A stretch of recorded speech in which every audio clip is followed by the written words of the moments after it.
Chapter 121. Duke had used a levitation spell to arrive here and surveyed the surroundings from above, but didn't discover anything out of the ordinary. After a while, the senior swordsman Eric also hurried over from afar and carefully flipped through the bushes for a while. He raised his head and said to Duke in the sky, "Mr. Duke, there's no movement." Wind Archmage Duke closed his eyes and didn't respond. He concentrated on listening to the sound of the wind, as if he wanted to obtain some clues from the sound of the wind. Hanshaw and Emily were completely concealed within the dense foliage. Emily had also set up a layer of dark major magic barrier around them. Dark major magic was mysterious and unfathomable, and had always been adept at concealment. Duke should have a hard time detecting the dark major magic barrier that Emily had set up as a fellow Archmage. After a low exclamation, Emily looked at Hanshaw with extreme astonishment and said, "How did you do it?" Startled, Hanshaw looked at Duke in the distance and made a careful hand gesture, indicating that Emily shouldn't speak and disturb Duke and Eric. Extending a slender finger to tap Hanshaw's forehead, Emily said with a smile, "What are you so sneaky about? There are dense foliage around us, and the barrier I just set up also has sound insulation. Even if Duke is a wind archmage, he can forget about hearing our conversation. What are you so worried about?" Emily spoke several times in a row, but Duke continued to listen with his eyes closed in the distance. It looked like he really hadn't discovered anything. Letting out a sigh of relief, Hanshaw grabbed Emily's finger and licked it, causing Emily to roll her eyes at Hanshaw. "Hurry up and tell me, how did you do it?" Emily stared at Hanshaw with a flushed face and asked. At this moment, Emily was leaning on Hanshaw's left side, with most of her body pressed against Hanshaw. Her full breasts were resting on Hanshaw's left arm, and her slender, smooth thighs were pressed tightly against Hanshaw's waist. The alluring Emily had an irresistible allure to Hanshaw, who had just had a taste. Chuckling softly, Hanshaw said, "So there's sound insulation. Heh, we haven't tried doing it on a tree yet." Hanshaw pulled Emily into his arms as soon as he'd finished speaking. He moved to hold her perky butt and coiled it around her waist, immediately moving his hands up and down her body without restraint. Emily, who had just been licked by Hanshaw, was so unbridled by Hanshaw's teasing that her cheeks and neck were flushed red. She opened her mouth and gasped, "Duke is right beside us, and there's also Eric observing below. We can't do this, it's too embarrassing." "It's fine, this is more exciting, heh." After taking off Emily's clothes, Hanshaw moved his mouth close to Emily's fragrant ears, gently kissing them while whispering with a smirk. After such a series of teasing, Emily finally couldn't hold it in anymore and let out a seductive moan from her fragrant lips. He forgot all the words he had just said, and no longer cared that he was on a big tree and that there were two enemies observing him. He took the initiative to reach out and take off Hanshaw's clothes, twisting his plump buttocks to find a position. "Oh!" As soon as they entered, the two of them let out an ecstatic moan at the same time. After a moment, when Emily's entire body went limp and she cried out loudly, everything slowly calmed down. Maintaining her original position, Emily lay on Hanshaw's chest and used her index finger to draw small circles on Hanshaw's chest. She asked again, "How did you do that just now?" At this time, Wind Archmage Duke and Eric had long since left. An original demon was trailing far behind the two of them, reflecting everything it observed into Hanshaw's mind. Because the two of them had come with the goal of searching the cemetery of death, their walking speed wasn't fast. It would be difficult for them to escape the surveillance of the original demon in a short amount of time, and thus Hanshaw wasn't in a hurry. His large hand unconsciously moved up and down Emily's smooth back as Hanshaw asked, "What do you mean, how did I do it?" "I'm a dark archmage, but even I wasn't able to detect Duke's approach." "You're only a little necromancer, how did you detect this activity? In addition, as a mage, your proficiency and agility in climbing trees is even more exaggerated than the average swordsman. I even saw how you adjusted your breathing and heartbeat. What's going on?" Under Hanshaw's affectionate caresses, Emily moaned softly as she asked Hanshaw. After a moment of silence, Hanshaw opened his mouth to speak. "Apart from training in necromancy magic, I've also trained in a set of miraculous martial arts techniques. This set of miraculous martial arts techniques is different from the usual fighting aura, and thus I can be considered a magic swordsman. The uniqueness just now was all due to the influence of this martial arts technique. Straightening her body slightly, Emily looked at Han Shuo in amazement. There's such a miraculous martial arts technique, then can you fight like a swordsman? Nodding his head, Han Shuo said with certainty, of course I can. Then his brow creased. Han Shuo looked doubtfully at Emily and asked, how do you know these two people? It was Emily's turn to be silent after these words were spoken. Emily hesitated for a moment before slowly saying, I've never told you everything about myself because I was afraid of bringing you trouble. I'm actually a citizen of the Lancelot Empire. The reason I've escorted the goods that Medivh smuggled back to the Brut Merchant Alliance this time was to investigate a matter. I wanted to find out just who in the Empire this batch of war materials was being sent to. Frankly speaking, I belong to a secret organization. Duke and Eric harbored unspeakable secrets when they came to the Empire this time. Their actions threatened the Empire's interests, so our organization made a move against the two. Although I'm not in the Empire, I have the authority to know everything that happened. I also saw Duke and Eric's portraits in the organization's data. The organization is currently sending people to track down the two's whereabouts, saying that they may have appeared at the Empire's borders.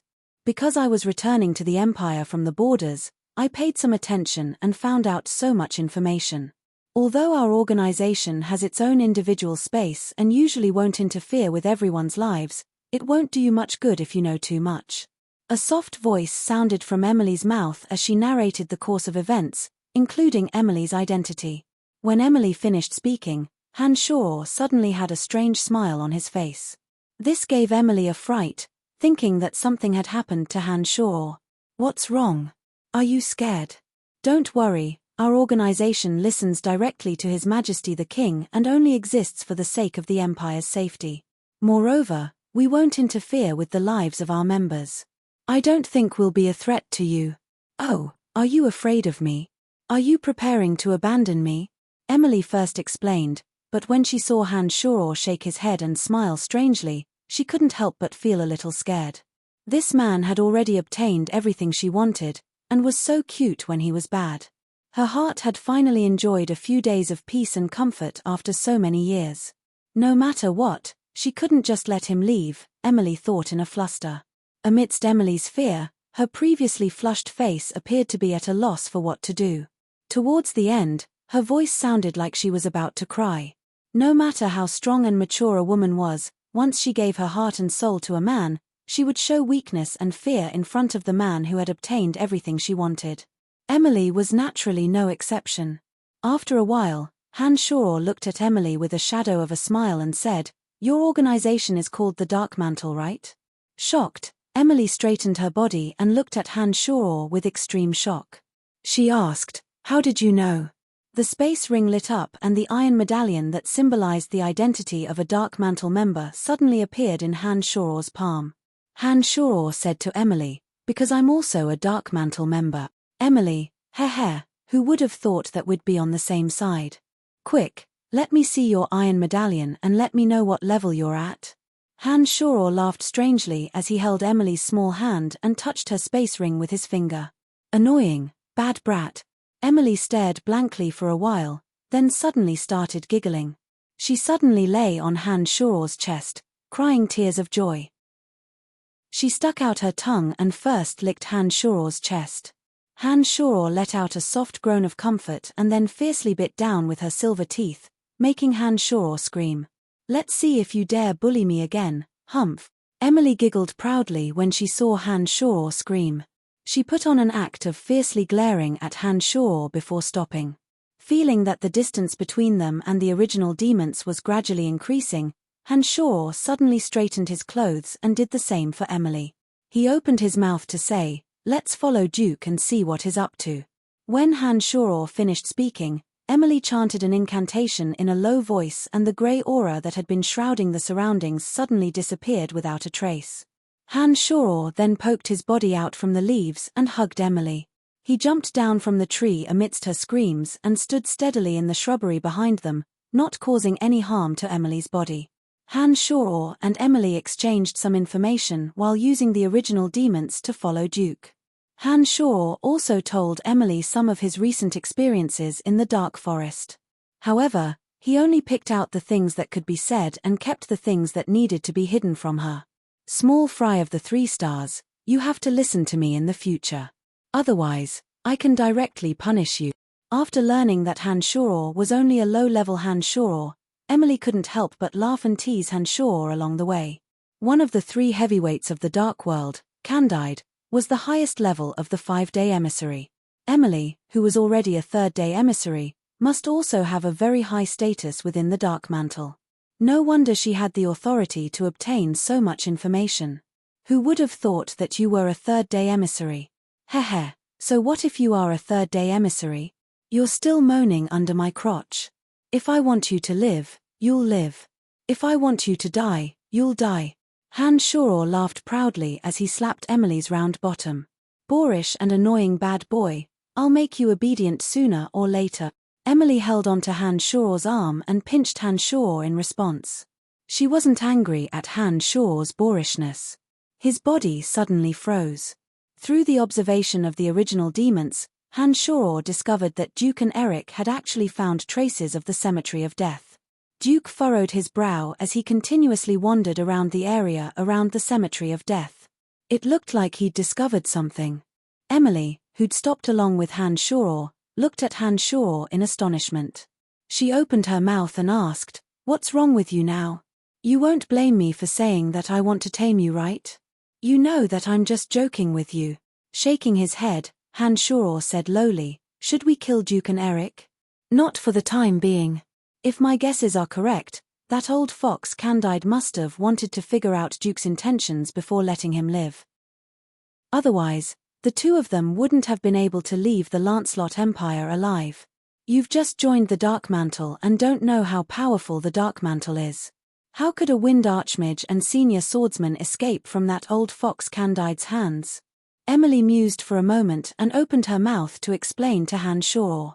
"I actually understand because I listened directly to Candide's orders," Han Shoror said lowly. Covering her mouth and looking at Han Shoror in astonishment, Emily exclaimed softly, "You're joking, right?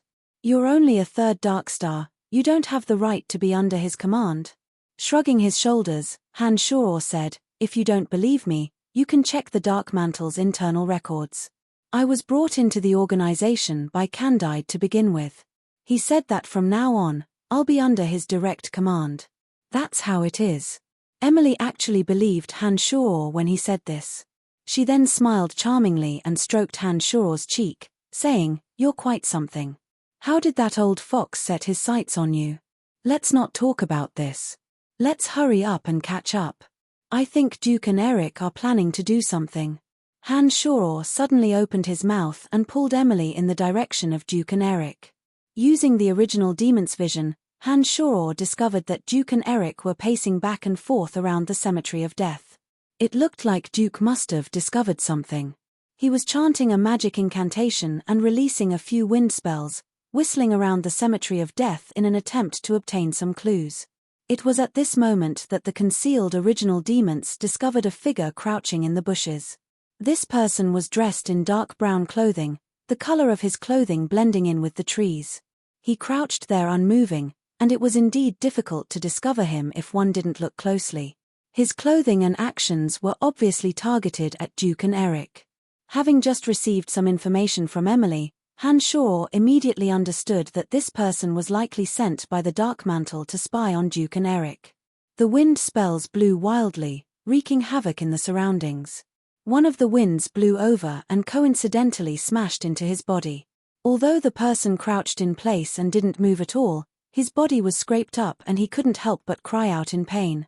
"Who's there?" Duke's ears were sharper than one's imagination. He actually heard the cry of pain from so far away. Duke, who'd been in the bushes, suddenly used the levitation spell again to float in the air and fly in the direction of that person. Seeing that his whereabouts had been exposed, he immediately stood up and planned to quickly leave this place. However, Wind Archmage Duke's speed was obviously faster than this person's. He arrived behind him with a whoosh after the levitation spell had been cast. It's you Dark Mantle people again. You're indeed like ghosts that won't go away.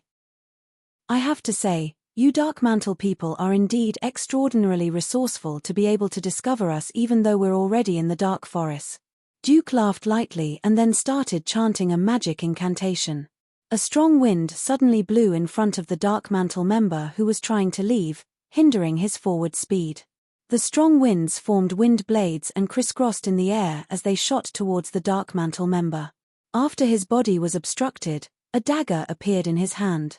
First, he agilely rolled in the shrubbery, dodging most of the wind blades at the front. Then, he waved the dagger to block the other wind blades. A series of clanging sounds rang out. Although his dagger had blocked a few wind blades, 2 deep bloody gashes had appeared on his legs. Not good, the location of the thief who was spying on them seems to have been exposed. Let's hurry over.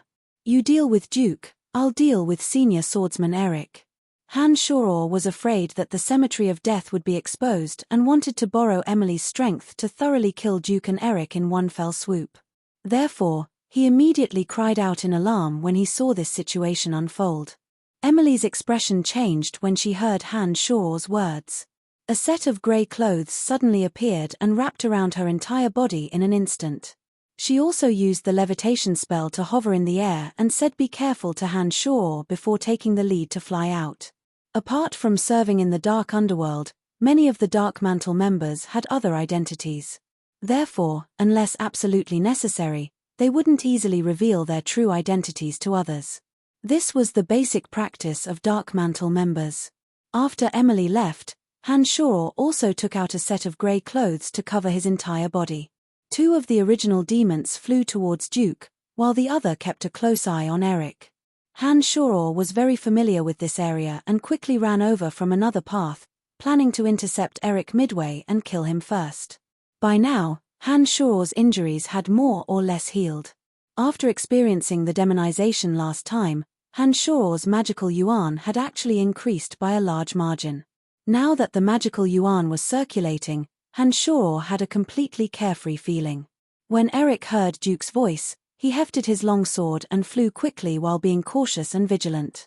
When he reached a small, uneven slope, Han Shoror suddenly chanted a magic incantation. A bone spear suddenly formed and pierced towards Eric. The crossbow fired as soon as the bone spear appeared. After the crossbow fired, Han Shoror's body also shot out like lightning. When Duke saw the 2 attacks coming at him, he actually completely disregarded his image in his panic and used the most practical, but extremely ugly, method of rolling like a donkey. He didn't care about his image at all as he rolled forward. This ugly method was very useful as he actually managed to dodge Han Shoror's 2 waves of attacks. After that, Eric appeared directly in front of Han Shoror and stabbed out with a sword full of dark green fighting aura. Han Shoror hastily brought out the Demon Slayer edge, but his arm was shaken slightly from the impact. Eric also gave a muffled groan and didn't continue to attack Han Shoror.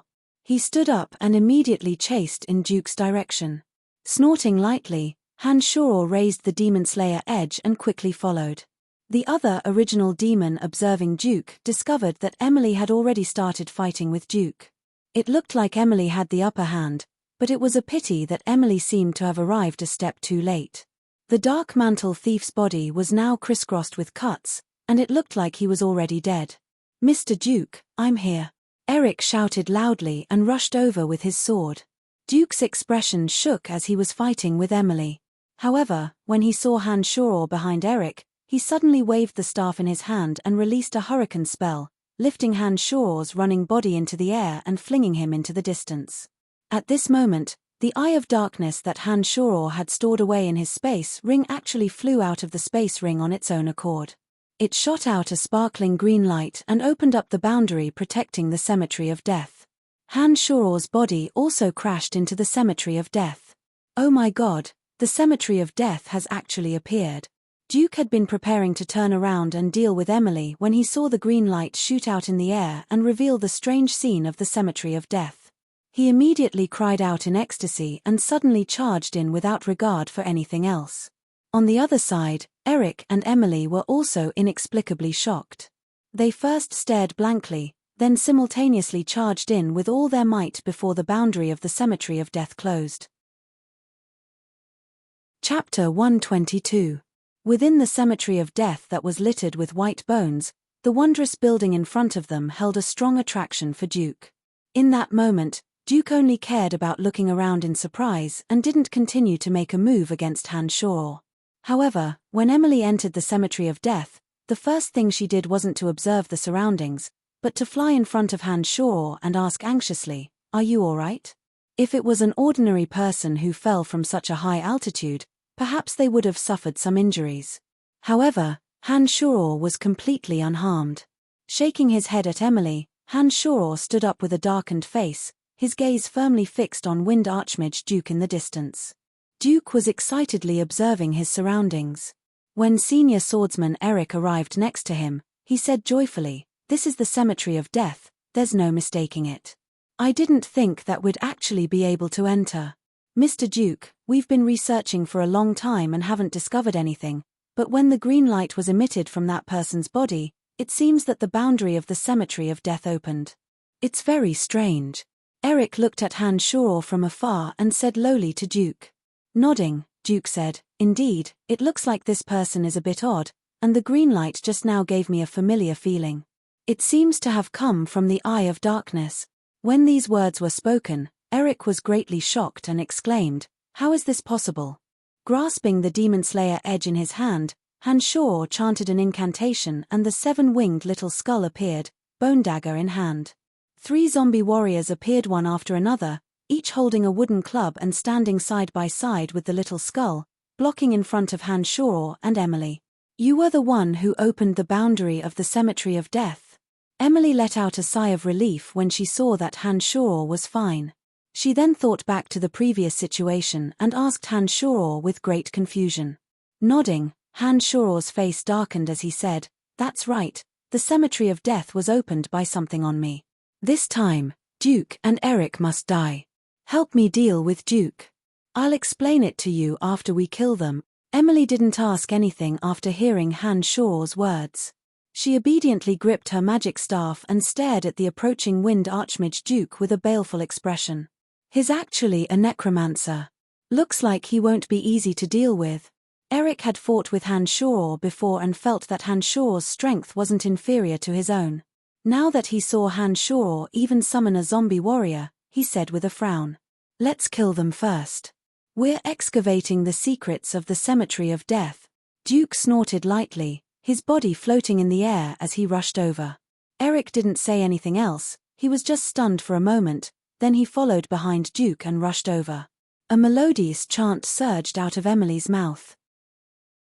The magic staff in her hand suddenly shot out several snake-like strands of black air, entangling the flying Duke. When Duke saw the black aura approaching, his face became extremely solemn. A tornado suddenly formed in front of him, and the white bones on the ground flew up. The tornado swept towards the black aura, and all the black aura was sucked into it. Snorting coldly, Emily said to Han Shaw, "Be careful."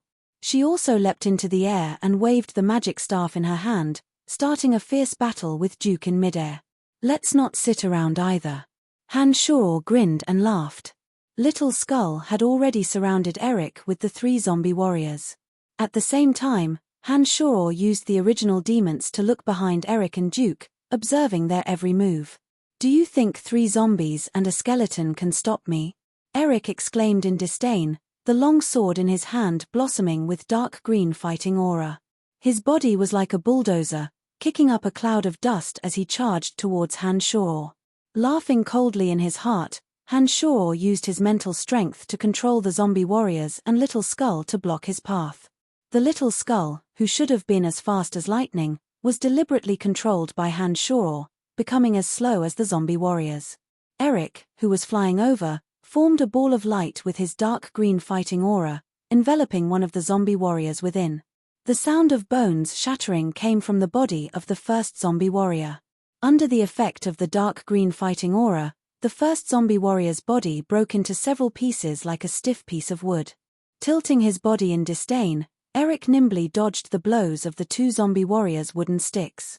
With a thrust of his long sword, the other zombie warrior's neck was cut open, its body on the verge of collapse. Little Skull approached with the bone knife in hand, leaning against the other zombie warrior. He raised the bone knife in his hand stiffly and swung it at Eric. Eric could easily handle even the zombie warriors. Now that the Little Skull raised the bone knife to stab at him, Eric didn't take it to heart at all. He casually raised his sword to block the attack with some impatience. It was at this moment that the bone knife, which had been abnormally slow, suddenly sped up dozens of times. The originally stiff and slow Little Skull's body was now so nimble that it left him flabbergasted. Eric had just raised the long sword in his hand, but before he could make a move, the bone knife had already landed on his chest. Eric retreated, scared out of his wits. However, he was still a beat too slow. With a phut, a large piece of flesh flew out of his chest. Eric cried out in pain and exclaimed in disbelief, "How is this possible? What kind of skeletal warrior is this?" Unfortunately, the Little Skull didn't have any reaction to Eric's exclamation. After the successful stab, it pressed forward relentlessly. Before Eric could steady himself, the Little Skull was already in front of him. When Eric condensed his fighting aura back into his long sword, the 7 bone spikes on the Little Skull's back flew out at the same time. After making a semicircle, they all accurately stabbed into Eric's body. The 7 bone spikes pierced through Eric's neck, forehead, and heart. He didn't have time to release the fighting aura he had condensed, and his body fell straight down. Even in death, the fear on his face didn't disappear. Duke and Emily, who were fighting, noticed the commotion at the same time. When they saw Eric die tragically with 7 bone spikes, they were both shocked. However, accompanying the shock was Duke's worry and Emily's joy. Emily had already witnessed the Little Skull's miraculous abilities last time. Even the Dark Archmage Emily was powerless against the Little Skull's pursuit. The Little Skull's agility and speed had long since left a deep impression on Emily. Now that she saw that the 7 bone spikes on the Little Skull's back could even injure people, she had a deeper understanding of the mysteries of Han Shor. Duke was having a bit of a hard time dealing with Emily's attacks. He'd originally hoped that Eric would help him after taking care of Han Shor. He hadn't thought that the battle-hardened Eric would die so quickly, and that Han Shor, who was standing there, hadn't moved at all. This made Duke feel a bit flustered. "What, you want to run? Can you get away today?" The original demons noticed that Duke's eyes were flickering after taking care of Eric. Han Shor moved closer to Duke and looked at him with a supercilious smile, opening his mouth to mock. Duke's face suddenly grew cold as his normally amiable features became slightly sinister. He stared at Han Shor and said, "You're courting death." Many sharp bone fragments on the ground suddenly shot through the air towards Han Shor with a wave of Duke's magic staff. The sound of breaking through the air was ear-piercing and the power was quite astonishing. When Emily saw that Han Shor was under attack, she was even more nervous than Han Shor as she chanted a dark magic spell. A pitch-black hole appeared out of thin air before the sharp bone fragments' attacks had even reached Han Shor. All the bone fragments were attracted by the dark hole and were all sucked in. Duke, who just released his attack, not only didn't continue to attack, but instead leapt out and fled. It looked like he'd seen that Emily was worried about Han Shor, so he'd made a move to attack Han Shor so that Emily could salvage the situation and then seize the opportunity to escape. It was a pity that it was easy to enter the cemetery of death, but difficult to leave. The Eye of Darkness once again landed in Han Shor's space ring. Without the help of the Eye of Darkness, even a wind archmage like him would be unable to undo the boundary. With a bang, a green light shone from the barrier. Duke's body staggered as he was affected by the barrier's power. He could no longer maintain his levitation and fell from the sky. A few broken bones pierced his calf and waist, injuring him immediately. "My condolences." Han Shor smiled coldly as he approached Duke and surrounded Duke with Emily's Little Skull. Han Shor tore off the mask on his face and said, "Long time no see, benevolent Mr. Duke." Duke cried out in pain and raised his head to see Han Shor reveal his true face. He said fearfully, "How can it be you? I remember seeing you once at the Babylon Academy of Magic and Force. Aren't you that necromancy major student?" Nodding, Han Shor smiled darkly and said, "That's right, it's me." He took out the Eye of Darkness as he spoke and flashed it in his palm. He continued, "Last time in the cemetery behind the Babylon Academy of Magic and Force, I was the little errand boy who found your tracks. Heh. Dylan's Eye of Darkness was buried underground and I obtained it in the end. You didn't think that I'd still be alive, did you? The tables have turned not too long ago, so you've obtained the Eye of Darkness. No wonder the boundary of the Cemetery of Death was opened when your body lit up just now," Duke said with sudden realization. 3 zombie warriors once again appeared. A total of 4 zombies and Little Skull slowly walked towards Archmage Duke. Han Shaw aimed his crossbow at Duke while Emily chanted a dark magic incantation. Little Skull's 7 bone daggers danced in the air, officially deciding Duke's death. After the 7 bone spurs flew out, Duke used wind blades to defend himself, but the 4 zombie warriors and the little skeleton's approach made him feel that it was quite troublesome. When Han Shaw's crossbow shot out, it pierced through Duke's hastily dodging thigh and nailed him to the ground. Before Han Shaw could take out the Demon Slayer edge, Emily's dark magic enveloped Duke. Thick smoke rose from Duke's body in an instant and he became another set of ghastly white bones in the Cemetery of Death. When Little Skull approached Duke, he took off the space ring from his bony finger and handed it over to Han Shaw along with senior swordsman Eric's pockets. Emily's bright eyes stared fixedly at the Little Skull and froze for a while as she watched Little Skull's actions. She finally couldn't bear it any longer and asked Han Shaw with extreme curiosity, "Can you tell me just what's going on with this miraculous Little Skull warrior?" It's nothing much. I just used a secret art to refine it, that's why it's so miraculous." Rubbing the Little Skull's smooth skull, Han Shaw smiled as he picked up the spoils of war and spoke carelessly. Emily glared fiercely at Han Shaw and said huffily, "Just how many more things are you hiding from me? Why do you have the Eye of Darkness? Why can you refine such miraculous skeletal warriors? You're just a little necromancer, how can you have such uncommon martial arts?" Just what is going on? At this point, some things had to be explained. Han Shaw explained everything that had happened in the Necromancy Major, including the discovery of the Cemetery of Death, to Emily. However, Han Shaw still didn't mention a word about how to refine the Little Skull and magical yuan. These words greatly shocked Emily. While Emily was deep in thought, Han Shaw started searching through the items of Wind Archmages Duke and Eric. But after a while, Han Shaw discovered that Eric was a pauper with nothing of value in his pockets. As an Archmage, Duke should have some wealth, but he'd set up a magical boundary within his space ring. Han Shaw had no way of breaking through the boundary and obtaining any useful items within. After a while, Emily's face was grave as she looked at Han Shaw.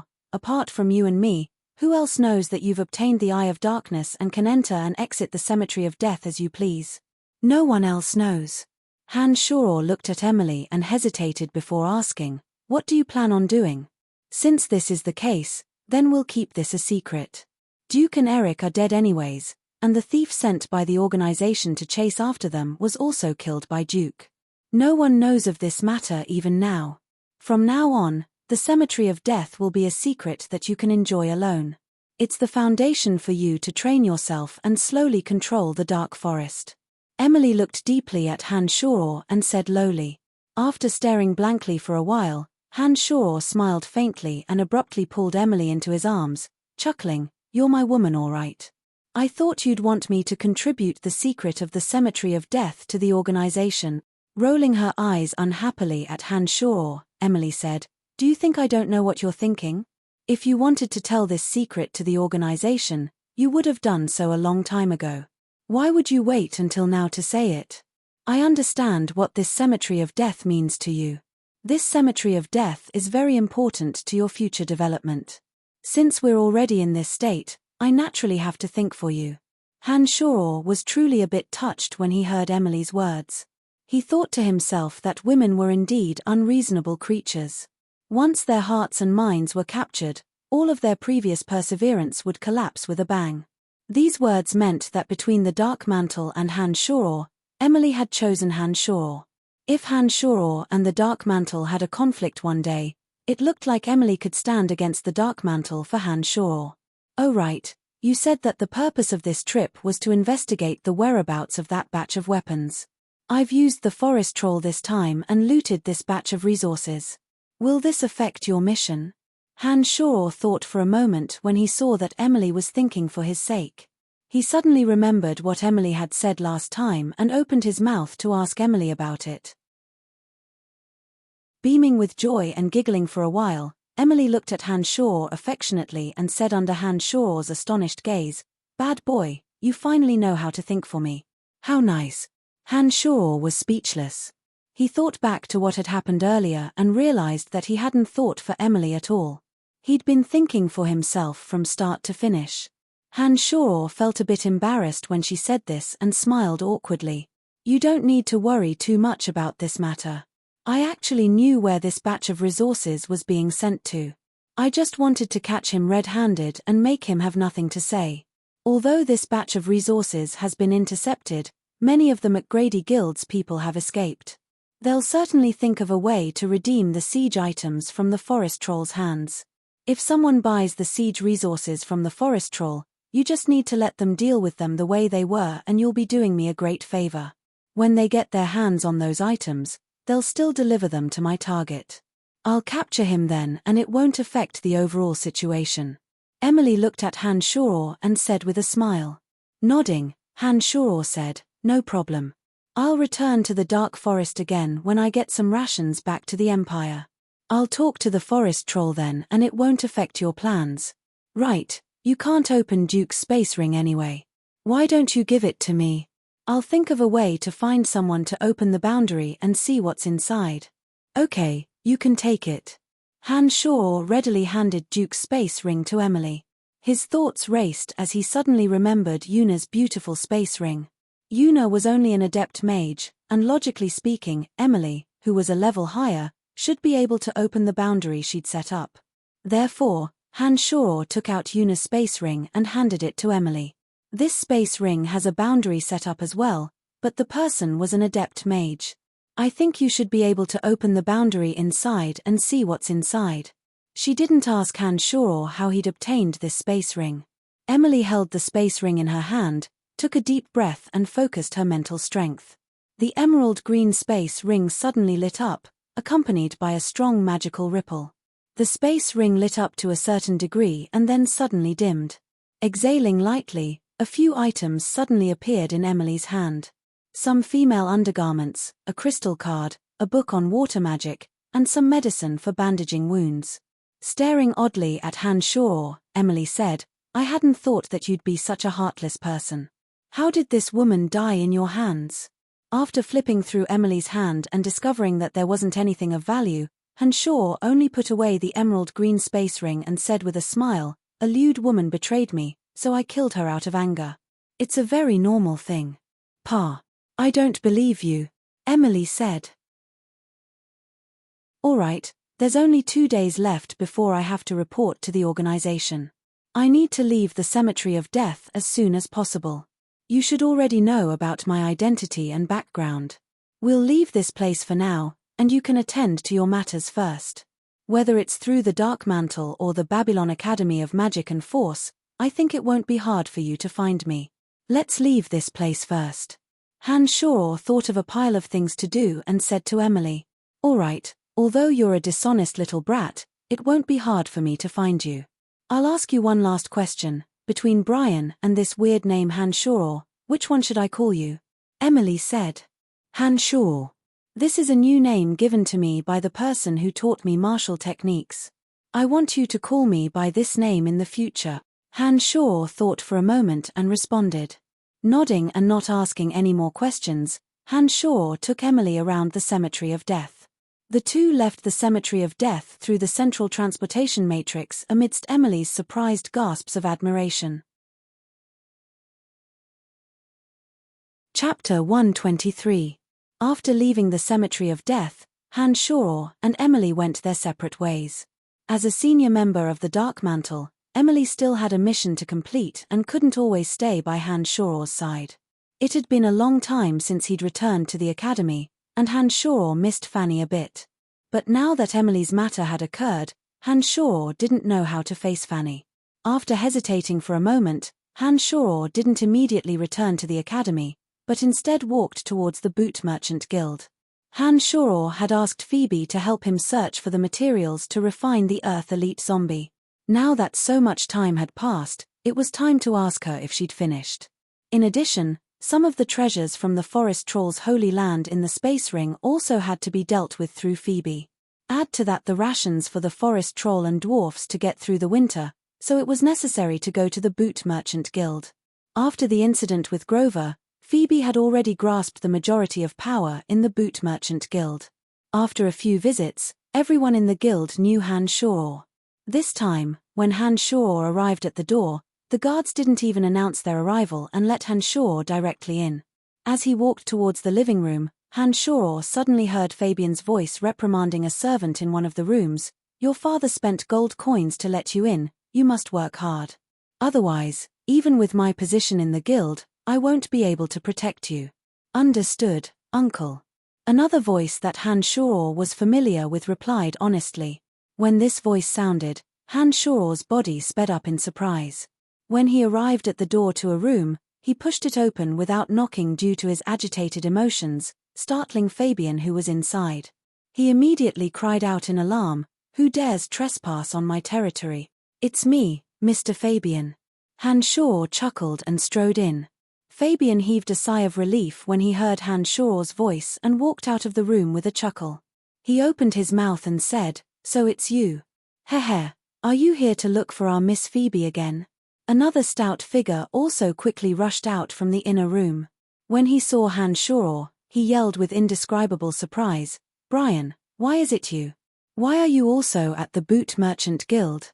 "Hihi, could it be that you're also a member of the Boot Merchant Guild?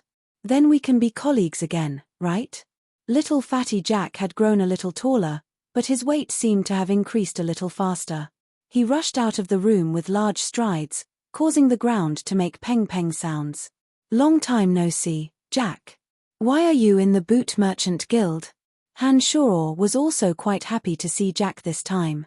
Little fatty Jack was the closest friend that Hanshaw had met when he'd first arrived at the academy. Hanshaw had given him a sum of money last time, and Hanshaw had thought that he'd never see him again. Who would have thought that he'd be able to see him again after such a short period of time? "You two know each other?" Fabian was a bit surprised and looked at Jack, then at Hanshaw. Nodding, Hanshaw smiled and explained, "When I was at the academy, Jack and I worked as errand boys together. Heh, not only do we know each other, but we also have a very good relationship." "Yes, uncle, Brian is so awesome. I didn't think that I'd be able to run into him here," Jack said quite happily. "Mr. Fabian, I'd like to catch up with your nephew first. I'll go see Miss Phoebe in a moment, please help me put in the word." Hanshaw smiled faintly at Fabian. Hanshaw had saved both Fabian and Phoebe's lives. Add to that the fact that he'd brought great business with him a few times, Fabian had long since viewed Hanshaw as a benefactor. Therefore, when he heard Hanshaw's words, he immediately agreed readily and even winked at Jack, as if he wanted to hint something to Jack. It was a pity that the excited Jack didn't notice his uncle's hint. Rather, it was the more mature and experienced Hanshaw who saw everything clearly and couldn't help but snicker endlessly in his heart. When Fabian left, Hanshaw immediately asked, "Jack, how did you come to the Boot Merchant Guild? You gave me some gold coins last time, and I left the academy. When I got home, I didn't know what to do, so I helped my father butcher cows and sheep. I saw that the family was poor, so I secretly took one of the gold coins you gave me and exchanged it for bits and pieces to give to my father. But he still discovered my secret afterwards, so I told him that I'd found a bag of gold coins on the road.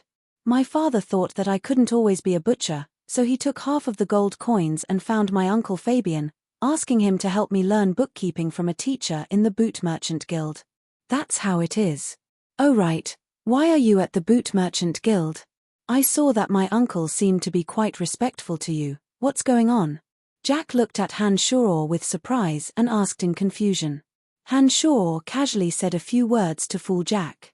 He and Jack talked about old times for a while. From Jack's expression and tone, Hanshaw felt that he was quite willing to work for the Boot Merchant Guild. Therefore, Hanshaw decided to help Jack a bit and was going to ask Phoebe to put in a few words for him. He believed that Phoebe would have to sell him some face. It was no wonder that he was happy to stay here. When he'd been an errand boy at the academy, not only had Jack had to work day and night, but he was often bullied by other students and errand boys. His days naturally weren't too good. Now that he was at the Boot Merchant Guild, at least no one dared to do anything to him with the care of Fabian, Phoebe's person. Compared to the hard work of an errand boy, learning things now was much easier and more interesting. It was no wonder that Jack liked it here so much. They chatted for a long time until Fabian came over to urge Hanshaw and tell Hanshaw that Miss Phoebe was waiting for him. Hanshaw finally patted Jack's shoulder and said with a smile, "Then I'll be leaving first. Since you're in the Boot Merchant Guild, we'll have many opportunities to meet in the future. All right, you can go and do your thing. If you have time, remember to come visit me often. Although I'm doing well here, I don't have many friends." I understand." After walking away from Fabian's room, Hanshaw's sensitive ears immediately overheard Fabian and Jack's conversation. Fabian's words were nothing more than for Jack to get along well with Hanshaw, and that Hanshaw was his benefactor and the like. Phoebe was still as beautiful and moving as ever. She wore a navy blue dress that fit her tall, slender figure and outstanding temperament, making her look even more elegant and dignified. Her beautiful cheeks, which were lightly rouged, were smooth and supple, and a faint blush was hidden between her cheeks. Her bright eyes and white teeth were embedded in her face that was like a work of art. She appeared so perfect and flawless.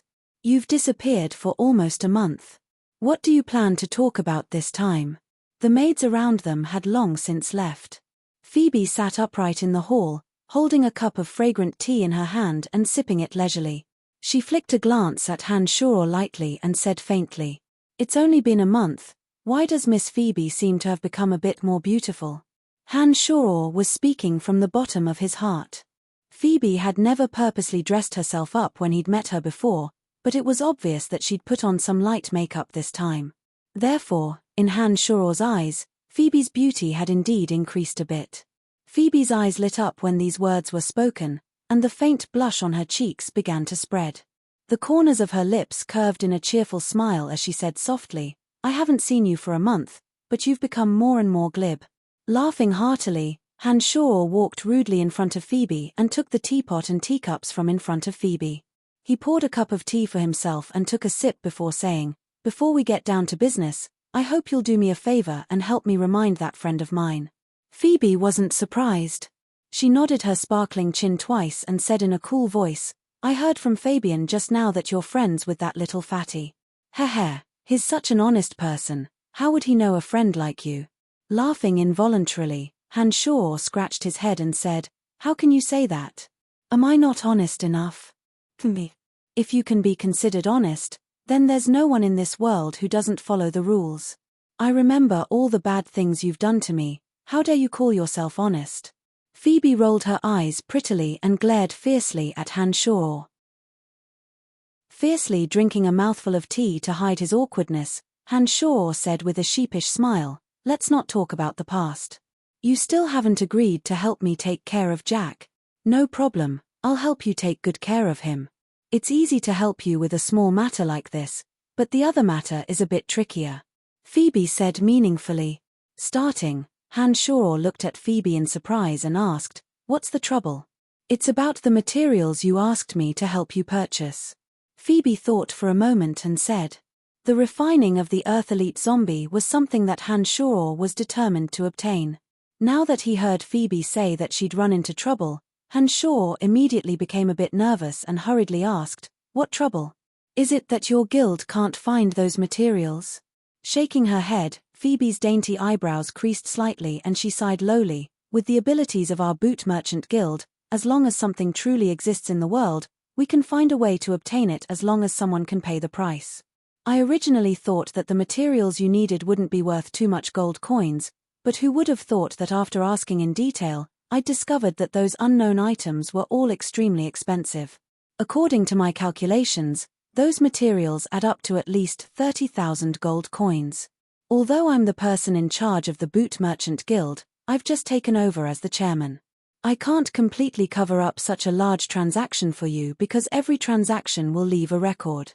When he'd heard that she'd run into trouble, Hanshoro had been a bit worried, but now that he saw that it was because of the gold coins, he actually breathed a sigh of relief. The current Hanshoro might be lacking in other things, but he couldn't take away all the gold coins at once. Therefore, when he heard Phoebe say that it was because of the price, he immediately smiled. What are you smiling about? I know you have some savings, but 30,000 gold coins isn't a small sum. I can privately give you 10,000, but because it's my father's savings, I can't use it before I turn 25. I can only take out this much. You're still smiling, I'm talking about serious matters. Phoebe furrowed her brow and tried to think of a way for Hanshoro, but Hanshoro grinned as if nothing had happened. This made Phoebe a bit angry. Right, how old are you now? Hanshoro started and opened his mouth to ask Phoebe. Her face reddening, Phoebe appeared a bit bashful. After a moment of hesitation, she snuck a glance at Hanshoro with a bashful expression and said, 23, what about you? 17, Hanshoro said.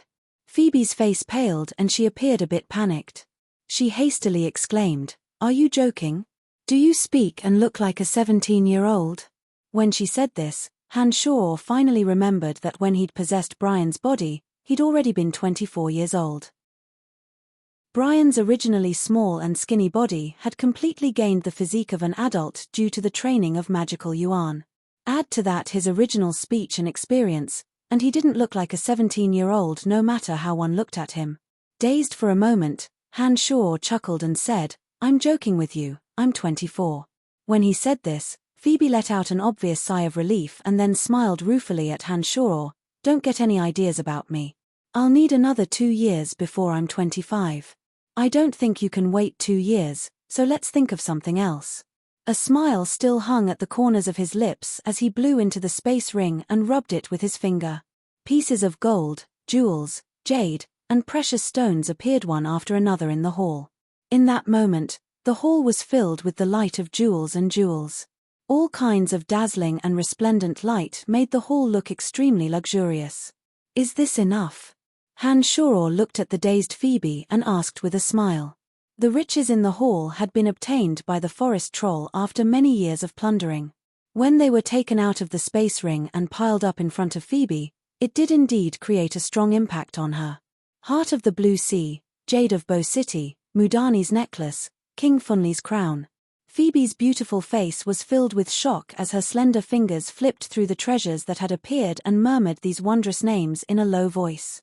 After a while, Phoebe took a few deep breaths and then looked deeply at Hanshoro.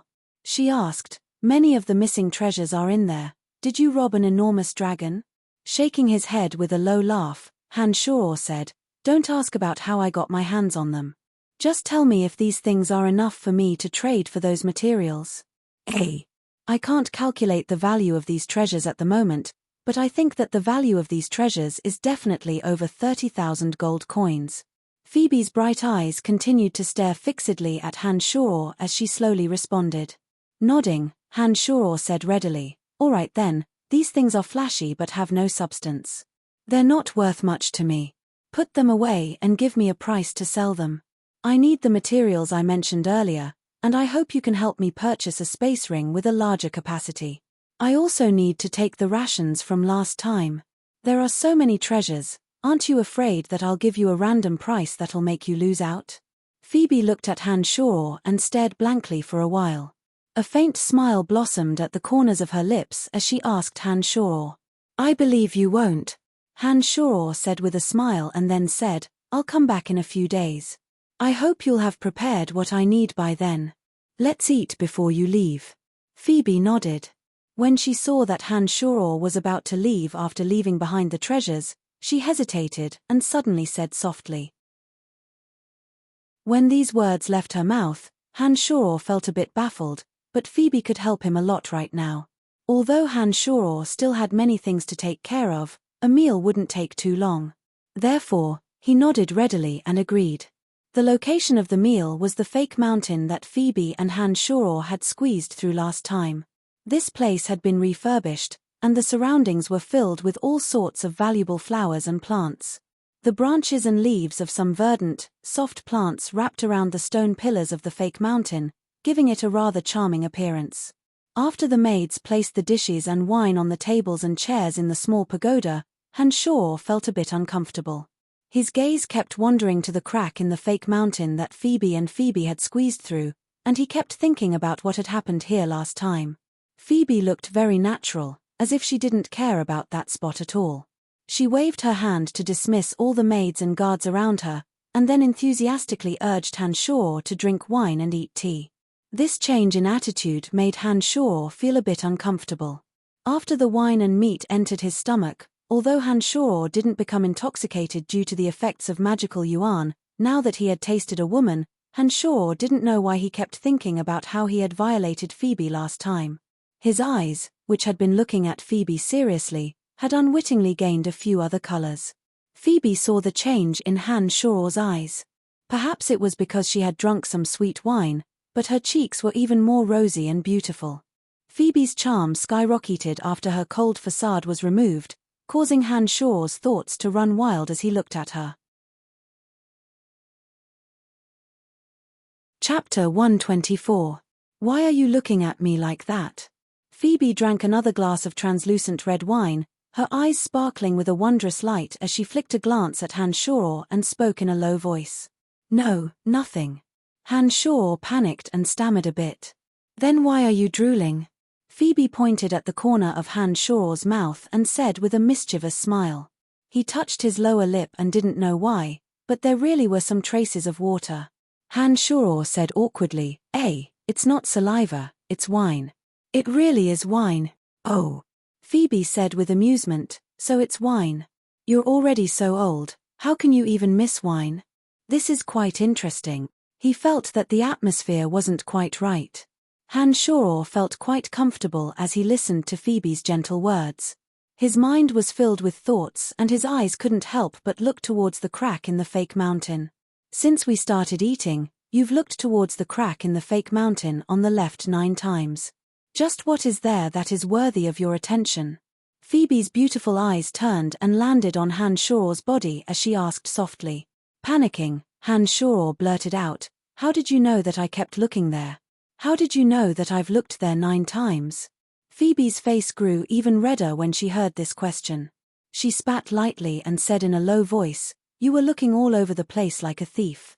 I was sitting right across from you, so of course I saw everything. I know that you were thinking of something bad when you were looking over there.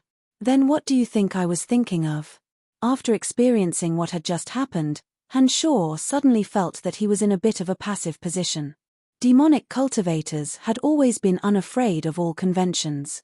They were the most carefree when they could achieve what they wanted, regardless of what others thought or said. Having suddenly understood, Hanshaw no longer looked around and stared directly at Phoebe with a smile.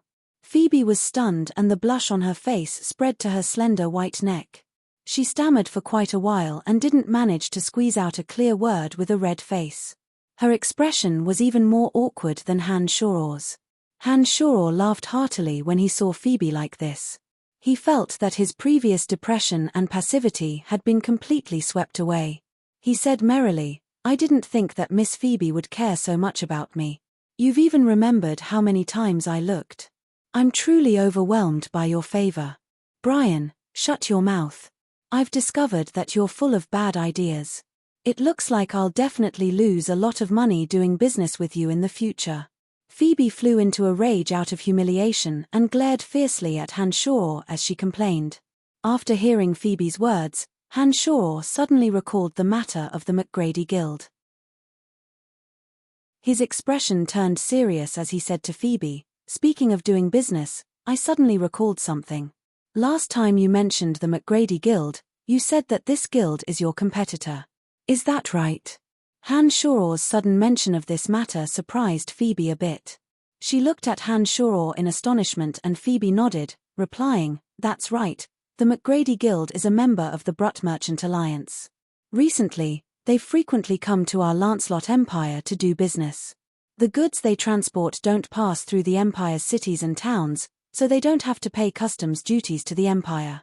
When the goods reach the Empire, the prices are kept very low, and this has had some impact on our guild.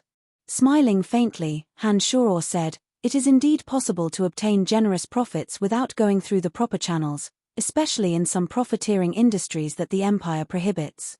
One can obtain even more frightening rewards. The McGrady Guild sure dares to do so." "Why did you suddenly mention the McGrady Guild?" Phoebe looked at Han Shoror in puzzlement and asked. "I have a friend in the Dark Forest. He's in a special line of business and recently robbed the McGrady Guild's caravan and obtained many luxurious items. He wants me to take care of them. I wonder if I can do it through you." "Bandits are bandits. What special line of business?" "There are all kinds of bandits in the Dark Forest. There's nothing strange about it." "Heh. The McGrady Guild doesn't dare travel through the Empire's cities in order to avoid the expensive customs duties. However, this naturally increases the danger, but the McGrady Guild has private guards. Very few bandits are blind enough to touch them. Your friend was able to steal goods from the hands of the McGrady Guild. He's not simple." "Of course." "Oh right. Do you dare accept the goods of the McGrady Guild?" "Our guild dares accept anything as long as it's not used in war or siege. It's said that the Empire has been investigating this area very closely recently. Therefore, if it's war equipment for siege, then forget it." Han Shoror thought of what Emily had mentioned after Phoebe's words and vaguely understood something. However, Han Shoror had long since promised Emily that he'd only planned on selling some items used by nobles to Phoebe. He didn't have any misgivings. "Don't worry, I won't make things difficult for you. I've eaten enough today. I'll come find you in a few days. Help me take care of my business as soon as possible." Han Shoror comforted Phoebe and stood up, preparing to leave. Seeing that Han Shoror was about to leave, Phoebe hesitated and said to Han Shoror with some embarrassment, "Actually, I also have something I'd like to trouble you with." Looking at Phoebe in shock, Han Shoror said, "What is it?" "I have to attend a banquet in 5 days. If I go to the banquet alone, some annoying people may bother me. I want you to attend with me, as my boyfriend like last time." Phoebe looked up and down bashfully at Han Shoror and said softly. Smiling ruefully, Han Shoror shook his head and said, "Forget it, I don't want to be your shield anymore. I'll be in danger if I make others jealous and plot against me from behind. Why don't you find someone else?" "No." Phoebe shouted loudly and then explained with a frown, "I've already brought you to meet the founding elders of the Merchant Guild last time.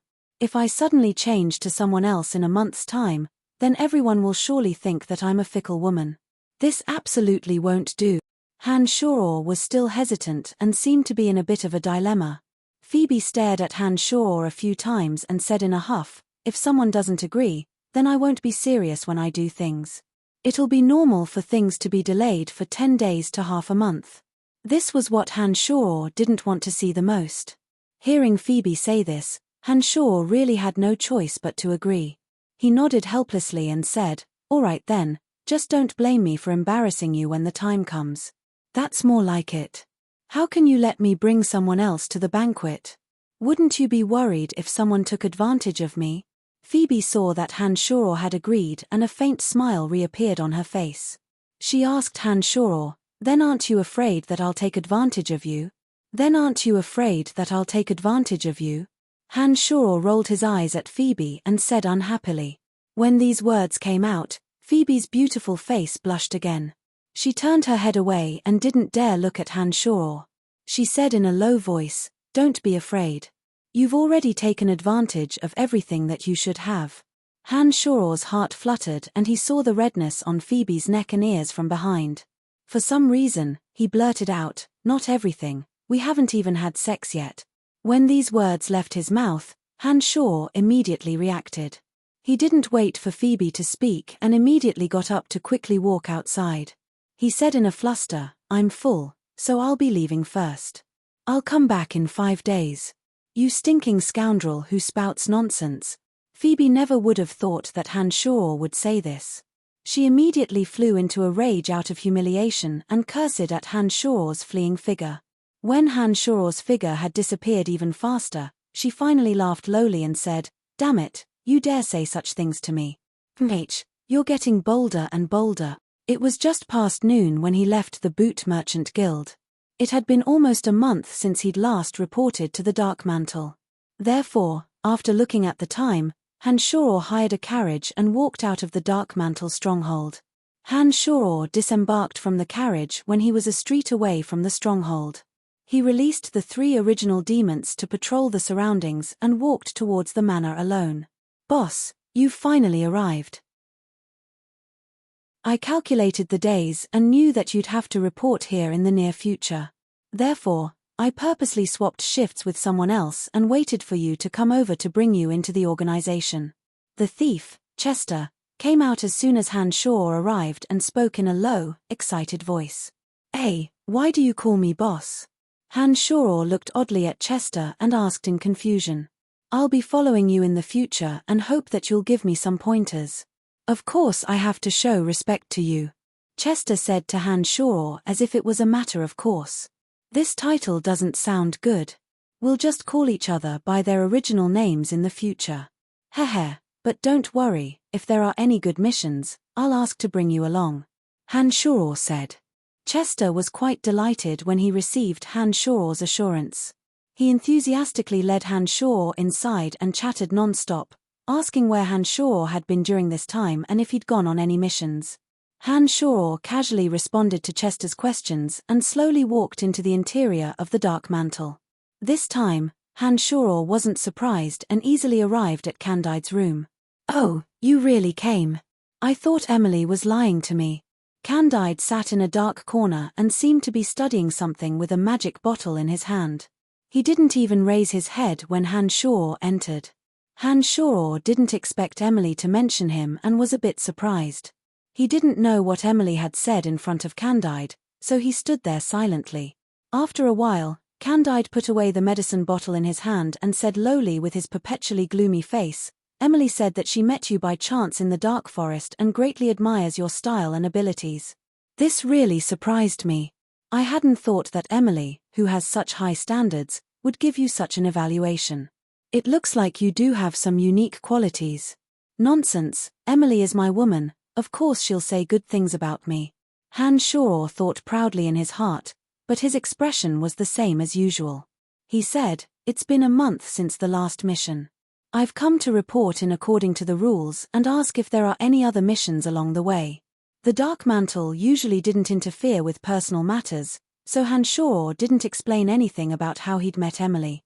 Since Emily had already said it, she must have concealed everything that needed to be concealed. As long as Hanshoro didn't speak out of turn, nothing would happen to him. Nodding, Candide said, Emily praised you and indicated that she wants you to complete her mission with her. You'll share the credit when the time comes. What do you think? You're someone by my side, so even Emily can't use you as she pleases without your permission. But if you're willing, that's another matter entirely. With the current relationship between Hanshoro and Emily, there was naturally no reason not to agree. Not to mention that Emily's mission required Hanshoro to transport the goods through the forest troll. He'd already been implicated without even realizing it. If this became a mission and he could obtain credit, then it would be even more worthwhile. No problem, I'm willing to help her complete the mission. Hanshoro didn't hesitate and nodded in agreement. He paused and said, The thief Chester who brought me here is very astute. Can we let him participate as well? The mission is Emily's. Emily has the final say on whether or not we need another person. You can just ask her directly. Candide replied faintly. He then paused and said, Emily is Amy's younger sister. Her status in the Dark Mantle isn't low, so it'll be beneficial for you to interact more with her. However, Emily's identity in reality is a bit mysterious. You should pay attention to this so that others don't gossip about you. Amy's was one of the 3 heavyweights of the Dark Mantle and was responsible for monitoring and investigating the various nobles and high officials of the Empire. He was a person who was completely active in the political arena of the Dark Mantle and was a powerful person who held great power. Hanshoro didn't expect that Emily was his younger sister. In addition, there seemed to be some problems with Emily's other identity that Candide spoke of. This caused Hanshoro to be a bit surprised.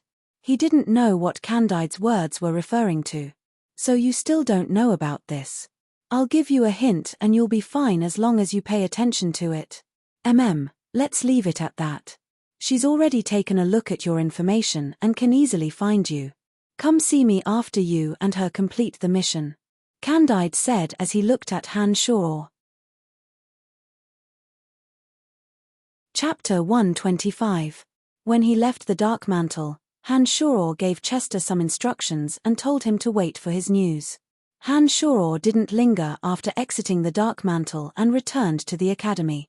When he was about to arrive at the academy, he got off the car and walked to the graveyard behind the mountain, entering the mausoleum that led to the Cemetery of Death. He didn't return to the Cemetery of Death from this place. Han Shoror rubbed his space ring and took out the brain-shaped fruit of Dagmar. Han Shoror used a special container to seal the 3 fruits of Dagmar. Han Shoror took out one of the fruits of Dagmar and observed it for a moment. He discovered that this fruit of Dagmar wasn't outstanding on the outside, and looked a bit ugly. Taking a deep breath, Han Shoror sat down cross-legged and hesitated for a moment before swallowing the fruit of Dagmar that was only a bit bigger than a fist. It tasted a bit bitter and hard to chew. Compared to normal fruits, this fruit of Dagmar was quite unpleasant to eat. When Han Shoror had completely swallowed the fruit of Dagmar, he immediately circulated his magical yuan and started circulating it, slowly condensing it towards his head. Nothing out of the ordinary happened in the beginning, but after a while, Han Shoror slowly began to feel that something wasn't right. Waves of strange whirlpool-like energy emanated from his abdomen, rising from his lower abdomen and spinning towards his head. This strange whirlpool-like energy caused a piercing pain that seeped into the bone wherever it passed. Even with the tenacity of Han Shoror's body and the firmness of his will, he still felt that it was a bit unbearable. When these waves of strange energy flowed into Han Shoror's head, Han Shoror's mind was greatly shaken, as if hundreds of cannonballs had exploded at the same time. Booms continuously rang out in his head. Along with the ferocious roars was a bone-piercing pain in his brain. After his brain had been developed by magical yuan, the sensitivity of his 5 senses had greatly increased. Han Shoror could feel that the patterns on both sides of his brain seemed to be filled to the brim with this whirlpool-like power. It was somewhat similar to Han Shoror's expansion of meridians. Because of the fruit of Dagmar, Han Shoror's brain was being developed bit by bit in a miraculous manner. This process was so strange and mysterious that even Han Shoror himself didn't know what was happening. The intense pain had already completely submerged Han Shoror. If it were an ordinary person, they would basically become an idiot or a lunatic under the intense stimulation of the brain. This was because the human brain was the most complicated thing in the world. Any abnormal change in the brain could cause an earth-shattering change in a person. This kind of bone-piercing pain that penetrated deep into the human heart would immediately cause a normal person to go insane and never recover. Even someone as mentally tough as Han Shoror, under the effects of the fruit of Dagmar and the constant protection of the magical yuan, was tormented to the point of hovering between life and death. Others would have no choice but to die. His entire body trembling, Han Shoror sat cross-legged, sweat pouring down like rain. A roar that hadn't been released in a long time once again erupted from Han Shoror's mouth uncontrollably. In the end, the ground Han Shoror sat on was drenched in sweat. His originally low roars gradually weakened, and his lips trembled just like his body. After maintaining this position for a long time, Han Shoror fell stiffly onto the moist ground, falling into unconsciousness in an instant. After an unknown amount of time, Han Shoror slowly woke up. When he woke up, Han Shoror felt a splitting headache, and his entire body ached. Raising his head and moving his body, Han Shoror's heart was immediately filled with ecstasy. In the dusky tomb, Han Shoror could even clearly see the minute veins on the stone slab a few meters above his head. Although Han Shoror's vision had always been very clear, the feeling now was even more magical. Han Shoror almost didn't dare believe it in that moment. When he observed his surroundings, Han Shoror's amazement overflowed when he discovered that he could clearly see everything within the dusky tomb if he looked closely. His 2 eyes seemed to have become magnifying glasses, and when he slowly and casually gazed at something a few meters away, the distance seemed to be pulled closer bit by bit. What was originally a small dot would slowly be magnified, and finally, Hanshaw could see it with incomparable clarity. This feeling was quite peculiar, and Hanshaw understood that this was definitely due to the effects of the fruit of Dagmar. If he couldn't immediately consume the fruit of Dagmar again, then Hanshaw would have wanted nothing more than to consume the remaining two. In his ecstasy, Hanshaw sat down and meditated for a while. Indeed, he discovered that the concentration and circulation speed of his mental strength had also greatly increased. In this way, the speed at which Hanshaw obtained mental strength through meditation could be further increased. When using magic against others and his mental strength was exhausted, Hanshaw's recovery speed through meditation would definitely be far greater than that of an ordinary person. This meant that whether it was training or fighting, Hanshaw would be able to obtain a faster tempo than ordinary mags. The overjoyed Hanshaw didn't continue to stay here.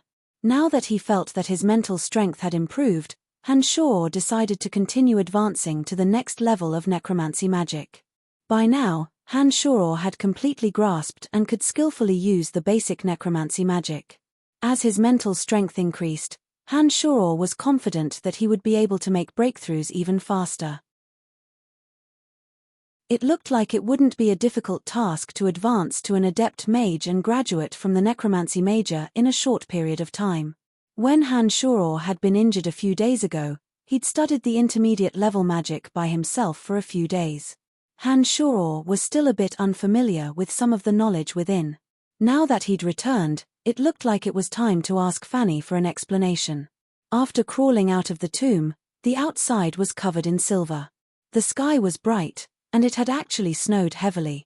The heavy snow enveloped the scenery in all directions, turning it into a world of white snow as far as the eye could see. The cold wind blew down, and his originally wet body suddenly felt a bit cold. In this world of ice and snow, Hanshaw changed out of his wet clothes and faced the world of silver naked. After looking into the distance, his vision greatly increased. If Hanshaw's eyes could be said to have the effect of a magnifying glass when he was in the tomb, then when he walked out of the tomb and gazed into the distance, Hanshaw's eyes continuously expanded. It was as if he'd gained the function of a telescope, taking in the scenery from extremely far away. The hissing sounds of a few small animals in the surrounding trees, as well as the sound of the wind blowing in the surroundings, were all so clear under the careful listening of Hanshaw. It was so miraculous that Hanshaw almost couldn't help but want to howl out loud. Although Hanshaw's current physical body didn't fear the changing seasons at all, in order to not appear too out of the ordinary, Hanshaw still took out a new set of thicker clothes from his space ring and changed into them. He wrapped up his naked body and walked in the direction of the necromancy major. Under the cover of the heavy snow, the scenery had a unique charm. Bits and pieces of his time with Fanny constantly surfaced in Hanshaw's mind as he walked. However, every time he thought of his current relationship with Emily, Hanshaw didn't quite dare face Fanny. As soon as he arrived at the Dark Major, ear-splitting shouts immediately sounded in Hanshaw's ears. The voices were filled with excitement and shouts, as if some grand banquet was being held. Hanshaw was stunned and didn't know what was happening. Because there were many buildings in the way to the Dark Major, Hanshaw couldn't see anything with his astonishing eyesight. The distance of a few hundred meters was covered in the blink of an eye.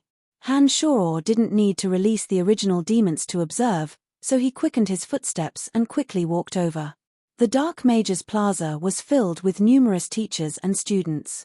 There were students of the Dark Major and Necromancy Major, as well as teachers and students of other magic majors. There were even a few knights and swordsmen mixed in. It was an extremely bustling scene. After accommodating over 100 people, the enormous plaza also seemed a bit crowded. Many of the students on the periphery squeezed in with all their might. There were even a few dirty fellows who stared at some of the female students and did their best to lean on them, causing light shouts and screams to ring out. After arriving here, Hanshaw had originally planned on using the original demons to spy, but he felt strong magical pulses in the surroundings. It looked like a magical boundary had been set up in the plaza. It wouldn't be good if he accidentally let the original demons collide with the magical boundary and attract the attention of others. Therefore, after only a moment's hesitation, Hanshaw didn't release the original demons. Instead, He relied on his tough physical body and similarly squeezed in. Under Han Shuo's forceful squeeze, the few thunder mags in front of him glared angrily at Han Shuo. However, Han Shuo didn't care at all and ignored them as he forced his way through. The gap between these people's thin and weak bodies and Han Shuo's wasn't small. They were easily pushed aside by Han Shuo and forced a path in. His extraordinary vision came into play at this moment. Han Shuo saw Lisa in front of him and immediately pushed aside the others around him, squeezing his way towards Lisa. Along the way, everyone frowned and cursed under their breath. When he reached Lisa's side, Han Shuo saw a wretched-looking swordsman staring shiftily at Lisa's now towering breasts, attempting to get closer to Lisa and take advantage of the situation. Now that Han Shuo had arrived inside, he discovered that a magical boundary had been set up in the plaza. A group of people seemed to be in the middle of a magical contest. No wonder it had attracted the attention of all parties. Lisa was paying full attention to the exciting fight in the plaza, and would shout loudly from time to time. She was just as excited as Amy and Athena beside her, and didn't care about the prying eyes of others at all. The swordsman finally made it to Lisa's side with great difficulty. He stared at Lisa's breasts with a lustful look, licking his face as he moved closer, wanting to take advantage of the situation. With a bang, Han Shuo suddenly appeared midway and abruptly rammed into the swordsman who was trying to get close to Lisa. He directly pushed the swordsman into the crowd of male wind mags behind him, receiving a round of curses and a few vicious punches in the back. Han Shuo then smiled merrily at the swordsman who had just come to a stop in the distance. He stood contentedly next to Lisa, and even purposefully rammed forward, leaning against Lisa's back. The swordsman, who was about to succeed, showed an angry and gloomy expression when Han Shuo did this. He raised his middle finger at Han Shuo from afar, and mouthed to Han Shuo, "You cut the line." Shrugging his shoulders, Han Shuo had a proud look on his face, and also slowly mouthed, "How about it?" Rolling his eyes, the swordsman felt a bit helpless. His eyes darted around in a circle, and he intended to search for another target. It was at this moment that Lisa suddenly exerted force from the back of her elbow and suddenly bombarded Han Shuo's chest, catching Han Shuo off guard. However, an attack of this level was basically useless against Han Shuo's body. However, the swordsman on the other side immediately showed an expression of schadenfreude, and looked excitedly at Han Shuo, preparing to be unlucky. "H, another blind guy coming over to take advantage of me. How annoying," Lisa called out in an impatient low voice, and then turned her head to glare angrily over. However, when she saw that it was actually Han Shuo, she immediately showed a pleasantly surprised expression, and hastily asked Han Shuo, "Why are you back?" "Ah, I didn't know it was you. Did I hurt you just now?" Seeing that the guy on the other side was gloating and waiting for him to be unlucky, Han Shuo pretended to rub his chest, showing an expression that seemed to be in great pain. Lisa was greatly shocked, and immediately reached out her small hand in a panic, rubbing Han Shuo's chest. Because it was already crowded here, Lisa was already pressed against Han Shuo's chest when she did this. The swordsman, who'd been waiting to see Han Shuo's misfortune, was immediately flabbergasted when he saw this situation occur. A proud smile hung on Han Shuo's face, and he mouthed to the swordsman in the distance, "I'm awesome, aren't I?" The swordsman didn't say anything else, and stuck his thumb out at Han Shuo from afar, indicating that he admired Han Shuo's awesomeness. He then turned his head and fixed his eyes on the other girl, squeezing through the crowd again. It looked like he wanted to try and see if he could have the same romantic encounter as Han Shuo. By this time, Han Shuo could already clearly see the battle taking place in the plaza. Therefore, he watched the fight between the dark major students and the light major students, and searched for traces of Fanny in the crowd. Chapter 126. Every winter, according to tradition, the Babylon Academy of Magic and Force would host a competition between schools. The winners would receive generous prizes to motivate the students to study even harder. This was the time when the Babylon Academy of Magic and Force was at its busiest. The competition between the various majors was no longer just for the prizes, but also concerned the reputation of a major and the teachers' faces. Even the future of the teachers of each major was tightly linked to this competition. Therefore, at this time every year, all the faculties would send out their strongest students to participate in this competition. On one hand, it was for the sake of the students themselves, and on the other hand, it was for the sake of the teachers of each faculty and their future status in the academy. The dark major and light major had always been sworn enemies, and had fought openly and covertly with each other for many years. The competition between the dark major and light major this time was for the sake of obtaining the title of first major. This was why so many spectators had come. An enormous magical barrier enveloped the entire plaza. With the premise that no lives would be lost, the dark major and light major had each sent 5 people to participate. A good show was currently playing out in the plaza. Han Shuo's gaze roamed all around, finally spotting Fanny sitting in the back corner amidst the row of teachers at the front desk. The stands had been raised a bit higher, and there were teachers of each major, including the dean. It looked like they were paying a great deal of attention to this time's competition. "Is there anyone from our necromancy major participating?" Lisa explained the situation to Han Shuo. Han Shuo was startled for a moment and then asked Lisa. Shaking her head, Lisa said, "Our necromancy major is a branch of the dark major. Because the dark major teachers and students are afraid that we'll drag them down, they didn't even count us in this time's competition. Therefore, it's been the dark major students fighting from beginning to end, and our necromancy major doesn't seem to have anything to do with it. So that's how it is. Who do you think will win this time, light major or dark major?" Han Shuo stared at the 2 people in the center of the plaza and asked casually. "I don't know. The dark major and light major have always been the 2 strongest majors in the academy. For so many years, the 2 departments had taken turns to obtain the title of the number 1 department in the academy, and no department had been able to keep winning. The dark major obtained victory last year, but the team leader of the dark major has already graduated and left, while the person from the light major is still here. I think the dark major is in a bit of danger this time." Lisa observed the situation in the plaza and explained to Han Shuo. "Ari, it's a pity that there's nothing about our necromancy major. For so many years, the dark major has always excluded us in every competition. Although Master Fanny and Master Jean have worked very hard, because of this, their status in the academy has been deteriorating day by day. Look, Master Fanny can only sit in the last row, and Master Jean doesn't even dare appear here because he's afraid that others will laugh at him. Our necromancy major has really failed," Amy said dejectedly, shaking her head. "There's nothing we can do about it. The dark creatures that our necromancy major summons are naturally countered by light magic. Without the help of summoned creatures, it's very difficult for necromancers to gain the upper hand against light major attacks.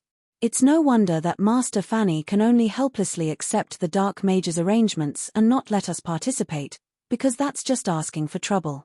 Athena was similarly dejected as she chatted idly with Amy.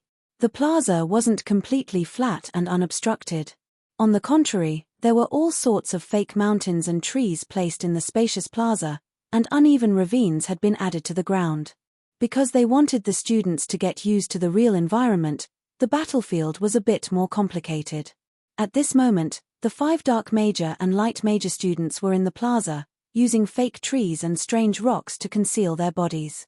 They would occasionally take the opportunity to attack each other and then use the terrain to retreat or regroup with their teammates.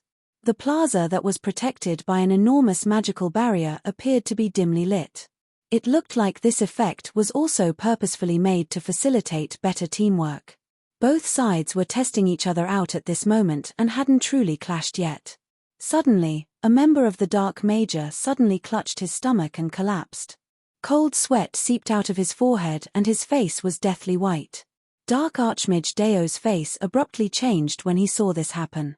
He immediately said to Dean Emma, "Dean, Phyllide seems to be feeling unwell. I'd like to pause the match and take a look at the situation." Space Grand Magus Emma also looked with a bit of astonishment at Phyllide, who'd fallen to the ground. She seemed to find it strange that Phyllide would suddenly collapse before the true battle had even begun. She nodded when she heard Deo's words. "Let's pause for a moment and see what's going on with Deo." Emma then waved her hand and the enormous magical barrier suddenly lit up. The other Dark Major students brought the pained Phyllide in front of Deo. Dark Archmage Deo and a few other Dark Major teachers surrounded Phyllide and examined him. In the end, Deo's face darkened as he said to Emma, "Dean, Phyllide ate some food that he shouldn't have. I don't think he can participate in the competition this time. Oh my gosh, what's going on?" Apparently, Phyllide is about to graduate as well and is about to become an adept mage in the Dark Major. He's currently the captain of the Dark Major and has the highest strength. If he suddenly can't compete, then the Dark Major has even less hope this time. Athena looked at Phyllide's pale face from afar and said with some worry. Lisa nodded and said, "Yes, the Light Major's Keelung was the captain of the Light Major last year. It's said that Keelung already has the strength of an adept mage, but he's purposefully delayed his advancement for this time's match. Originally, Phyllide would have been able to put up a fight, but now that something like this has happened, it looks like the Dark Major has no hope at all." Han Shuor's ears were sharp as he watched Emma and the others in the distance. He could clearly hear Emma and Deo's conversation. Because of Phyllide's problem, Deo tried to convince Dean Emma to postpone the match for a few days. However, Emma used the Academy's rules as a reason and refused Deo's suggestion. She only agreed to have Deo send out another Dark Major student to fight in Phylide's place. An enraged Deo argued with Emma in a shrill voice, saying that this was a conspiracy and insisting that Emma change the schedule of the match. It was a pity that Archmage Deo was only a Dark Major teacher after all and naturally couldn't compare to Dean Emma. Deo, who was unable to convince Emma, said furiously, "Since this is the case, then we won't compete. Others can say whatever they want this time. Master Deo, please be mindful of your status. Although a bit of an accident has occurred, I hope you don't want to change the Academy's traditions. Please find a replacement for this time's match and smoothly finish it." Emma, who had always had a kind expression, was obviously a bit angry as she stared at Deo and said solemnly. Emma was able to sit in the position of Dean of the Babylon Academy of Magic and Force not only because she herself was a Space Grand Magus, but also because she also possessed an unquestionable dignity. Deo was immediately dumbfounded when such a serious warning left her mouth. Thinking for a moment with a darkened face, Deo turned to look at Fanny in the corner and said, "Master Fanny, the Necromancy Major has never participated in so many years of matches. I'm thinking that the Necromancy Major should also send out someone to take Phylide's place and continue the match this time." Fanny, who had been sitting in the back row and looking expressionlessly at the surrounding situation, immediately started when she heard Deo's words. She then suddenly reacted and her charming face changed color, full of anger as she said, "Master Deo, what do you mean by this?" Anyone who understood could see that Deo was purposefully saying this to Fanny because Phyllide had left and he knew that he had no way of winning. Adding to that his anger towards Dean Emma, Deo had purposefully said this to her.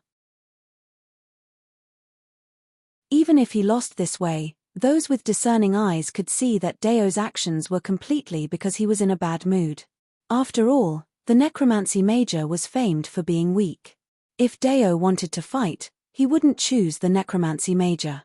Deo's actions were obviously looking down on the Necromancy Major, and could even be said to be an insult. Master Fanny, as a part of the Dark Major, the Necromancy Major should also put in some effort for the Dark Major, don't you think so? A Dark Major teacher on the side naturally understood Deo's meaning and spoke up after thinking for a moment. Some of the teachers next to Fanny looked at Fanny, rejoicing in her misfortune. Of course, there were also some who revealed looks of sympathy. However, the Necromancy Major was famed for being weak, so no one expressed anything. Most of them looked like they were watching a good show. Why didn't you think of the Necromancy Major normally? You found someone to be your shield at this time, yet you've thought of our Major. I don't agree with this. Without the Necromancy Major students participating, Fanny's face had already lost all light. She had only hoped that the match would end quickly, so that she wouldn't have to endure the ridicule and sympathy of others. Who would have thought that she would be insulted by Deo in the end? This immediately triggered Fanny's temper. Han Shuor was well aware that Fanny was soft on the outside but hard on the inside. Under normal circumstances, Fanny would treat others with a smile and wouldn't argue with others. However, once someone crossed her bottom line, Fanny wouldn't show any weakness and would resist. This time, Deo had obviously crossed Fanny's bottom line. The conversations of the teachers in the stands weren't able to be transmitted to this side.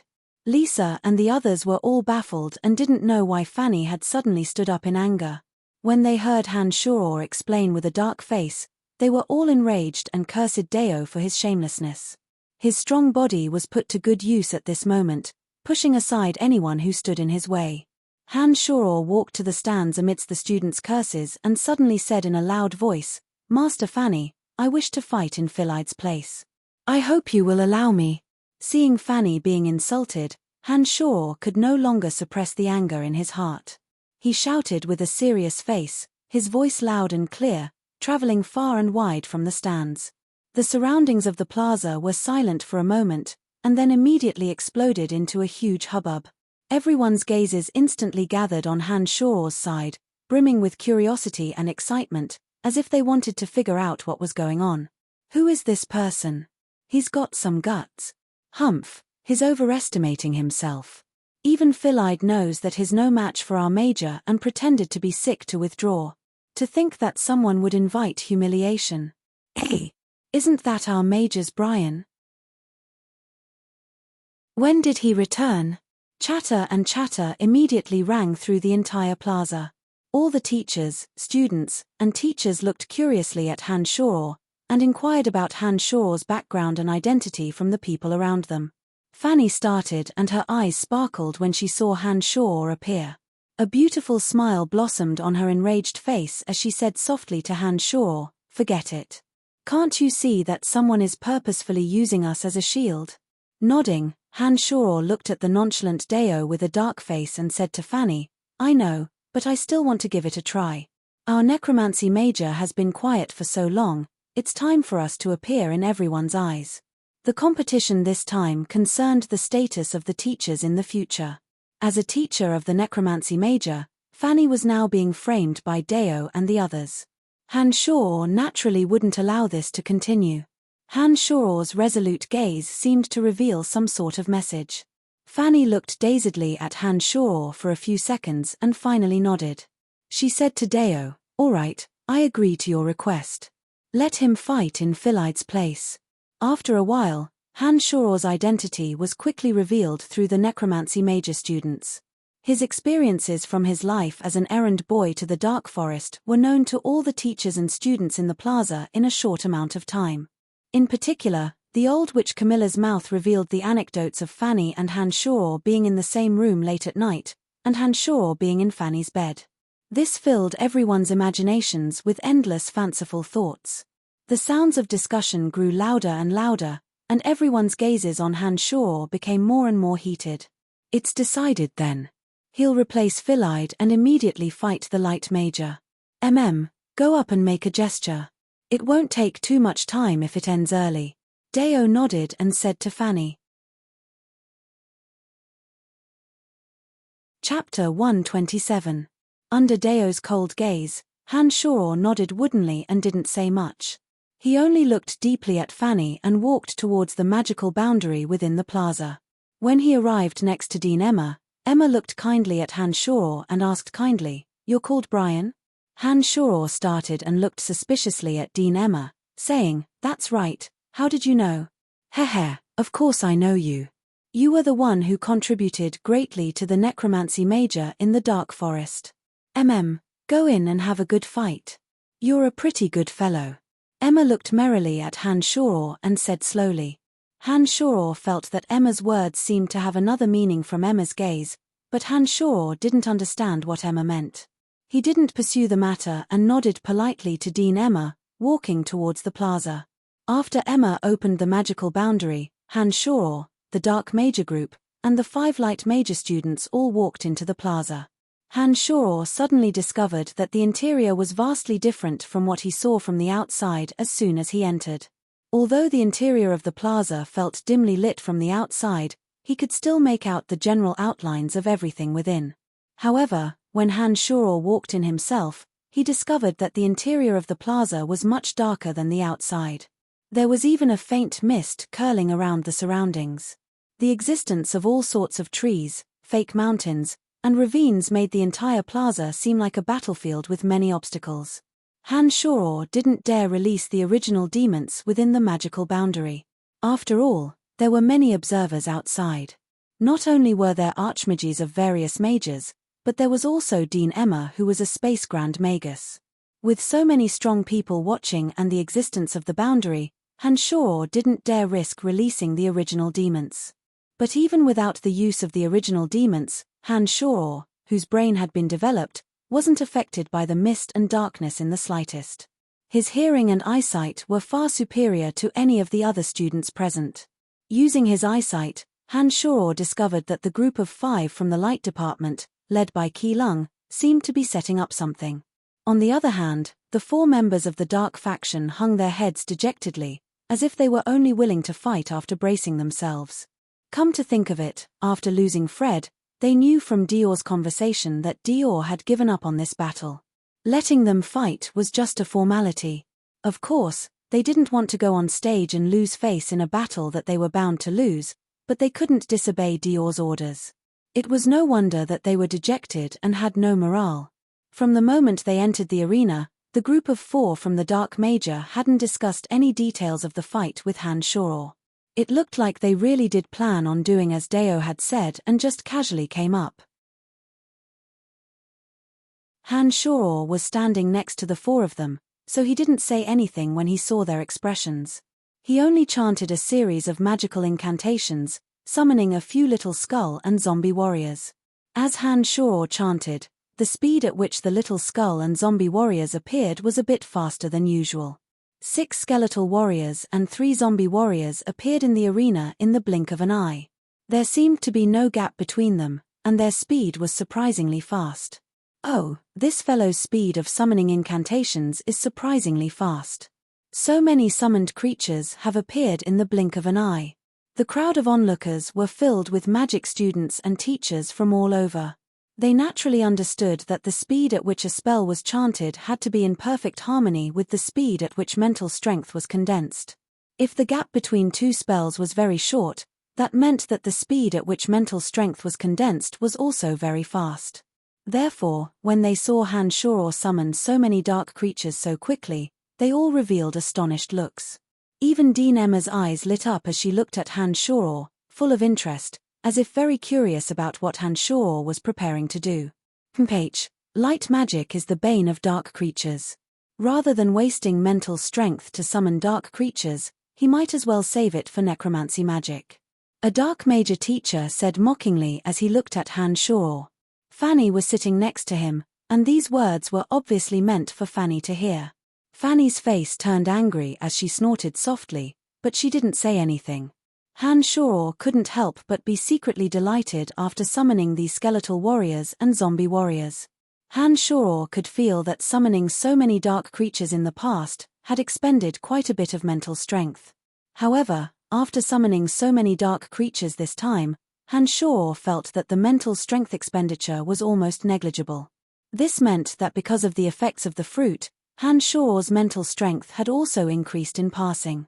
The delighted Han Shoror once again chanted necromancy magic, and a few more skeletal warriors and zombie warriors appeared on the ground, as well as a few ghouls. When summoning these dark creatures, Han Shoror had already left the dark major students by himself and arrived at the leftmost corner of the plaza. There were fake mountains and fake trees in the surroundings, and there was also the lingering mist. Therefore, the light major and dark major students couldn't see what Han Shoror was doing. After the dark creatures had come out, they brandished the weapons in their hands according to Han Shoror's orders and quickly started setting up traps. Rope after rope was used to dig a bigger and deeper trench, setting up a trap. The skeletal warriors used bone knives to work quickly, while the ghouls quickly moved the soil and piled it up in front, forming a wall that blocked people from entering. Then, the zombie warriors used the wooden sticks in their hands to pound the loose soil into a thicker layer. The 3 types of dark creatures began to methodically work together under the control of Han Shoror's mental strength.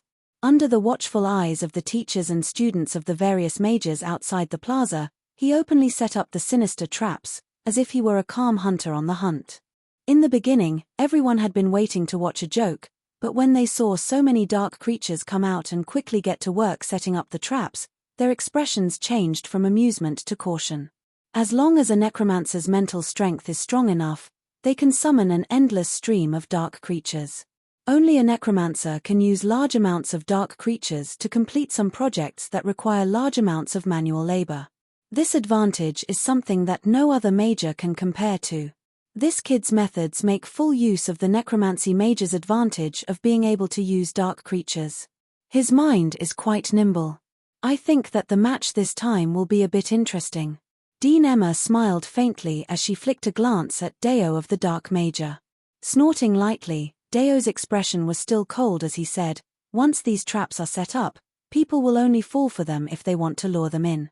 I think that this necromancy kid will have a hard time accomplishing this. When he appears in front of the Light Mager student's door, a wave of magical attacks will be enough to take him down. Then all the traps he's set up will be useless." As he spoke, Deo couldn't help but feel a bit of regret. He thought that if he'd instructed the other four to work together with Han Shoro earlier, they might have been able to lure the Light Mager students into the traps. Perhaps an accident really would have happened. It was a pity that the match had officially begun at this time and Deo had no way to go about it no matter how much he regretted it. He could only coldly observe everything that was happening in the plaza.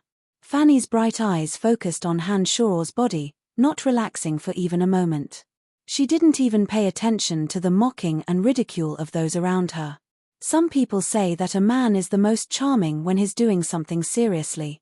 At this moment, Han Shoro's expression was calm, his movements unhurried, and the corners of his mouth even carried a calm self-confidence.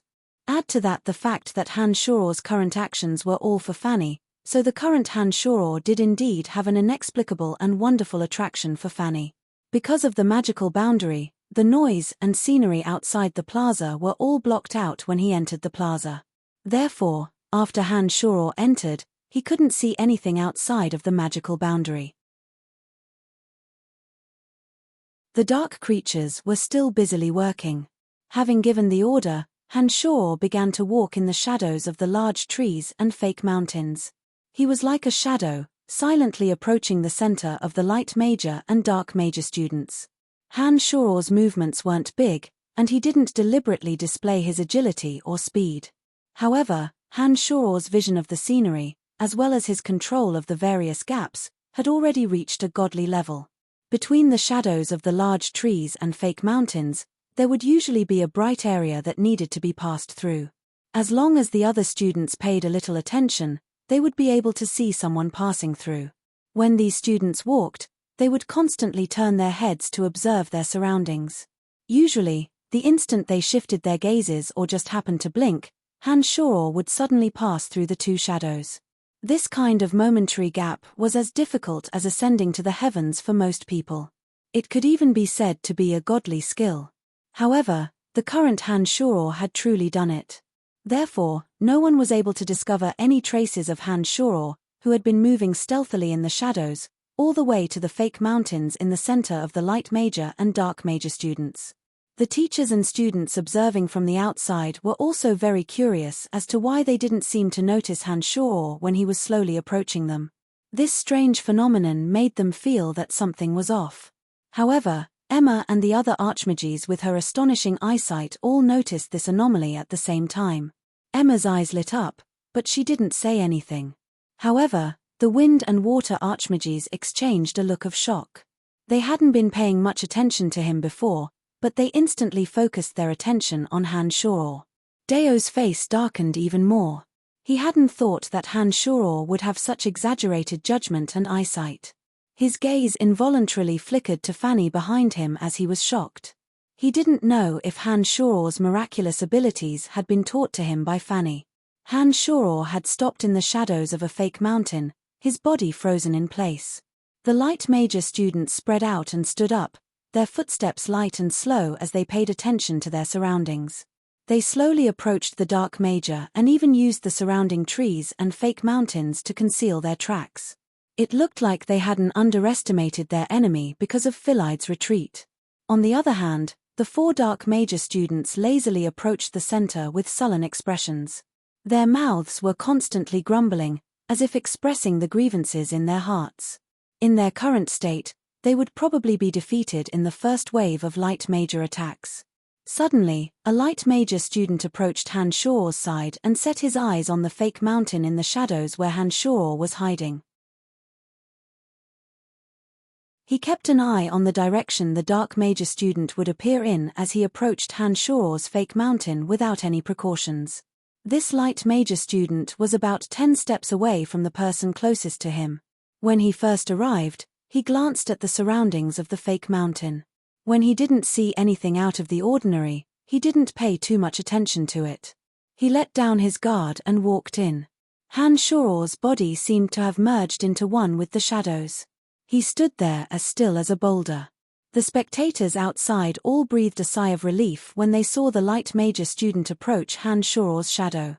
The entire area suddenly became deathly silent. Suddenly, Han Shuo, who was in the shadows of the fake mountain, was like a demon hidden in the darkness. A pair of demonic arms suddenly spread out, one hand covering the light major's mouth and the other suddenly grabbing onto his body, dragging the light major student into the darkness. While the light major student's face was filled with shock, Han Shuo punched the back of his head. The light major student's body went limp and he immediately fainted. In the darkness, Han Shuo dragged the light major student into the shadows and quickly changed their clothes. Soon after, he openly walked out of the shadows and slowly approached the center. The 5 light major students were about 10 steps away from each other, just enough for them to see the person next to them. But because of the fog and darkness, they could only determine who they were from their clothes and couldn't clearly see their faces. Adding to the fact that their winter clothes were thicker and their bodies were a little bloated, Han Shuo's appearance didn't attract anyone's attention. It was a pity that the teachers and students outside the plaza had seen everything that had happened. The clamor outside had already reached a frenzied state. The necromancy major's entourage had suddenly become the main characters at this moment. Lisa and the others' crazed cries sounded so high even in the noisy plaza. My gosh, unbelievable. He can actually take down someone just like that. The 5 light major students have been observing for a long time. How could they not have noticed his approach? How is this possible? He's now a member of the light major. I think the light major's in big trouble this time. Haha, a teammate next to them has suddenly become a ticking time bomb and no one knows about it. This is quite interesting. Incredulous discussions rose and fell. The students still found it a bit hard to believe, but the truth was right in front of them and they had no choice but to believe it. Master Fanny, this student of yours is quite interesting. Beside her, Deo's aloof face had softened quite a bit. He looked at Fanny, who also had a normal expression, but her eyebrows were twitching slightly and she was obviously suppressing her excitement. Feeling a wave of comfort in her heart, Fanny flicked a cold glance at Deo and said mockingly, "How could I? I just had someone make up the numbers. Master Deo overpraises me." Deo didn't say much after being deflated. His expression was also a bit nervous as his gaze swept around the plaza, paying attention to the subsequent developments. Fanny's heart was filled with joy at this moment. Because of the weakness of her major, Fanny had always suffered the mockery and sarcasm of others. Now, because of Han Shuo's rise to prominence, the gazes of others on her were full of surprise and incredulity. Deo didn't even retort when people ridiculed him. This made Fanny's heart overflow with joy. Everyone had their vanity, especially Fanny, who was often struck down by others. Now that the situation had suddenly reversed, Fanny's joy and comfort were 100 times more intense. When she looked at Han Shuo again, she felt that he was pleasing to the eye no matter how she looked at him. The corners of her mouth unconsciously curved into a sweet smile. Within the arena, Han Shuo naturally didn't know that his performance had already caused a huge uproar outside the arena. He calmly and heavily strode forward, slowly approaching the center with the other 4 light major students.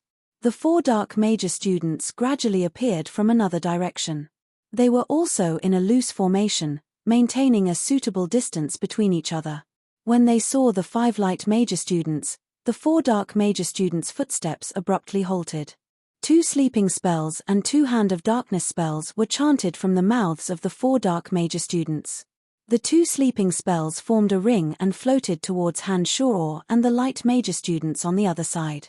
2 enormous palms also suddenly formed in the dusky sky, grabbing towards the other 2 Light Major students.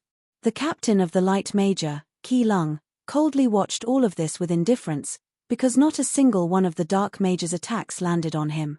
Perhaps they themselves knew that these moves were ineffective against Qi Lung. Han Shuor also suffered the attack of a sleeping spell. At this moment, his body slanted and he quickly took a few steps, already dodging the Dark Major student's sleeping spells. The student standing next to Han Shuor didn't panic even after the Hand of Darkness appeared above his head. A radiant sword slash suddenly appeared, striking towards the Hand of Darkness in the air. At this moment, a bone spear appeared out of nowhere, followed closely by another bone spear, stabbing towards the radiant sword slash with lightning speed. 2 popping sounds rang out as the bone spear and the radiant sword slash turned into white light and dissipated. At the same time, an Agony of the Soul spell appeared in front of the Light Major student along with the Hand of Darkness. The sudden change completely disrupted the Light Major student's thoughts. Before he could react, the Agony of the Soul spell had already landed on his body. Then, the Hand of Darkness suddenly wrapped around his body and grabbed him. "Delon, what's wrong?" Qi Lung, who was in the distance, immediately exclaimed when he saw the situation and walked over. Delon, who was next to Han Shuor, immediately reacted. Although Han Shuor's chanting had been extremely soft, the 2 of them were too close, so he could still hear it. At this moment, the anxious Delon tried to warn Qi Lung to pay attention to Han Shuor.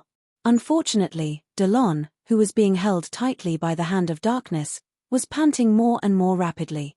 In the distance, a Dark Major student excitedly cast the Hand of Darkness, and Delon was knocked unconscious by the Hand of Darkness. Apart from this fainted one, the other Light Major students easily dealt with the Dark Major's attacks. Qi Lung, who didn't encounter any attacks, quickly approached Delon, wanting to check on Delon's condition. Between Han Shuor and Qi Lung was the unconscious Delon. As Qi Lung moved, Han Shuor also approached the unconscious Delon at the same time, seemingly wanting to see how Delon was doing. The Light Major's captain, Qi Lung, was the first to approach Delon. He had just squatted down and was about to check on Delon's condition. 3 bone spears appeared one after another, followed by 2 bone arrows and an Agony of the Soul spell. Qi Lung, who was squatting down, suddenly got a shock. When he suddenly stood up, he finally saw Han Shuor's face. He couldn't help but yell, "Not good." After he finished chanting an incantation, a light element shockwave was released from his chest in a semicircle. Several bone spears and bone arrows, as well as the Agony of the Soul spell, were destroyed in an instant. However, when the shockwave fell, a few more bone arrows followed closely behind. This gave Qi Lung a huge shock, and he hurriedly dodged backwards. The release of magic depended on the strength of one's mental strength and the speed at which they condensed. The time between 2 spells could be shortened, but in theory, the more powerful and destructive a spell that consumed a lot of mental strength, the longer the time between spells would be. For example, the bone arrows, which were very low-power spells, consumed very little mental strength, so the time between spells was very small. Looking at the current situation, after Qi Lung released the shockwave spell, he should need a buffer period to stop. Unfortunately, Han Shuor didn't give him any chance. The 3 bone arrows that flew out from behind made him a little flustered, and he didn't dodge in time and was shot in the buttocks. Billy is that guy from the Necromancy Major in disguise. This person is too sinister, let's take him down first. Qi Lung, who had been shot in the buttocks by a bone arrow, rubbed his buttocks and yelled loudly. The other 2 Light Major students who had dodged the Dark Major's attack only paused when they heard Qi Lung's yell. They immediately joined up with Qi Lung and attacked Han Shuor. At this moment, Han Shuor gave a long laugh and raised his voice, "Those who have fainted and fallen are already out. You 3 against the 5 of us, I think it won't be easy for you to win." Han Shuor didn't continue to stay in place after he'd spoken, and ran towards the trap that had been set up earlier with the speed that a normal mage should have. Keelung and the other two froze for a second, and then Keelung said resolutely, "Take down this guy first. The other 4 dark major students have lost their will to fight, so we'll take care of them last." The other 2 from the light major nodded at the same time when they heard Keelung's words, and rushed towards Hanshuro with Keelung. The remaining 4 dark major students looked at each other, and then one of them shouted, "Damn it, there's 5 of us now. What are the 3 of them afraid of? Let's take them out together." In this way, Hanshuro could be seen running forward with the 3 light major students chasing fiercely from behind. Behind Keelung and the other 2, the 4 dark major students chased fiercely after Keelung and the other 2, forming a strange scene. There was a hubbub of noise outside the arena at this moment. If one were to say that Hanshuro had just taken down someone in the shadows, then there was still some element of luck involved. However, when he fought with Keelung afterwards and used the speed of his magic release to injure Keelung's buttocks, this already proved that Hanshuro's strength was absolutely out of the ordinary. Add to that the fact that they'd seen the trap that Hanshuro had set up earlier, and now that they saw Hanshuro run in that direction, the onlookers immediately knew that Hanshuro was harboring some sinister intentions. "Oh, damn it, why is it like this?" Light Archmage Voigtlander, who'd always had the smile of victory in his grasp, couldn't help but groan at this moment. The appearance of this kind of situation was obviously completely outside of his expectations. "Master Fanny, this student of yours is quite impressive. Who would have thought that the necromancy major would have such a talent? It's truly inconceivable." All of a sudden, the attitudes of the teachers who'd often ridiculed Fanny suddenly changed, and they all spoke to Fanny with emotion. This moment was the most glorious and proud moment that Fanny had been in the necromancy major for so many years. Hanshuro's actions had won the respect of everyone for Fanny. Wild with joy, Fanny smiled slightly in a reserved manner and said faintly, "It's nothing much. Our necromancy major is full of talents, it's just that everyone keeps a low profile. Now you should know how shallow your previous knowledge was." When these words were spoken, the teachers on the side looked at each other in astonishment. They hadn't thought that because of Hanshuro's sudden rise, Fanny's aura would immediately rise as well.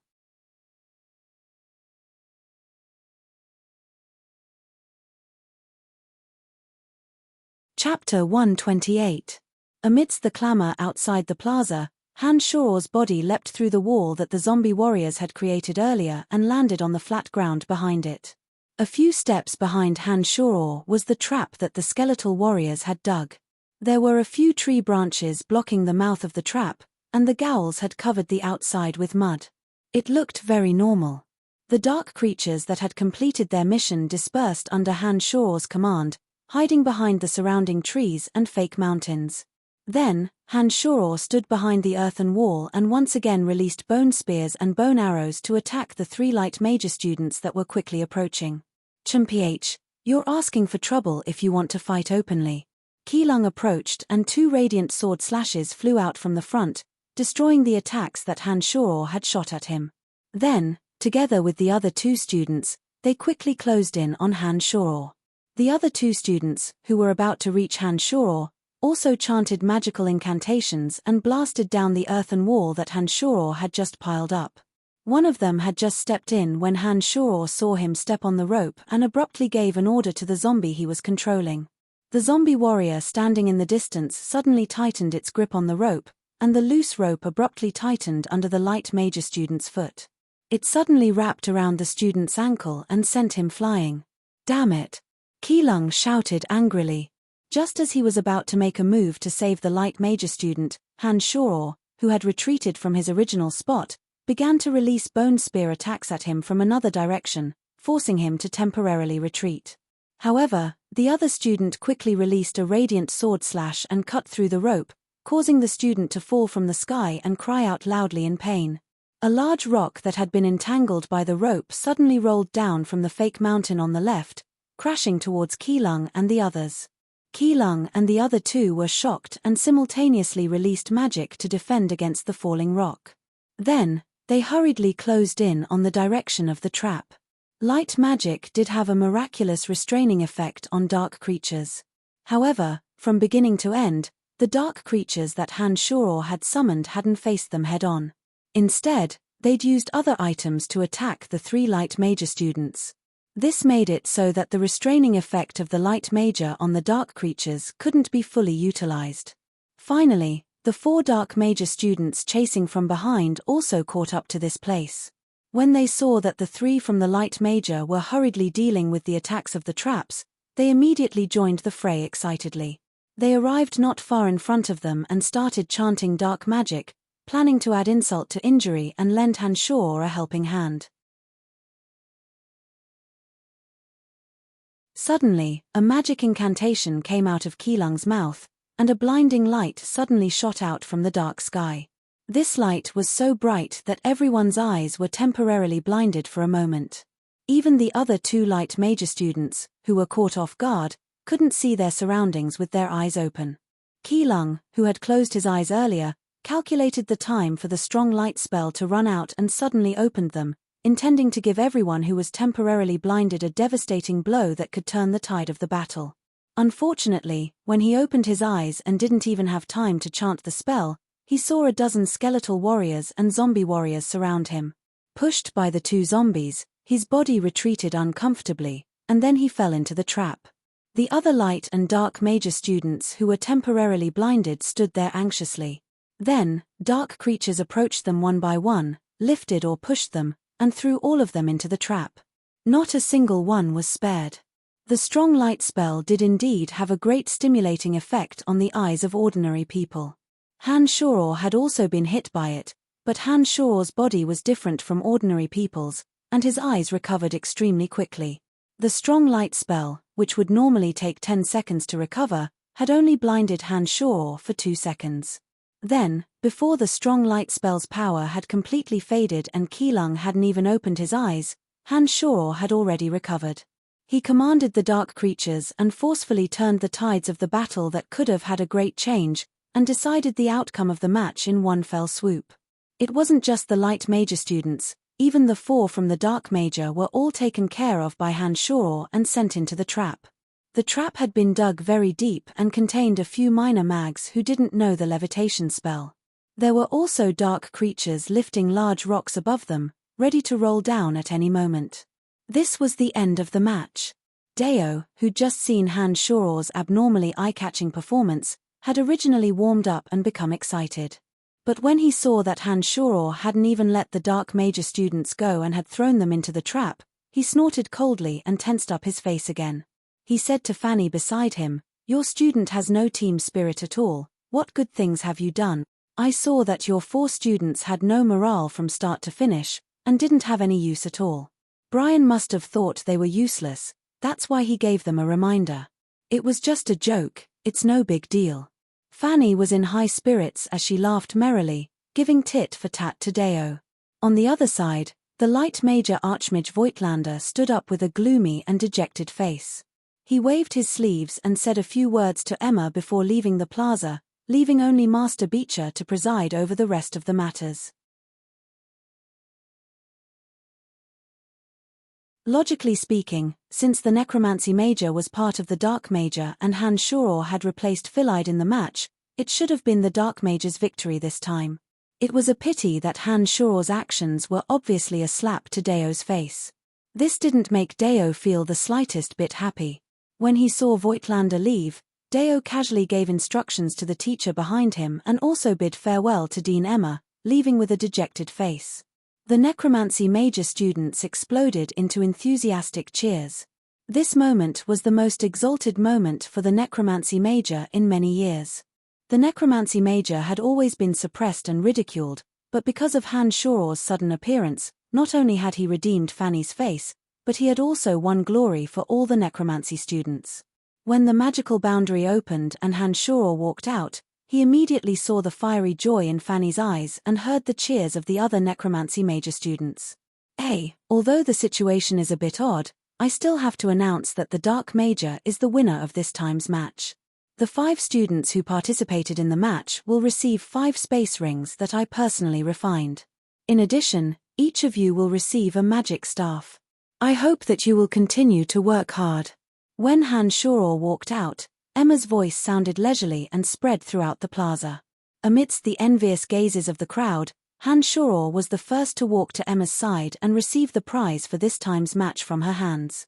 On the other side, the Dark Major and the others had climbed out of the trap with great difficulty with the help of others. Just as they were about to settle the score with Han Shoror, a smile once again appeared on their faces when they heard Emma's announcement, and they eagerly walked towards Emma. When he received the space ring, Han Shoror inspected it with his mental strength and was very satisfied. This space ring had been personally refined by Space Grand Magus Emma, and its capacity was at least 5 times larger than the one that Han Shoror was currently wearing. The materials needed for such a large capacity space ring should be even rarer. It looked like only a Space Grand Magus would be able to refine it. Up until now, Han Shoror had never used a magic staff. When he received this magic staff and infused it with his mental strength, Han Shoror suddenly discovered that there was another small space within the magic staff that actually had the function of storing mental strength. After casually casting a spell, he discovered that after the magic circulated to the magic staff, the speed of the spell increased by a small margin. It looked like this magic staff had the function of storing a small amount of mental strength and increasing the speed of casting spells. It was no wonder that every mage was willing to risk their lives to obtain a suitable magic staff. A wondrous magic staff indeed had the function of increasing a mage's strength more or less. After receiving the space ring and magic staff, Han Shoror didn't linger in the plaza for too long. He smiled and nodded at Fanny from afar, then left by himself, leaving all the remaining matters for Fanny and the others to handle. Wait, Brian. Han Shoror's departure didn't escape the gazes of the many students in the plaza.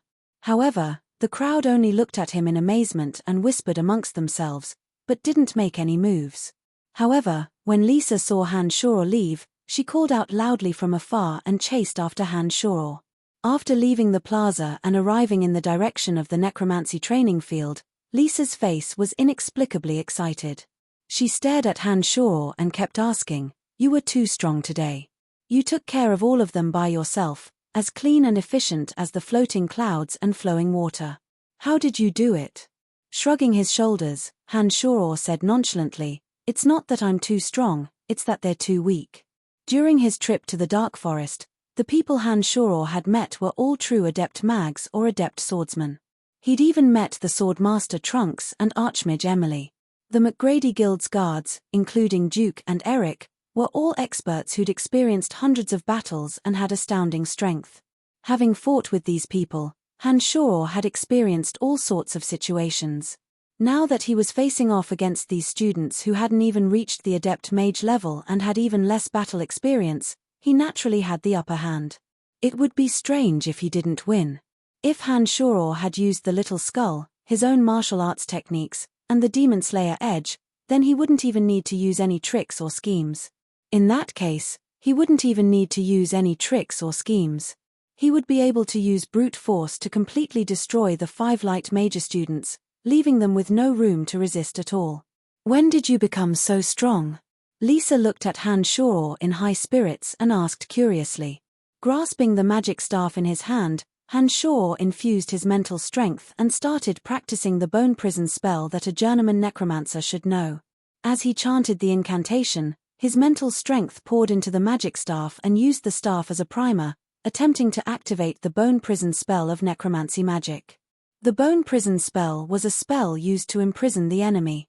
Once it was deployed, it would form a prison made purely of white bones and forcefully bind the enemy, rendering them unable to move. Necromancy magic with enough mental strength could control every single bone in the bone prison. Not only could it trap someone, but it could also use the bones in the bone prison to rebind any part of the person's body, turning the white bones into soft but tough vines. It was quite miraculous. The first time he'd used the bone prison spell, dozens of white bones had appeared in the air, but they couldn't truly form a bone prison. As Han Shoror relaxed his mind, the white bones couldn't flexibly assemble into a bone prison and fell to the ground with a loud crash. "My strength is about the same as yours, so I can't say that I'm that strong. If you practice diligently, I think your accomplishments will be even greater." Who knows, maybe you'll be able to represent our major in next year's competition. Han Shoror continued to practice the bone prison art as he responded carelessly to Lisa's words. Lisa made a wry face at Han Shoror when she heard Han Shoror's words and then sighed lightly. I'm too stupid. I've studied necromancy magic for so long, but I'm not as good as you who've studied it for a few months. No, there are so many necromancy major students, your strength is already quite good. Heh, I'm saying that if you work harder, you'll improve even faster. I think that the magic of our necromancy major isn't any worse than the other majors. It's just that there aren't many people practicing necromancy magic now, so there aren't many experts. Han Shoror spoke carelessly with Lisa as he practiced the bone prison spell over and over again. After a while, some other necromancy major students seemed to have recognized the power of necromancy magic for the first time because of Han Shoror's exploits today. They hadn't even eaten yet as they excitedly came to the training fields and started practicing magic over and over again. Han Shoror actually stopped his magic practice when the other students appeared, avoiding the enthusiastic words of the students and walking out of the training fields. Han Shoror looked left and right when he left the training fields, and walked towards Fanny's lab when he saw that there was no one around. When Han Shoror arrived at Fanny's lab, he discovered that the door was still locked. It looked like Fanny hadn't returned yet. Logically speaking, Fanny would usually be in the lab at this time. If she hadn't returned yet, it looked like she'd been delayed by the necromancy major's exploits today. Not in a hurry, Han Shoror sat down on the grass behind Fanny's lab and took out the necromancy magic books he'd obtained from the Cemetery of Death to study. The 3 original demons patrolled in 3 different directions and weren't afraid that someone would suddenly approach. They slowly studied the bone prison spell that they were about to master. After a while, the space in front of Han Shoror suddenly warped.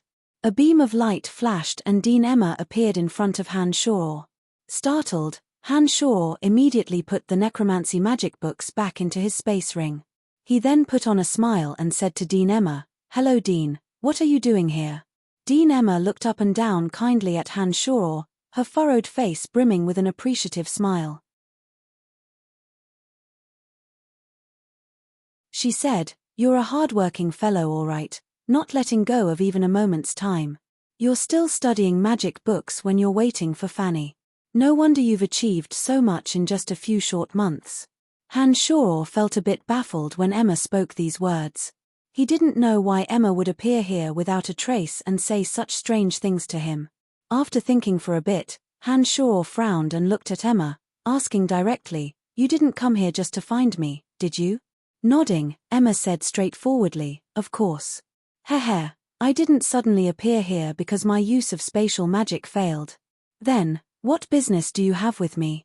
Han Shoror hesitated for a moment before opening his mouth to ask again. Emma smiled amiably at Han Shoror's question and said, "Actually, I'm grateful to you. If it wasn't for your discovery regarding Camilla's matter last time, I wouldn't have known that she was a member of the Kossi Empire's dark underworld organization."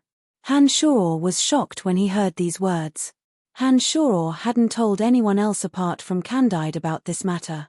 Now that Emma suddenly said these words, Han Shoror was truly shocked. Thinking quickly in his mind, Han Shoror stared at Emma and asked, "Did Lord Candide tell you?" Nodding, Emma smiled, "Clever young fellow, my old man says that you're a talent. Fanny mentioned this to me last time as well. After today's match, I've discovered that you're indeed a bit mysterious. However, I won't ask you why. I've come here today just to persuade you of one thing." With a face full of astonishment, Han Shoror never would have thought that Emma and Candide of the Dark Mantle would be husband and wife. No wonder Emma had looked at him so strangely before the match. "What do you want to tell me?" After a moment of daze, Han Shoror looked at Emma and said, "I can see from your gaze that you have a very good impression of Fanny, but I hope that before your strength is strong enough, you won't have any emotional entanglements with Fanny. Because if you're still a student who hasn't graduated, it won't be a good thing for both you and Fanny when your relationship really crosses that bottom line. Especially for Fanny, it might attract some unnecessary trouble." Emma looked at Han Shoror and sincerely advised. She paused and opened her mouth again, "I'm saying this for your and Fanny's own good. I hope you can listen to my advice." When you graduate from the necromancy major and your strength surpasses Fanny's, I can still help you if you and Fanny run into trouble in your relationship at that time. Oh, now that Fanny is here, I'll be leaving first. Emma's figure once again disappeared into thin air after she finished speaking. When Emma had just disappeared, Hanshaw also sensed Fanny's approach.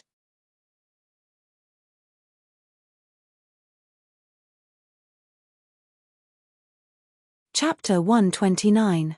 Hey! What are you doing here? Her face brimming with a joyful smile, Fanny called out in pleasant surprise when she saw Hanshaw from afar. Leaving the grass behind the lab, Hanshaw strode towards Fanny and said, I came to find you. I saw that you hadn't returned yet, so I waited for a while. Dean Emma's words just now made Hanshaw have no choice but to consider things carefully.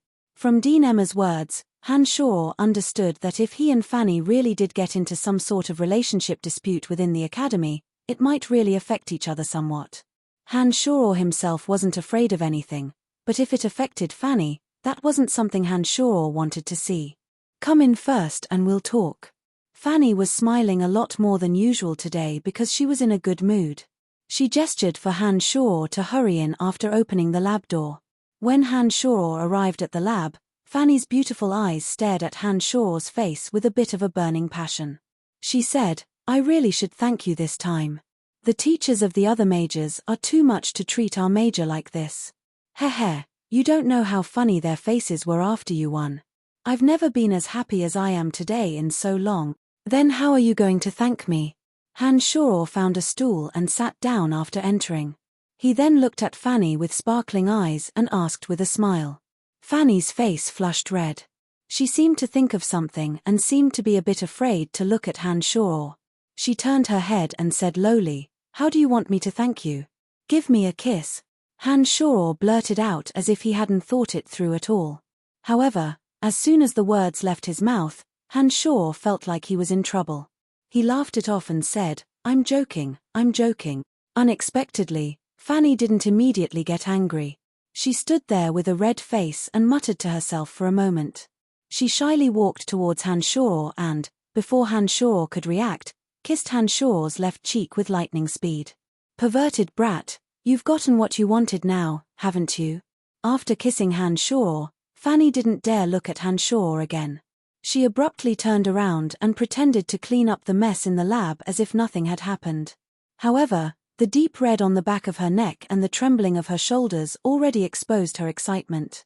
Hanshaw stood there in a daze and reached out to touch the cheek that Fanny had kissed. He felt the slightly damp fragrance on his cheek and couldn't help but use his finger to dab at the wet spot. He then stuck his finger into his lips and sucked. Seeing that Hanshaw didn't say anything, Fanny finally couldn't help but turn around and look. She just happened to see Hanshaw's somewhat ambiguous and lewd actions. She immediately stomped her foot in anger and shouted, Damn it, you're really perverted. At this time, Hanshaw had long since forgotten all about Emma's previous persuasion. He licked his lips in lust and said, How am I perverted? You're just too charming. I actually wanted you to kiss my lips from the beginning, but you seem to have kissed the wrong place. That didn't count, let's do it again. Hanshaw closed his eyes after speaking and moved his lips forward. No matter how one looked at him, he looked like he was lustful. Fanny only felt a knot of anger when she saw Hanshaw's appearance. Her slender right hand suddenly reached out and pinched Hanshaw's cheek. She shouted delicately, Bad brat, how dare you push your luck? Hanshaw immediately knew that he wouldn't be able to do as he wished when he heard Fanny's sweet cry and hurriedly opened his eyes. He was about to retreat when he suddenly saw Fanny's white, tender right hand reach out to pinch his cheek. His heart stirred and Hanshaw didn't even think as he moved his mouth forward like lightning. He licked Fanny's beautiful palm and then retreated like lightning. With a soft-o sound, Fanny's body shook as if she'd been struck by lightning. She couldn't help but moan softly for a moment. She then reacted and said with a huff, You bad brat, you're becoming more and more unbridled. You're dead for sure. An enraged Fanny flew straight for Hanshaw as soon as she finished speaking, seeming to want to settle scores with Hanshaw. Hanshaw, who'd just taken liberties with Fanny, felt his heart sway and found it harder and harder to control himself. Han Shoror in particular discovered that Fanny's attitude towards him was vastly different from usual, perhaps because she was too happy. Under normal circumstances, Fanny would have been furious and berated when Han Shoror made such an excessive request to kiss her. Who would have thought that not only did she not berate him this time, but Fanny actually agreed to such an excessive request? Han Shoror had just licked her palm, so her current bashfulness was clearly greater than her anger. Han Shoror could clearly sense that Fanny was a bit different from usual at this moment. Han Shoror didn't dodge when he saw Fanny rush towards him. He waited until she was about to reach Han Shoror and reach out to teach Han Shoror a lesson when Han Shoror suddenly reached out like lightning and grabbed Fanny's outstretched hand, pulling Fanny directly into his embrace. A faint fragrance suddenly rushed into Han Shoror's nose and mouth. As soon as the mesmerizing, dainty body entered Han Shoror's embrace, her curvaceous body pressed tightly against Han Shoror's body. This immediately made Han Shoror, who wasn't a virgin, feel an intense disturbance in an instant. At this time, Emma's earlier persuasion, including the knot in his heart caused by his relationship with Emily, were all tossed to the highest heavens. His large hand wrapped around Fanny's waist, and he suddenly plunged his mouth towards Fanny's cherry lips, greedily and fiercely tasting. Fanny, whose body was bound by Han Shoror, couldn't move at all.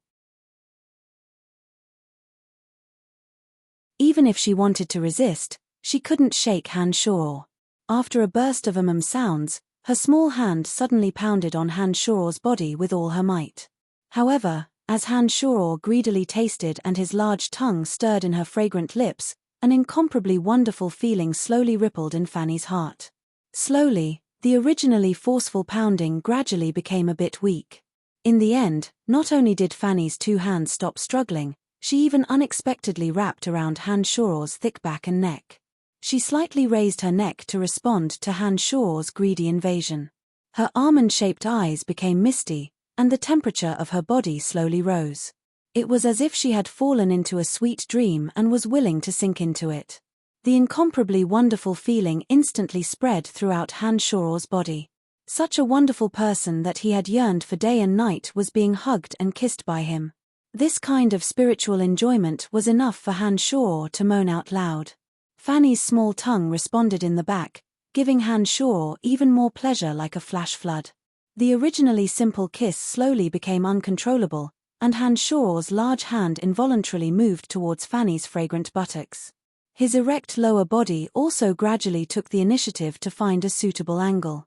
Suddenly, the sinking Fanny clearly felt the fiery hardness of an iron rod at her waist. She instantly understood the current situation, and immediately began to struggle without a care for anything else. Because of Fanny's cooperation, Han Shoror's body couldn't help but relax.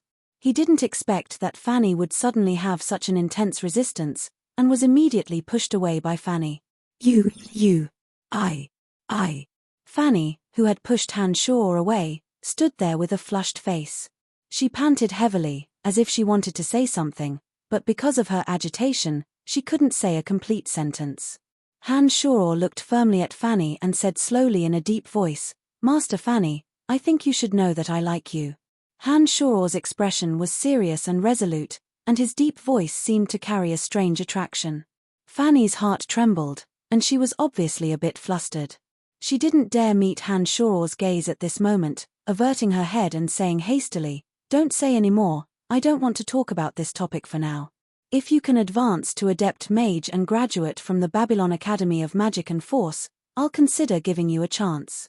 With her back to Han Shoror, Fanny was still panting unevenly, and her neck was completely red. Behind her, Han Shoror looked at Fanny a few times, and then walked towards her with firm steps. He suddenly reached out and hugged Fanny from behind. Han Shoror said softly, "You've been the goddess of my dreams since a long time ago. Your kindness and passion moved my heart, and your beauty made it even harder for me to extricate myself.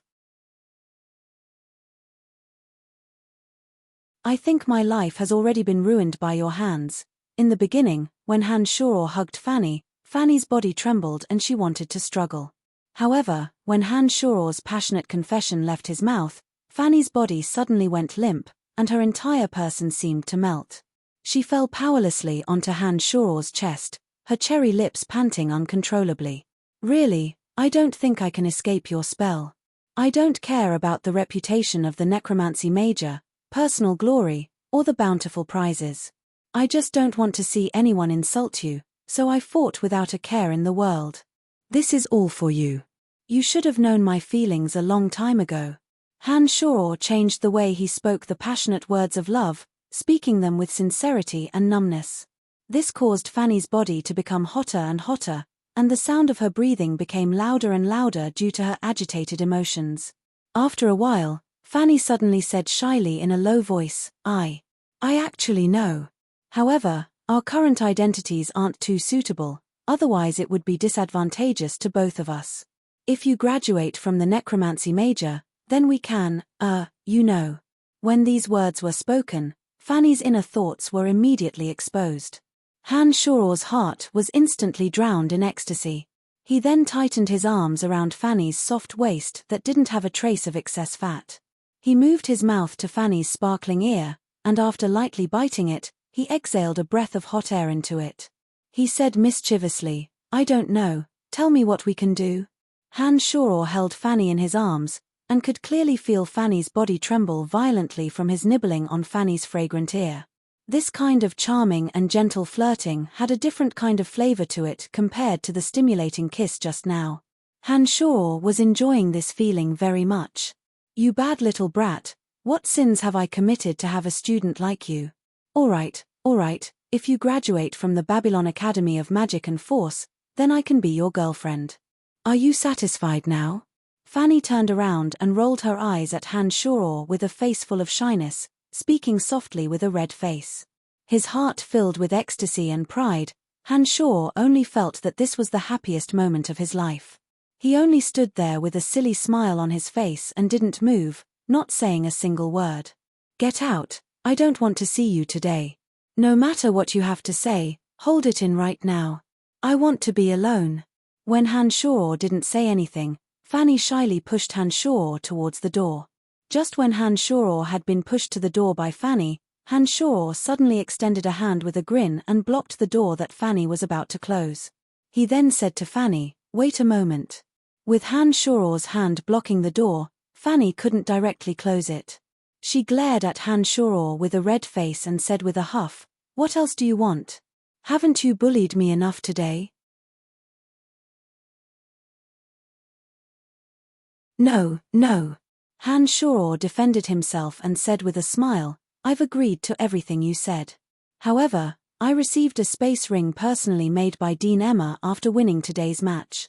This space ring has a much higher capacity and quality than the one I'm using now, so my current space ring is temporarily useless.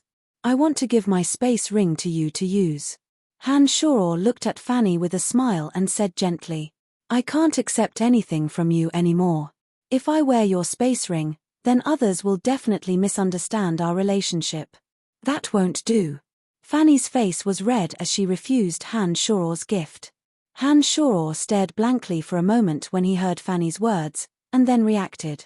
Han Shuor had originally planned on giving Yuna's space ring to Fanny to use, but because he'd received Emma's space ring at the last minute, he'd only planned on giving his to Fanny.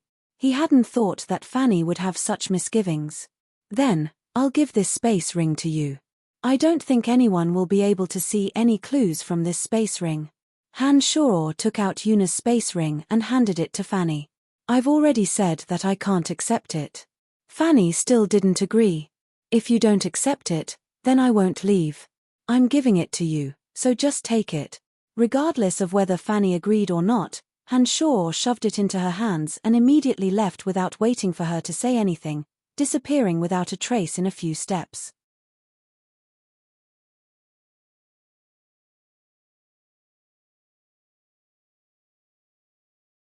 Chapter 130. The Bone Prison spell was a spell that journeyman necromancers had to grasp. If this spell could be used skillfully, it could create conditions for dark creatures and allow them to easily defeat their enemies.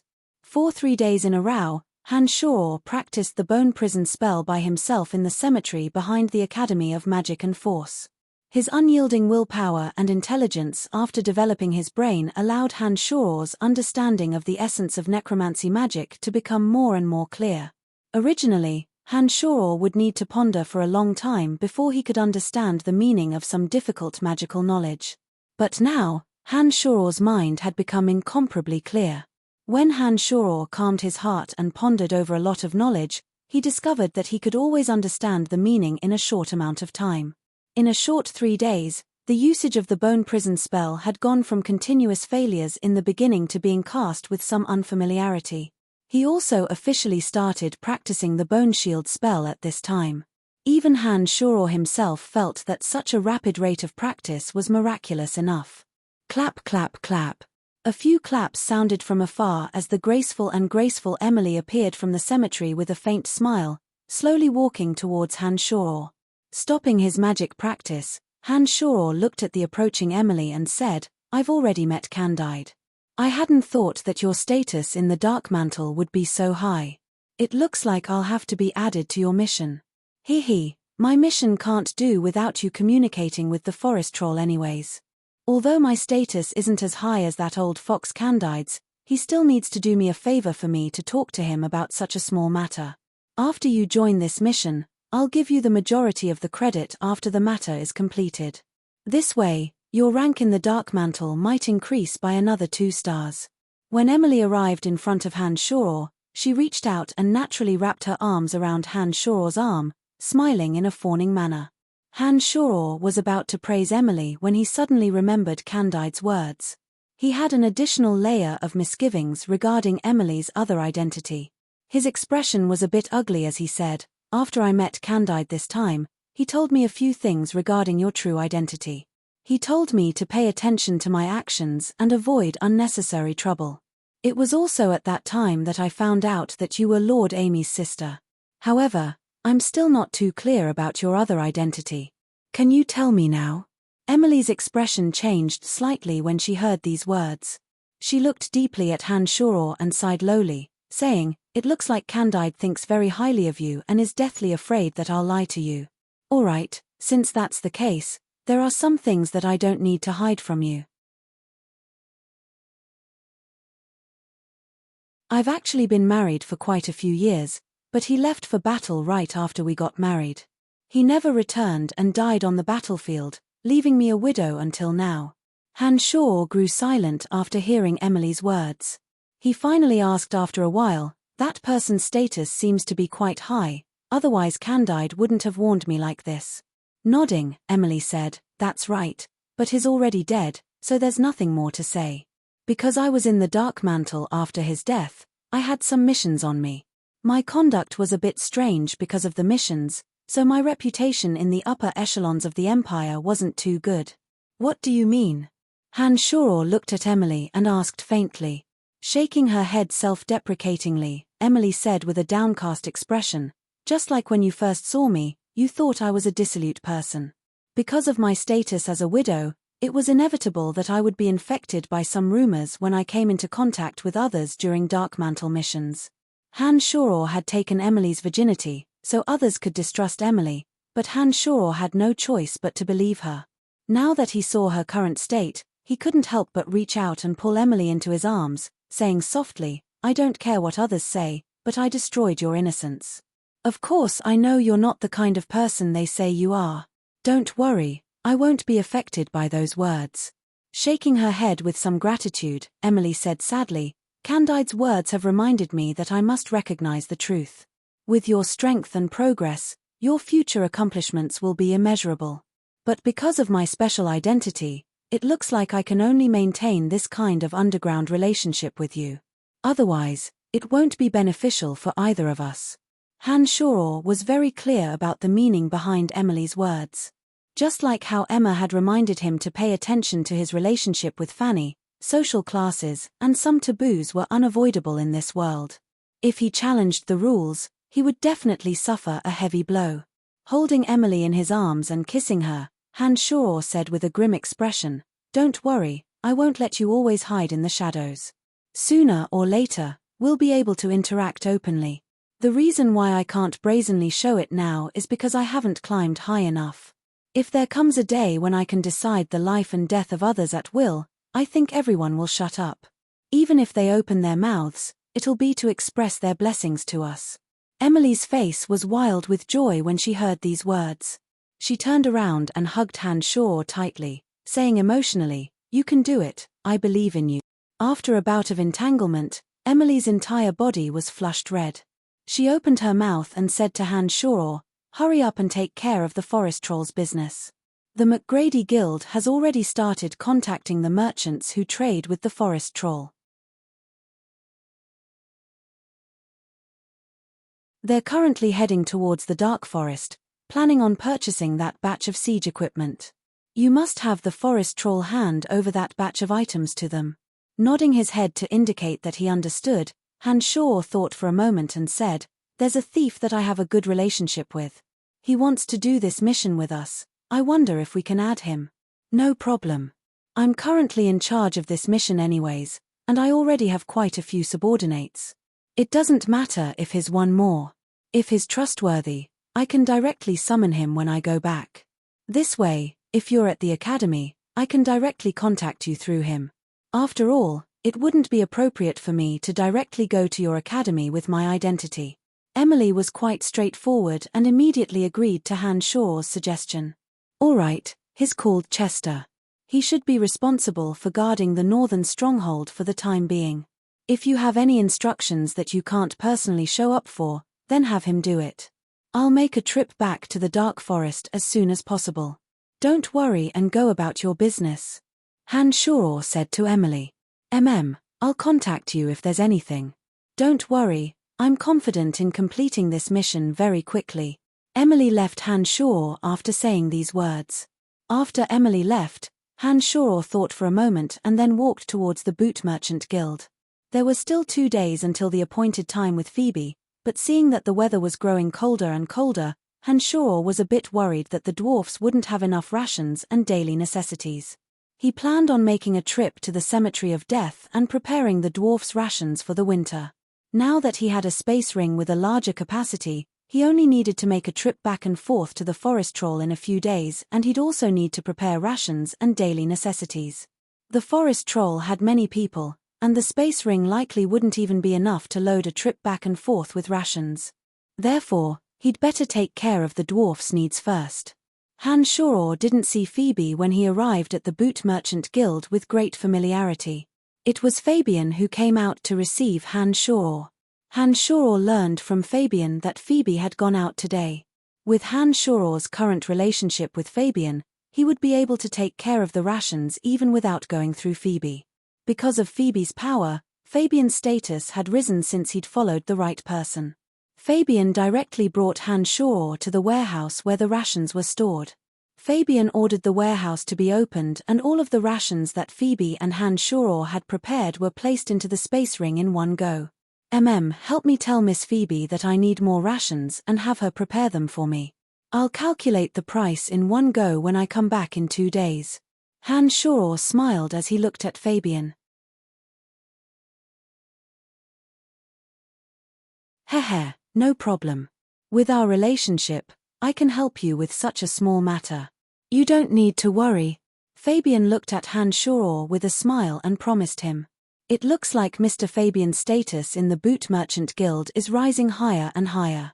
Hanshaw was a bit surprised when he saw Fabian promise so easily and opened his mouth to speak. Not at all, not at all.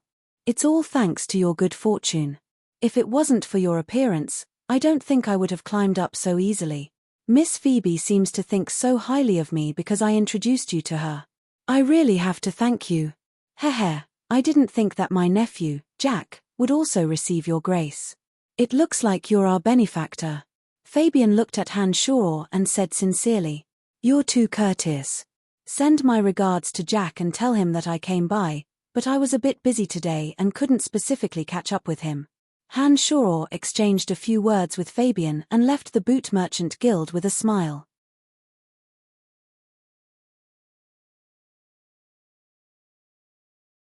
Chapter 131. The Dark Forest was also covered in snow now. Hanshaw's feet crunched on the snow as he made his way to the village where the dwarfs lived. The dwarfs had been forced to leave their original village last time because of the forest troll's appearance. Although Hanshoro had faintly discerned the direction they'd left in through the original demons, Hanshoro couldn't be certain where the dwarfs had gone after so much time had passed. The forest troll had left and hadn't appeared in a long time. Hanshoro didn't think that the dwarfs would necessarily give up their original village, so he decided to go there first to investigate. When Hanshoro arrived at the passageway into the village and looked around, a smile blossomed involuntarily at the corners of his lips. Hanshoro was certain that the dwarfs hadn't left from the various concealments and arrangements around the passageway. Hanshoro threw his head back and gave a long whistle, the snow on the trees rustling and falling off. His sensitive ears then clearly picked up the sound of approaching footsteps. Indeed, after a while, a few dwarven warriors wielding battle axes and iron hammers approached from afar with cautious looks on their faces. "Don't worry, it's me who's coming," Hanshoro immediately yelled out before the dwarven warriors could get close to him. The dwarven warriors in the distance couldn't help but sigh in relief when they heard Hanshoro's voice. When they walked up to Hanshoro, one of the dwarfs said, "Because it's winter, many things are difficult to obtain. Although this village has been exposed, we have no way of building suitable houses in a short amount of time. Therefore, even though we know that there may be danger here, we don't want to freeze outside and have returned to the village. Winter has come. I've come this time to bring winter rations and some thick clothing for you. In addition, you can rest assured about the forest troll, they won't continue to harass you in the future." Hanshoro smiled faintly and comforted the dwarf. The dwarfs immediately cheered when these words were spoken. Their expressions were inexplicably excited and filled with sincere joy and relief. "That's great. Recently, we've already eaten most of the food you brought last time. Because you haven't appeared for a long time, the village chief thought that something had happened to you. However, we didn't know how to help you, so we could only worry about you. It's great that you're here. Let's quickly enter the village and tell everyone the good news." The dwarf who had answered before said happily. His short and strong legs quickly strode forward, heading towards the depths of the village. Hearing that Hanshoro had come, the dwarfs who were hiding in their houses to keep warm in the cold weather all came out of their houses and greeted Hanshoro in a friendly manner. "Oh, it's great that you're fine. Hanshoro, we were very worried about you." The dwarf warrior Bennett said to Hanshoro with a look of pleasant surprise. Arriving at a flat area where the snow had been swept away, Hanshoro did not say anything. He smiled as he took out the rations and daily necessities from his space ring, piling them up into a large area. "These are the rations and daily necessities I've brought this time. There are also some thick clothes that will keep you from feeling the cold this winter. In addition, you don't need to worry about the threat of the forest troll. You just need to live here in peace. The forest troll will not make trouble for you in the future." Hanshoro saw that the dwarfs were wild with joy and felt that his actions had produced results. He couldn't help but open his mouth to explain. All the dwarfs were excited when the rations and daily necessities appeared on the ground. Even the women, children, and elderly who hadn't come out of their houses came out when they heard the news, shouting loudly from afar. "Thank you, Han. If I didn't have your food and daily necessities, I wouldn't have been able to survive. I think many of us will starve and freeze to death this winter. The food and clothes we have are enough for us to use this winter. How can we repay you?" Chief Calvin kowtowed to Hanshoro with the dwarven etiquette and then spoke with great gratitude. "We're friends, don't mention words of gratitude," Hanshoro responded. To be honest, these rations and clothes weren't worth much, but it was a bit difficult for merchants to transport them over. Therefore, when they arrived in the dark forest, whether it was the forest troll, the dwarfs, or any other race, they would all be willing to spend everything in exchange for these rations and daily necessities. However, with the transportation matrix in the cemetery of death and the existence of an enormous space ring, Hanshoro had easily completed this task that should have taken a lot of manpower and resources. There wasn't much difficulty at all. "Han, you said that the forest troll won't harass us anymore. Has the elves already fought against them and completely routed them?" The dwarf warrior Bennett thought of another matter and looked at Hanshoro with great interest. Han Shoror started when he heard these words and then asked Bennett, "Can it be that the elves are planning on fighting the forest troll again?" Nodding, Bennett said angrily, "That's right. They even invited us and said they wanted to teach these damned bandits a painful lesson. However, our village's defenses are too weak and the chief didn't agree to let us participate in the battle. Can it be that it wasn't the elves that stopped the forest troll from invading us?" "Of course not. The threat of the forest troll will be slowly brought under control in the future. Don't worry. All right, I still have some matters to attend to. I'll come find you next time," Han Shoror said.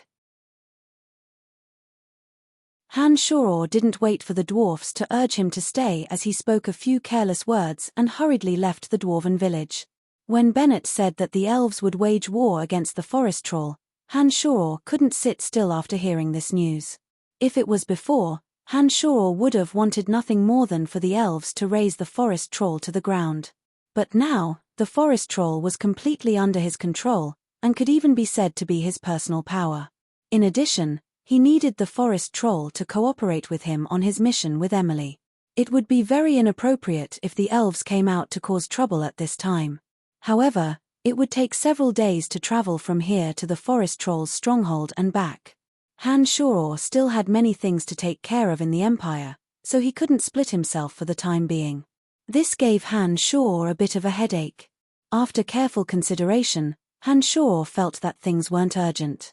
He'd wait until he'd settled things with Phoebe, attended a banquet with her, and then brought things to the forest troll's stronghold. It would only take a day or two. If the elves wanted to make a move against the forest troll, they might not necessarily make it within these few days. Not to mention that although the elves were strong, the forest troll weren't to be trifled with. The fact that the elves hadn't gained any advantage against the forest troll in so many years already spoke volumes. The sky had already darkened, and Han Shoror took advantage of the silence to return to the Cemetery of Death. He wasn't in a hurry to leave immediately. Instead, he took out another divine brain fruit and endured the extreme torture in the Cemetery of Death. He digested the divine brain fruit just like last time, allowing the brain region in his brain to develop once again. When Han Shoror felt that his body had recovered, his facial features had become even more distinct. The speed at which his mental strength condensed and circulated had increased along with his magical yuan. Han Shoror could faintly feel that there were already signs of a breakthrough in the mold spirit realm. It looked like it wouldn't be long before he'd be able to enter the next realm of demonic magic. The next realm of demonic magic was the true demon realm. Once Han Shoror entered this realm, he would form the demon infant and become a demon in the truest sense of the word. The first 3 levels of solid body, channel opening, and mold spirit training were only the basics of demonic magic. Before the demon infant took form, one couldn't be considered a true demonic practitioner. Once Han Shoror could enter the true demon realm, he would be considered to have truly entered the next level. With the demon infant's assistance, the true demon realm would allow him to fly in the air, refine magic treasures with magical yuan, and reforge the demon slayer edge. He could also train in some other powerful demonic magic, and he could even refine yin demons, which were even more powerful than the original demons. In short, the true demon realm was a dividing line. As long as he reached this realm, there would be many ways for Han Shoror to increase his strength, and his strength would greatly improve. Therefore, when Han Shoror felt that he was on the verge of a breakthrough, the joy in his heart was indescribable. It was already the morning of the next day, and Han Shoror didn't continue to stay here. He left the Cemetery of Death and used the transportation matrix to return to the Empire, then headed directly for the Babylon Academy of Magic and Force. The ambiguous conversation he'd had with Fanny last time had filled Han Shoror's heart with boundless anticipation. Although Fanny hadn't immediately agreed to his pursuit, Han Shoror had basically understood Fanny's intentions. He understood that as long as he worked hard to advance another level, reach the level of Adept Mage, and graduate from the Academy, he would be able to capture the beautiful teacher's heart. Han Shoror still wasn't clear on some of the more specialized terms for some of the new magical questions, and had to ask Fanny in order to understand. Therefore, Han Shoror still needed Fanny's help at this stage.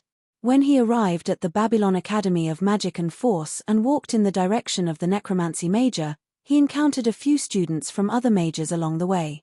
Han Shaw suddenly discovered that he'd become famous. The gazes of those people when they looked at him were filled with surprise and admiration. There were even some beautiful female students whose eyes shone with the light of admiration. This kind of attention greatly satisfied Han Shaw's vanity, and he was in a rather good mood along the way. When he saw the admiring gazes of the beautiful girls, Han Shaw even greeted them in a friendly manner and displayed a radiant smile, causing the female students to blush and run away with small, quick steps. However, when Han Shaw passed through the training fields, his good mood was immediately shattered, and the smile on his face was replaced by a gloomy expression. In front of one of the training fields of the necromancy major stood the Earth Rider Clark, wearing a well-fitting shirt and holding a large bouquet of fresh flowers. He stood there with a smile and was looking inside. Passing through the open door, Han Shaw saw Fanny explaining some magical knowledge to the necromancy major students with a smile on her face. However, Fanny's expression wasn't affected by Clark at all, and she didn't look at Clark either. She almost ignored Clark's existence. Even so, Han Shaw still felt quite disgruntled when he saw Clark standing there and gazing at Fanny with deep emotion. When he strode towards the doors of the training fields, he suddenly burrowed in, tilted his body to the side, and purposefully exerted force with his shoulder, causing the bouquet of fresh flowers to twist and scatter the flowers to the ground. In his actions just now, Han Shaw had purposefully lightened his footsteps and only suddenly sped up when he reached Clark's side. Clark, who'd been staring at Fanny, hadn't been able to defend himself. It was already too late by the time he'd discovered it, and the bouquet of fresh flowers had become a bit of a joke. "Oh, I'm sorry. It's just that this is our necromancy major's training fields, and it was an accident that you blocked the door." Han Shaw immediately appeared a bit apologetic when he saw Clark glaring at him like he was breathing fire, and explained to Clark, "Hey, Brian, why did you think of coming to the training fields today?" Fanny's beautiful eyes abruptly lit up when she saw Han Shaw walk over, and she walked towards Han Shaw with a radiant face, gesturing for Han Shaw to hurry inside. Han Shaw was satisfied with Fanny's performance, but Clark's presence still made Han Shaw unhappy. He purposefully put on an ugly expression as he looked at Fanny and then at the fresh flowers in Clark's hands. He said eccentrically, "Who is the noble knight Clark waiting for with these fresh flowers?" Fanny started and rolled her eyes at Han Shaw with a smile that wasn't in a good mood. She then walked over and said a bit coldly to Clark, "Mr. Clark, I think I've already made myself clear enough. I just want to peacefully teach here and hope that you won't continue to disturb me like this. In addition, I don't want to have any unnecessary disputes with you because of your noble status. I think you understand what I mean." Fanny's words were for both Clark and Han Shaw to hear. She was obviously rejecting Clark's pursuit, and was secretly expressing her attitude to Han Shaw, as well as telling Han Shaw not to think too much about it. Therefore, when these words came out of Fanny's mouth, Clark's face immediately became ugly and dejected, while Han Shaw was in a great mood and a smile once again hung on his face. Clark nodded with a gloomy expression and sighed softly. He then held the flowers that had been set to 0 and left the training field with a dejected expression. He did not say another word. "Are you satisfied now?" Fanny secretly reached out a hand and pinched Han Shaw, saying fiercely, "You dare not believe me." "Oh, it hurts. I believe you.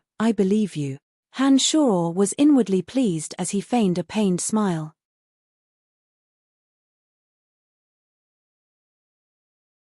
Chapter 132. Master Fanny, Brian, what are you two doing? Lisa called out from behind, looking suspiciously at Han Shaw and Han Shaw. Nothing. Fanny glared at Han Shaw and pointed a finger in the direction of her lab to Han Shaw, turning to walk inside.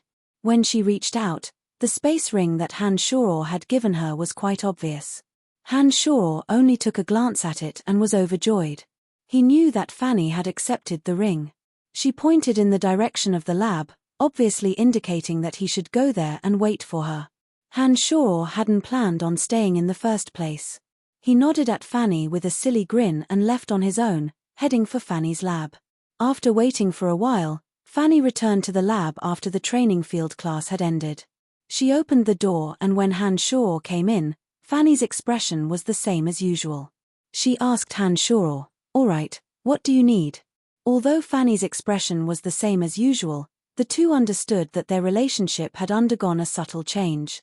It wasn't quite possible for Fanny to maintain her dignity as a teacher in front of Han Shoror. Looking at Fanny with a cheeky grin, Han Shoror said with a naughty smile, "Don't be so serious." Glaring unhappily at Han Shoror, Fanny said, "I have to be more serious with you. Otherwise, if I give you a bit of sunshine, you'll be too dazzling and your hands and feet won't behave properly." This kind of ambiguous tone was like a teacher talking to a student. It was like flirting between lovers. Even though Fanny was glaring at Han Shoror still felt quite pleased. But joy was joy. Han Shoror's willpower had been continuously tempered, and he wasn't someone who didn't know what was important. Musing for a moment, Han Shoror began to ask Fanny about some of the difficulties he'd encountered recently. Fanny's expression grew solemn when she saw Han Shoror raise his questions. She resumed the attitude of a teacher and explained the knowledge in detail to Han Shoror. Seeing that Han Shoror was working so hard and could even use the journeyman spell, Bone Prison, Fanny was even happier than Han Shoror. After a long while, Fanny sighed, "With your aptitude, it looks like it won't be long before you advance to Adept Mage. Even some of the questions you're asking now have to be considered before I want to answer them. I can't blurt them out like before. It looks like I won't be able to teach you for much longer." A good student would give a teacher an incomparable sense of accomplishment, but because Han Shoror's progress was too great, it also gave Fanny pressure. After all, Fanny was only an Adept Mage, and according to the division of strength, she was only one level higher than Han Shoror. Han Shoror's speed of improvement was beyond Fanny's imagination. If this situation continued to develop, Fanny's usefulness to Han Shoror would become weaker and weaker. This kind of feeling filled Fanny's heart, making Fanny feel a bit uncomfortable, but also very helpless. "Heh, no matter when, you'll always be Teacher Fanny, the one who took me into the school and taught me everything. Heh, even if our relationship changes one day, your status as my teacher will not change." Han Shoror's mind was quite sharp now. He could more or less guess what Fanny was thinking from the changes in her expression and immediately smiled at Fanny. Shaking her head and sighing slightly, Fanny's pretty eyebrows furrowed as she said with some annoyance, "In our Babylon Academy of Magic and Force, Jean and I are the only teachers in the Necromancy Major. We're only Adept Mags. When you've learned all of our knowledge, your progress will surely be hindered without anyone to guide you. That's what I'm worried about. You're thinking too much. When that day truly comes, there may already be a better solution and you won't need to worry so much for now." Han Shoror could clearly feel Fanny's concern. However, with the existence of the Cemetery of Death, Han Shoror believed that he would be able to enter the depths of the cemetery as his strength improved. Han Shoror could faintly feel that there would be a way to make his strength stronger in the depths of the Cemetery of Death. Fanny seemed to have thought things through after hearing Han Shoror's words. She smiled and nodded, saying, "Perhaps you're right, I've thought too far ahead.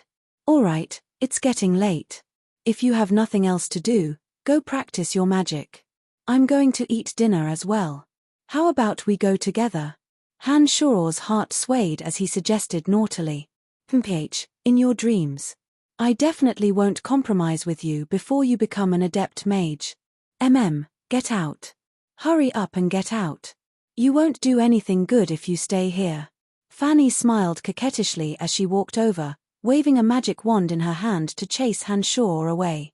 Han Shoror wasn't in a hurry and cooperatively called out as he retreated to the door. When he was about to be chased out of the lab by Fanny, he suddenly gathered strength and hugged Fanny like lightning, giving her a kiss and running away laughing loudly amidst Fanny's bashfulness. "Bad brat, I won't forgive you sooner or later," Fanny said angrily and slammed the door to the lab shut with a bam in anger. It was at this moment that Han Shoror's heart skipped a beat as he suddenly heard a low panting sound. The three original demons suddenly flew out soundlessly and drifted towards the source of the sound. Earth Rider Clark was hiding behind a railing in the distance, looking at Han Shoror with a face full of hatred. Han Shoror was quite familiar with that kind of gaze. Fitch had looked at him like this before he'd taken his revenge. His heart growing cold, Hanshoro suddenly felt that the situation was a bit troublesome. Clark was an Earth Rider and he'd long since witnessed the extent of his strength. Although Hanshoro's strength was still advancing by leaps and bounds, Hanshoro understood his own limitations. An Earth Rider was absolutely not someone he could handle alone. It was indeed a bit troublesome to be hated by such a character. Inwardly thinking of a solution, Hanshoro slowly walked in the direction of the dormitory. Earth Rider Clark followed him closely and only left silently after Hanshoro had entered the dormitory. Through the observation of the original demons, Hanshoro could see the expression on Clark's face. He felt that Clark would definitely not let the matter rest. With Clark's strength as an Earth Rider and his methods in the Dark Forest, Hanshoro believed that if Clark wanted to deal with him, he wouldn't secretly set him up like a childlike Fitch. It was likely that as soon as Clark made his move, it would be a thunderous, powerful attack. With his strength and confidence, he would make sure that Hanshoro would never be able to turn things around and leave no one alive. The two brothers, Clark and Claude, had extremely similar personalities. They were both the type of people who appeared bright and upright on the surface, but were filled with darkness in their hearts. Hanshoro had long since recognized this point, and so he couldn't help but be on his guard. When night fell, Hanshoro didn't linger in the dormitory. Instead, he hid in what used to be the warehouse and placed an original demon in the dormitory. He wanted to see if Clark would take the opportunity to give him a destructive blow. The warehouse was as messy as ever. All sorts of useless items had been shoved in and then cleaned up by Borge and Bibi early in the morning. The current Hanshoro was tall and strong, and a size larger than before. He felt a bit unaccustomed to staying in the warehouse, but he had to do so for safety's sake. When it was deep into the night, Hanshoro silently meditated and gathered his mental strength. After maintaining a clear mind, it was as if his entire being had become one with the night. His breathing and heartbeat were maintained at a shockingly gentle pace. If it wasn't for his body temperature, he'd be like a dead person without any signs of life. The speed of his meditation now was much faster than before. Although Hanshoro had been mentally prepared, he was still astonished to feel that the speed at which his mental strength gathered was much faster when he meditated. This made Hanshoro understand that his training in mental strength must have far surpassed that of ordinary mags. After an unknown amount of time, when the cold night was about to pass, Hanshoro was still thinking that he was making a mountain out of a molehill and that Clark wouldn't come over. That was when the original demon finally discovered Clark's figure. Unlike the Dark Mantle or other Nightwalkers, Clark didn't conceal himself at all. He was still dressed in daytime attire, but his appearance was a bit gloomy. He didn't arouse anyone's attention as he walked over from afar. When he reached the window of Hanshoro's room, Clark dashed forward and leapt. His body suddenly soared into the air and nimbly landed in Hanshoro's room. Although I don't have concrete evidence, my brother Claude's disappearance definitely has something to do with you. Don't blame me for being cruel, you're just too annoying. You'll also disappear after today, and Fanny won't be able to find any traces of you in the future. Clark murmured to himself as soon as he landed from the window. He flew like lightning to Hanshoro's window and stabbed down with his sword. Hanshoro's bed had been decorated with a few pillows from the cupboard beforehand, making it seem as if someone was really sleeping. Therefore, when Clark stabbed down with his sword, a soft pu sound rang out. When Clark felt that something was wrong and lifted the blankets to see that there were only a few pillows inside, his expression changed slightly. He only froze for a moment and then immediately restored everything to its original state. He retreated from inside like lightning, looking like he intended to return the way he came. At this moment, the original demons that had been placed in the surroundings suddenly sensed the approach of another person. This person was like a shadow in the dark night. His body was practically plastered to the wall of the school building as he watched Clark's movements from afar. Hanshoro had originally thought that this person was in cahoots with Clark, but when Clark walked out and this person followed him mysteriously, Hanshoro immediately understood that this person's target was Clark. Startled, Hanshoro hadn't thought that there would be so many messy matters at the Babylon Academy of Magic and Force. Seeing that Clark and that person were making a beeline for the Knights Academy, Hanshaw was afraid that the original demons wouldn't be able to see everything clearly due to the distance. He immediately rushed out of the warehouse and maintained an extremely large distance from the two, observing their movements through the original demons. After the original demons had followed him to the Knights Academy, Hanshaw discovered that Clark had entered one of the rooms and was sitting there in silence. This room had once been where Clark and Duke had conversed, and it looked like this was where Clark currently resided. The shadow that had been following Clark had followed him all the way here. When it discovered that Clark had entered this room, it stood in the distance for a while and then snuck noiselessly towards the other side of the Knights Academy. An original demon remained in Clark's room, another paid attention to the movements around Hanshaw, and a third followed behind the shadow, wanting to probe the shadow's movements. The shadow stuck to a remote room in the Knights Academy after a while, lifted a few tiles from the roof, and directly leapt into the room. "You're back." Lawrence sat upright in the dark room with a cup of hot tea in his hands as he asked the shadow that had flown down from the roof faintly. Hanshaw was greatly startled. He hadn't expected that the shadow would ultimately return to Lawrence's room. As the son of the Empire's finance minister, Lawrence had even purchased black iron ore from him a while back. Hanshaw had even exchanged blows with Lawrence at that time and had a rather favorable impression of this person. He hadn't thought that Lawrence would actually send someone to follow Clark. Suddenly, Hanshaw recalled what Candide had said to him the first time he'd arrived at the Dark Mantle. Candide had said that Lawrence's identity wasn't ordinary and had reminded him that walking too close to Lawrence could bring about some enormous trouble.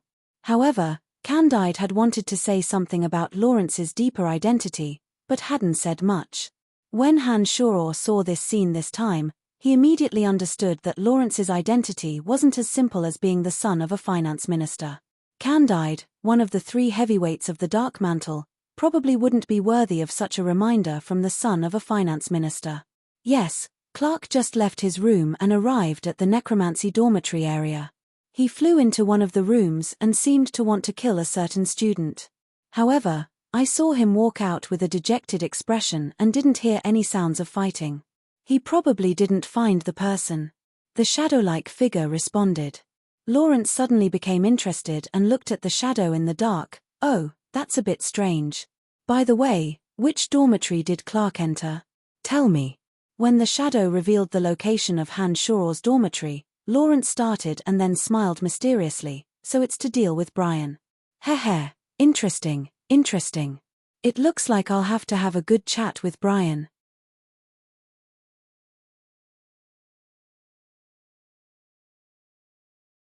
Chapter 133. He's just a necromancy major student. Is he worth your attention? The shadow in the darkness spoke with astonishment. He's not ordinary at all. There are many mysterious things about him. I don't know what secrets he's hiding, but this person is quite interesting. Lawrence said slowly with a slight smile on his face. Clark's goal in coming to the Knight Academy this time should be to deal with you. Last time, he and that Duke from the Carlo Empire should have been planning to make a move against you. I don't know why, but their plans were halted midway and Duke suddenly left our country. This matter is very strange. The person continued to speak. Nodding, Lawrence was silent for a while before opening his mouth to say, "All right, you can leave for now. It won't be that easy for Clark to deal with me in the Knight Academy. Humph, looks like I'll have to make the first move and get rid of Clark." The figure didn't say anything after hearing these words and flew up to the roof, burrowing out from where he'd come down and leaving. Lawrence sat upright in the room, silently sipping his tea and thinking about something. At this time, the sky was beginning to brighten. After the figure left, he flew to the back mountain of the Babylon Academy of Magic and Force, walking in a direction even further away. Because the sky was bright, Hanshaw couldn't brazenly chase after him. Adding that he still had things to do today, he temporarily gave up on continuing to search for that person's tracks. Taking advantage of the fact that the students of the Knight Academy hadn't woken up yet, Hanshaw returned to the necromancy major early in the morning. Hanshaw spent the entire morning alone in the dorm, practicing necromancy magic as usual while silently pondering Lawrence's identity, including his relationship with Clark. When noon came, Hanshaw went to the cafeteria of the academy for the first time, causing a small commotion. Every major in the academy had its own independent cafeteria, and the dark major was no exception.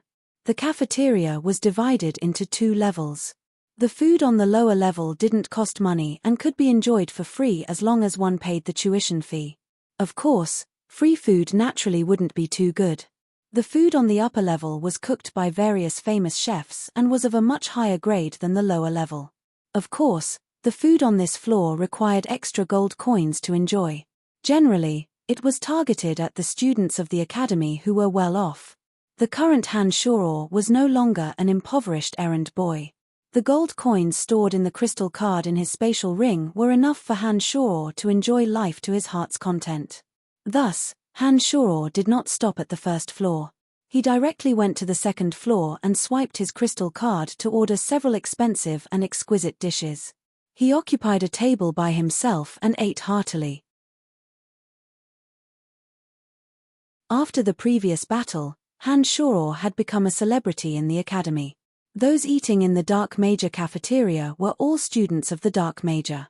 Although Han Shuro had brought glory to the Dark Major last time, not only had his actions not won him the respect of the Dark Major, he had instead brought shame to them. Therefore, Han Shuro's appearance on the second floor of the cafeteria attracted all sorts of gazes. Han Shuro paid no attention to all of this. As his strength and experience increased, these students of the academy no longer cared about him. These students of the Babylon Academy of Magic and Force were slowly being looked down upon by Han Shuro. In Han Shuro's heart, these people were merely children who hadn't experienced the world. They were of no threat to him at all. Hey! So you're here. Lisa and Lawrence walked in from the door. Lisa exclaimed softly and walked with Lawrence towards Han Shuro with a smile. Lawrence smiled at Han Shuro from afar and then went to order his own food. Lisa arrived in front of Han Shuro and unceremoniously sat down across from Han Shuro. When she saw the hostile gazes around her, her charming face grew cold. She put her hands on her hips and scolded, "What are you looking at? What's there to see?" Although the little she-devil Lisa was in the weak necromancy major, her foul temper was well known throughout the dark major. When she shouted, the expressions of those who were hostile to Han Shuro turned ugly. They cursed under their breath and turned their heads away one after another. "Ignore them, they're all jealous of you." After looking around and cursing, Lisa giggled and sat down, staring at Han Shuro as she spoke.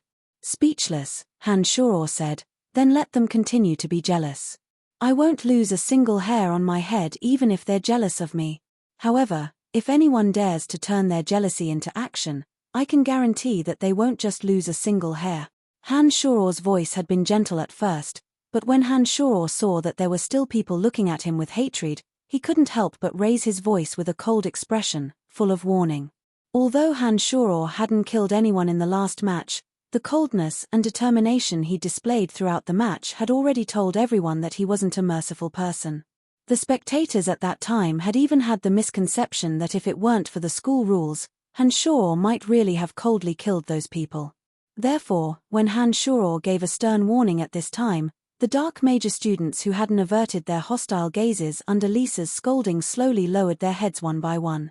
"Heh, looks like you're not very popular." Lawrence walked over from afar, carrying a plate of exquisite food.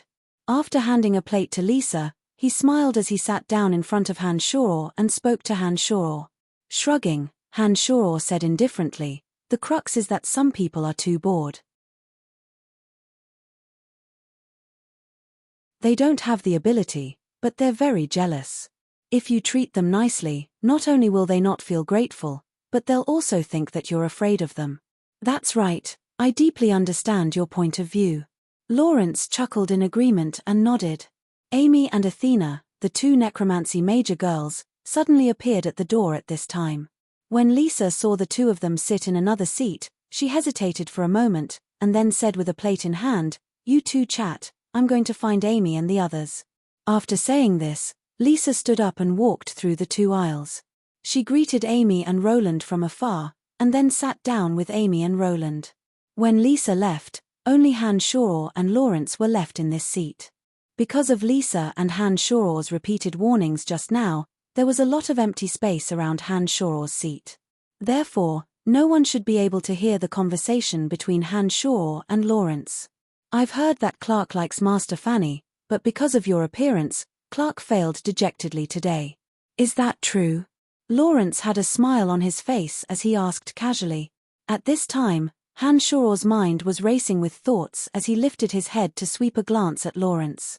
He also said nonchalantly, "How could that be? Master Fanny rejected Clark because Master Fanny doesn't have a good impression of him. It has nothing to do with me, so don't speak nonsense." Lawrence's expression froze when he heard Hanshaw's words. He then said merrily, "Brian, oh Brian, we can be considered friends. Don't tell me you want to lie to me. The matter of you and Master Fanny has been spreading like wildfire in your dark major. As the saying goes, there's no smoke without fire. I don't believe that there's nothing going on between the two of you. You can say whatever you want." Hanshaw didn't comment and lowered his head to eat his food. He didn't seem to care about Lawrence's words at all. "I know a bit about Clark. He's not as righteous and kind as he appears on the surface. It looks like you've offended him. In addition, I've heard that he suspects you of killing his younger brother. It looks like you're in quite a bit of trouble." Lawrence continued to speak and used his eyes to silently observe Hanshaw's expression. When he saw that Hanshaw was unmoved, Lawrence muttered to himself and continued, "Brian, we're friends, right?" Nodding, Hanshaw put down his teacup and looked at Lawrence with a smile, saying, "We can be considered to be good. Since that's the case, I dare say that Clark will definitely deal with you." "I hope you believe me," Lawrence said seriously. "Of course, when I returned to the dorm today, I saw that the blanket on my bed had traces of being cut. It was a good thing that I wasn't resting in the dorm yesterday, otherwise you probably wouldn't have seen me today. I thought about it and felt that only Clark would do this to me." Lawrence's intentions were slowly becoming clear after beating around the bush for so long. Hanshaw also wanted to know what Lawrence wanted to do, so he didn't beat around the bush and admitted to it. Lawrence's eyes lit up when he heard these words and he opened his mouth in surprise. Hanshaw stared blankly for a moment and then blossomed into a brilliant smile. He smiled and nodded, saying, "You're not simple indeed. So you've long since made preparations. You made me worry for nothing. Since you treat me as a friend, I can actually help you and deal with Clark together with you." At this point, this was the main point. The light of surprise flashed through Hanshaw's eyes as he stared deeply at Lawrence. He lowered his head and said lowly, "You're saying that you'll work with me to kill Clark?" Startled, Lawrence seemed to jump in fright as he looked left and right, saying lowly, "Brian, why would you think this?" Looking straight at Lawrence like this, Hanshaw paused for a moment. When Lawrence felt his hairs stand on end, he said lowly, "Lawrence, when you said that you wanted to deal with Clark just now, I could feel your killing intent. I'm certain that you also have these thoughts, right?" When these words were spoken, it was Lawrence's turn to be silent, as if he was meeting Hanshaw for the first time. Lawrence looked at Hanshaw with an odd expression and was silent for a long time before he nodded and sighed. "Brian, I give in to you. That's right, I want to kill him too. This isn't the place to talk. I still have some matters to attend to today. Come find me tomorrow afternoon. Perhaps we can discuss this properly."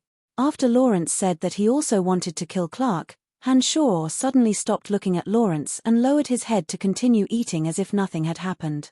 He said this in a low voice. Nodding in silence as well, Lawrence and Hanshaw faced each other and ate with their heads down. They didn't say another word midway and didn't raise their heads to look at each other. After maintaining this strange situation for a long time, Hanshaw stood up and walked calmly out of the cafeteria. When Hanshaw was about to walk out of the cafeteria, Lawrence suddenly raised his head and stared deeply at Hanshaw's back. He said in a voice that only he could hear, "What a scary guy."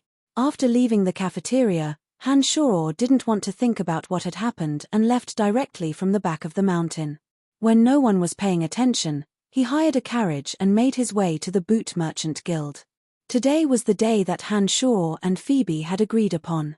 The materials for refining the Earth Elite Zombie and the food for the Forest Troll still needed to be completed through Phoebe. In addition, Hanshaw had also started preparing to refine the Yin Demons, a level higher than the original demons, after advancing to the true demon realm. Han Shoror had also discovered a place of extreme wood in the sacred land of the forest troll. This meant that he could also refine the wood elite zombie. Then he would have to trouble Phoebe with even more materials. After arriving at the Boot Merchant Guild, Han Shoror learned from Fabian that Phoebe hadn't returned yet. Phoebe had instructed Fabian beforehand that if Han Shoror came, he was to have Han Shoror wait for a while. She would return to the guild in the evening. Seeing that it was still early, Han Shoror let Fabian lead the way and went to find Jack to catch up on old times. Jack was also very happy to hear that Han Shoror had come. He found a quiet place with Han Shoror and started chatting happily. Han Shoror knew from Jack's words that because of his instructions, Phoebe thought very highly of Jack and had him learn from the best teacher in the Boot Merchant Guild, including some business knowledge.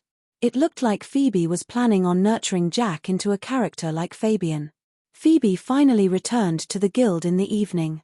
When Phoebe saw Han Shoror, she opened her mouth and said, "I've been busy the entire afternoon and made a set of robes for you. Come with me to my room and change. Let me see if this set of robes fits you." Hearing Phoebe say that she had spent the entire afternoon customizing a set of robes for him, Han Shoror felt a bit strange in his heart. His heart surged as he followed Phoebe in a daze and walked into her room.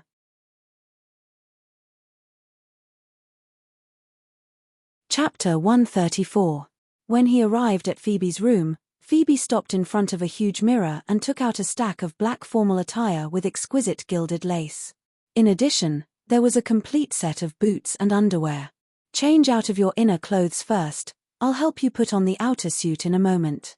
Handing the stack of clothes to Han Shoror, Phoebe left and waited outside the hall. It was a set of shirt, boots, and bow tie. Han Shoror took a few glances at it and felt a bit sad. After hesitating for a moment, Han Shoror still followed Phoebe's request and put it on. Looking at the mirror, he felt that it was enough and looked much more handsome. "Are you done?" Phoebe asked from outside. "Ian, I'm done," Han Shoror answered. After hearing Han Shoror's answer, Phoebe walked in from outside and stared at Han Shoror with her bright eyes. She nodded and said, "It fits very well. You look very spirited in these clothes." "Oh, really? I feel good too," Han Shoror answered casually with a smile. "I'll help you put on the outer suit as well." Phoebe came to Han Shoror's side and very calmly picked up the suit in Han Shoror's hands. Without waiting for Han Shoror to speak, she began to help Han Shoror put on the clothes with a somewhat joyful expression. The two were so close that the faint fragrance of Phoebe's body rushed into Han Shoror's mouth and nose. In addition, Phoebe's movements were indescribably gentle. This made Han Shoror blush and his heart beat faster. When Phoebe helped Han Shoror put on the suit neatly and tied the bow tie for Han Shoror, Phoebe took a small step back. Her beautiful eyes sparkled as she stared deeply at Han Shoror's body. "I didn't expect your figure to be so good. This suit looks so fitting on you." Phoebe looked at Han Shoror and exclaimed with some surprise. "So, did you help me with what you promised me?" After enduring for so long, Han Shoror finally couldn't help but ask what he cared about. Rolling her eyes at Han Shoror, Phoebe said unhappily, "Can we not talk about those things now? We can talk about it after this banquet is over, okay?" He hadn't thought that his casual question would provoke Phoebe's displeasure. Han Shoror thought to himself that women's thoughts were indeed impossible to guess.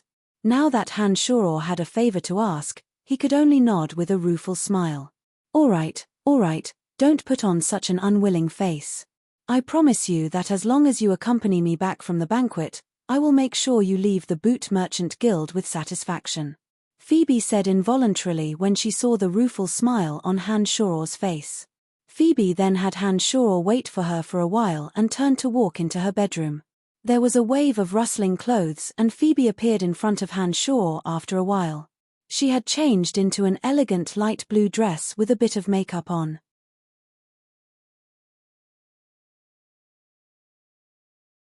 She wore a simple yet elegant light blue dress that was quite tight from top to waist, revealing the perfect curves of her chest and slender waist.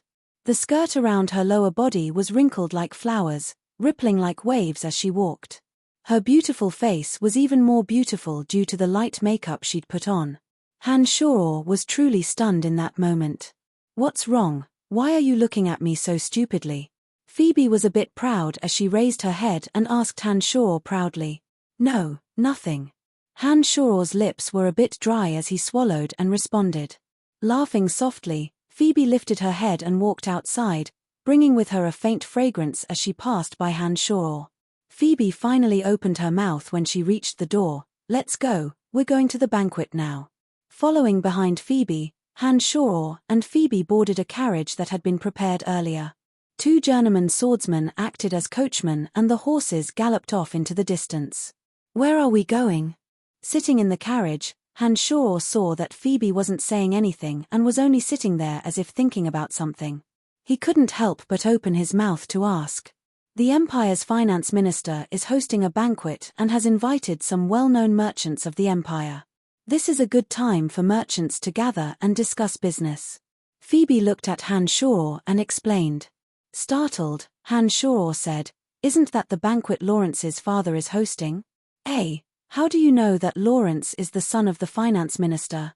Phoebe was a bit surprised and asked Han Shoror in confusion. "Lawrence and I have a good relationship. We're both students at the Babylon Academy of Magic and Force. We've even done a few transactions before, so of course I know a few things about him." Han Shoror didn't tell Phoebe that Lisa had told him about Lawrence. He said this matter-of-factly, as if he had a close relationship with Lawrence. Phoebe didn't suspect anything and nodded, "So that's how it is. I hadn't thought that you'd be so close to my senior disciple. This is a bit surprising." The two then discussed a few things about Lawrence, mostly with Han Shoror taking the opportunity to ask questions and Phoebe answering. Contrary to Han Shoror's expectations, Phoebe seemed to know too much about Lawrence. She only knew that he was the son of the finance minister of the Empire. Although they shared the same master, the two hadn't met much. According to Phoebe, Lawrence didn't seem to be focused on training his martial arts. He spent more time discussing other random matters with their master than martial arts. It was no wonder that Lawrence's martial arts weren't that outstanding. Phoebe wasn't too clear on more things about Lawrence. She only said that Lawrence's conduct was good and that he had a good relationship with his master. In addition, Lawrence was a bit resourceful and seemed to be hiding many secrets on his body. It was just that Phoebe didn't know. The two chatted along the way and arrived at their destination unknowingly. When Han Shoror alighted from the carriage, he discovered that this place wasn't too far from the Imperial Palace. After alighting from the carriage with Phoebe, the steward had already politely and humbly invited Han Shoror and Phoebe in at the front of a luxurious manor. They passed through a corridor and entered a courtyard surrounded by fake mountains and flowing water. They discovered that all kinds of soft chairs had been arranged in the surroundings, and many exquisite and delicious desserts and wine had been placed on the flat ground beside the fake mountain. A few people dressed in luxurious clothing were scattered about, smiling as they chatted with wine glasses in their hands. When Han Shoror and Phoebe walked in, the stunning Phoebe immediately drew the fiery gazes of the men present, as well as the jealous gazes of a few noble ladies. "Hi, Phoebe, I'm very happy that you've come to participate in this banquet." A plain-looking, middle-aged man with nothing out of the ordinary suddenly called out softly on the lawn beside the flowing water and walked over with a smile. "Uncle Yves, how would Phoebe dare not come when you invited me?" Phoebe tugged on Han Shoror's arm and walked towards the Empire's finance minister, Yves. Yves Edgard was Lawrence Edgard's father. Han Shoror stared at Yves a few times and couldn't help but feel that Yves's looks were so ordinary.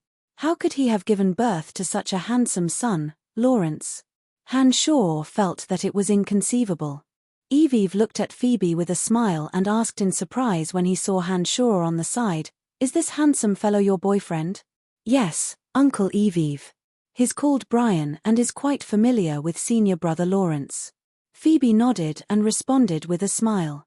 She purposefully moved closer to Han Shoror as she spoke and hooked her arm around Han Shoror's wrist with a very sweet look on her face. Although he knew that Phoebe was doing this to purposefully prove their relationship to Yves, Han Shoror still felt a bit odd to be held so intimately by Phoebe. "Oh, so that's how it is. Heh, Lawrence has also returned from the academy today and is changing into his formal attire. I think he'll come out in a bit. You two can have a good chat in a bit, Evie said with surprise and then smiled faintly at Hanshaw and Phoebe. He said, I'm a bit busy today and have to entertain other guests. Please excuse me for a moment. Don't be so polite, Uncle Evie. Go attend to your own matters, Phoebe said courteously. Evie had just left when a middle-aged man with a protruding belly and a wide build walked towards Phoebe with a cup of fine wine in his hand. The man suddenly saw Hanshaw beside Phoebe before he'd even arrived in front of Phoebe.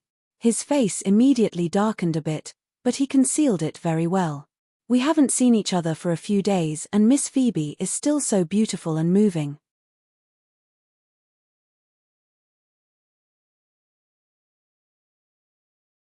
I wonder if you've considered the matter I mentioned to you last time? The man's fiery gaze was fixed on Phoebe's body when he arrived in front of Phoebe as he asked. I'm sorry, Mr. Cameron, but our Boot Merchant Guild is unwilling to join your merchant alliance. Phoebe's face recovered its coldness as she flicked a glance at Cameron and said faintly. Cameron's expression changed as he stared deeply at Phoebe a few times and then said, the existence of our merchant guild is to deal with the merchants of the Brut Merchant Alliance. The McGrady Merchant Guild, as a member of the Brut Merchant Alliance, seems to be a great threat to your Boot Merchant Guild. I hope you'll carefully consider my proposal. Hey, Mr. Cameron, who are you talking to? A familiar voice suddenly sounded from behind him as the voluptuous and well-dressed Emily suddenly walked out from behind Hanshaw. Emily's expression had been relaxed and carefree, but when she saw Hanshaw, her face immediately changed. When her gaze landed on Phoebe and Hanshaw's arm, her eyes flickered uncontrollably as a pair of strange gazes focused on Hanshaw and stopped moving.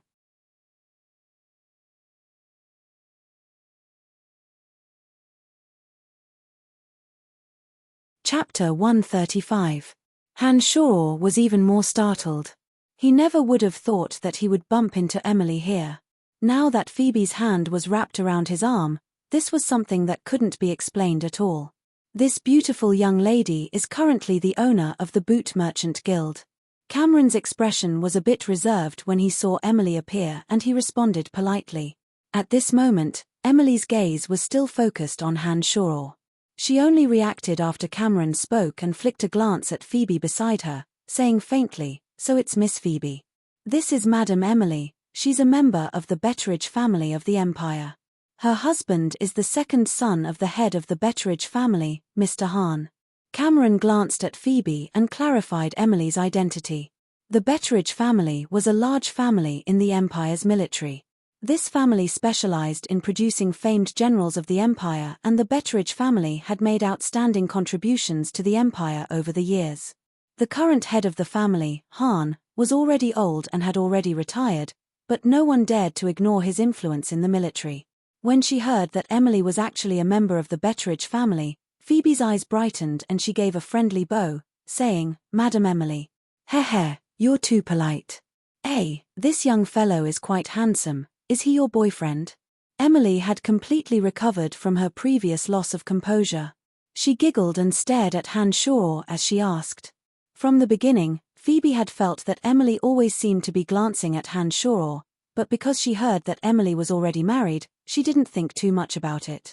Now that she heard Emily's question, she immediately tightened her grip on Hanshaw's arm and said with a smile, That's right, he's called Brian. Hello, beautiful Madam Emily, nice to meet you for the first time. Hanshaw politely extended his hand, wanting to shake Emily's hand. I'm glad to meet you. You look like a friend of mine. Emily had a strange smile on her face. She reached out to shake Hanshaw's hand. When they shook hands, Emily suddenly exerted force. With her back facing the ground, her fingertips fiercely poked the back of Hanshaw's hand. Suddenly, a bitter smile appeared on his face. Hanshaw knew that Emily must have done it on purpose. He grinned and showed a painful expression. Emily's expression didn't change. She seemed to be in a better mood after taking revenge on Hanshaw. She released her hand and glanced at Hanshaw and Phoebe.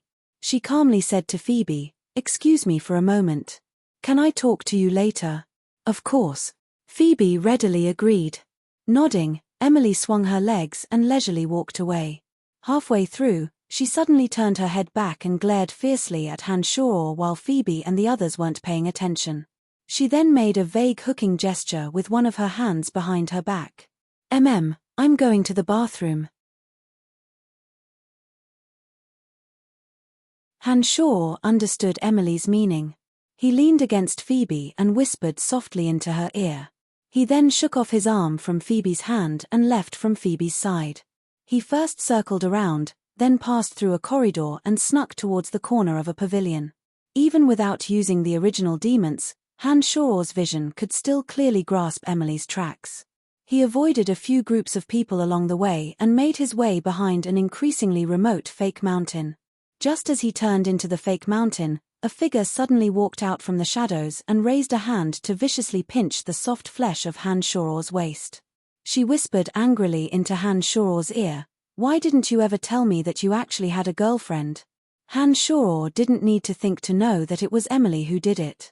He turned his hand around and hugged Emily tightly, then pressed Emily against the fake mountain. His large hand caressed Emily's perky round butt, his other hand locked onto her body, and he kissed Emily's luscious red lips. Emily struggled a bit and desperately pounded on Hanshaw's chest, but she couldn't stop Hanshaw's invasion at all. Her own body also gradually became hot and soft. Today, Emily wore a coffee-colored evening gown. The slender evening gown tightly wrapped around her alluring figure, and the curvaceous evening gown was tight and narrow, wrapping around Emily's slender legs and thighs. She looked like the lower body of a mermaid, making her figure appear slender.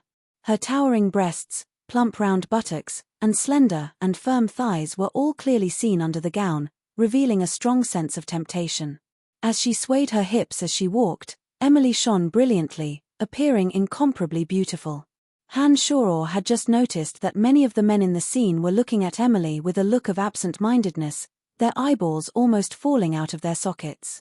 Now that Emily was so alluring, of course, it also made Hanshaw a bit restless.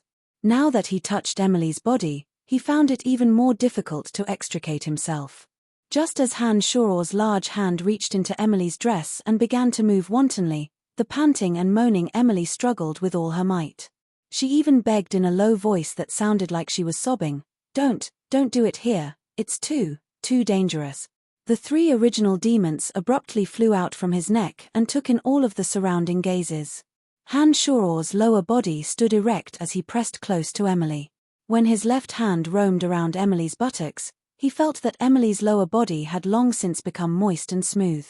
He immediately said, "It's all right, I know what I'm doing. No one will find out." After speaking, Hanshaw squatted down slightly and pulled up Emily's floor-length dress from her ankles, completely exposing Emily's slender, firm, and fair thighs.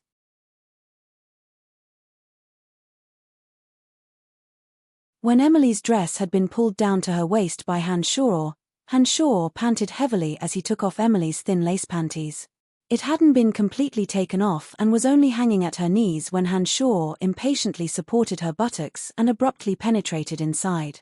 The two suppressed their voices and moaned out in pleasure at the same time. They then panted heavily as they stood up and began to move, feeling extremely excited and stimulated. There were merchants drinking and chatting merrily in the vicinity during this affair. The two could even hear the sounds of toasts and chatter. It was this extremely dangerous place where they could be discovered at any time that made the two feel even more intense after being on tenterhooks. Even with Hanshaw's astonishing physical strength, he quickly vented it out in this situation.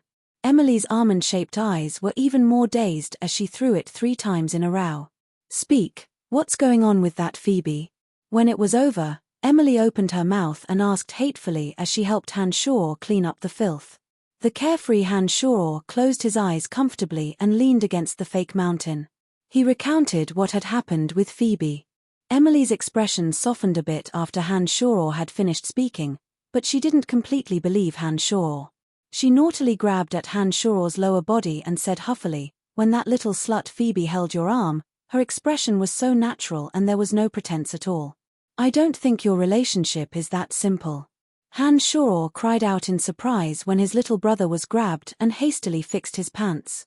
He then breathed a sigh of relief and explained with a cheeky smile, all right, don't be jealous. We really don't have that kind of relationship. Brian, are you here? I've come to find you. It was at this moment that the original demon detected Lawrence's loudly shouting approach. Damn, why has he rushed over? Han Shoror was startled and hurriedly arranged his clothes with Emily, his expression full of anxiety. Lawrence seemed to know that Han Shoror was here. He shouted as he charged towards Han Shoror. Han Shoror pointed in another direction when Lawrence was about to arrive and said to Emily, "Hurry up and leave this place." Emily's heart was also in a mess at this moment and her footsteps were disorderly as she hurriedly walked away. Lawrence finally appeared and laughed heartily. "I asked someone just now and the steward said he saw you walking in this direction. You really are here. Hey, who's that woman?" Lawrence opened his mouth to speak with a smile when he saw Han Shoror. His eyes then suddenly caught sight of Emily's disappearing figure on the other side. He immediately exclaimed softly and looked at Han Shoror with a face full of confusion. "No, nothing. Oh, no, I don't know." Han Shoror had finally settled everything with great difficulty at this moment and was inwardly cursing Lawrence for being a bastard. He opened his mouth to speak somewhat incoherently. Lawrence's expression was odd as he looked at Han Shoror a few times and suddenly said, "I heard Phoebe say that you're her boyfriend just now and was about to come over to have a good chat with you when I saw a woman leave this place. You didn't go behind my junior sister's back and run over here to meet with another woman, did you? Haha, how could that be?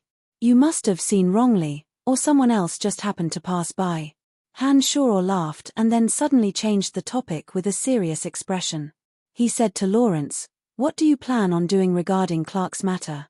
Seeming to see that Han Shoror was purposefully changing the topic, Lawrence looked oddly at Han Shoror and didn't continue to question Han Shoror. He smiled and said, "My father is hosting a banquet today and you're attending as a guest. You should enjoy yourself and not talk about those dirty matters." Lawrence's words were exactly what Han Shoror wanted. He walked out with a smile and said, "All right then, let's go enjoy the banquet." Nodding, Lawrence didn't say anything else and left the place with Han Shoror, walking towards the banquet. No one knew when the melodious music started to play, but many of the guests outside had entered the hall inside the house. Amidst the melodious music, these people began to dance, while those who did not bring a partner or were not interested continued to stand outside alone. In the distance, Phoebe's expression was a bit irritated as she impatiently responded to Cameron's words. There was another woman beside Cameron with a disdainful sneer on her face. She seemed to be saying something to Phoebe, causing Phoebe's expression to grow uglier and uglier. "What's going on?" When Han Shoror and Lawrence walked over, Han Shoror frowned and opened his mouth to ask Phoebe, "Oh, this pretty boy is your boyfriend?" "Heh, he's just an ordinary student at the Babylon Academy of Magic and Force. How can he compare to Mr. Cameron's wealth?" "Oh, don't tell me you're the one who pays for this pretty boy's schooling. That would be very interesting." This woman was dressed in luxurious clothes and adorned with dazzling jewels, as if afraid that others wouldn't know that she was rich. Her looks were just barely passable, but her figure was a bit overly voluptuous and appeared a bit bloated. "Hey, who's this old granny?" When Han Shoror walked over, he flicked a surprised glance at the woman and exclaimed to Phoebe. Phoebe covered her mouth and couldn't help but laugh out loud. Phoebe's expression then returned to normal as she said, "She's Madame Valerie of the Ryland Clothing Company. Uncultured thing, which eye of yours sees that I look like an old granny?" Valerie was abnormally angry as she put her hands on her hips and glared at Han Shoror. Pointing at his left eye, Han Shoror said, "This left eye." He then pointed at the other eye and continued, "And this right eye." A trace of a pleased smile appeared on Phoebe's lips as she walked over to gently hold Han Shoror's arm. She said to Valerie, "He's just this honest, I'm really sorry." As a sword master, there was no need to doubt Phoebe's strength, but she wasn't good at bickering with others and couldn't bring herself to do so. However, with Han Shoror taking the lead, Phoebe, who wasn't a pushover to begin with, didn't mind fanning the flames and cooperating a bit. "Old granny, you're already so old. Wouldn't it be better to just stay at home and enjoy your old age?" Why come out and wander around in public? In addition, the age difference between us is too great, to the point where we can no longer communicate. If you really can't stand the loneliness, you can find someone of your age to communicate with. Han Shoror turned a blind eye to Valerie's anger as he spoke with vicious sarcasm. He then pointed at a person in front of him and said, "Look, that old man over there is the most suitable person for you to communicate with. You can send him an electric current and maybe even have an evening love." In the direction Han Shoror was pointing at, an old man with grizzled hair and a walking stick was sitting on a chair not far away, slowly drinking wine.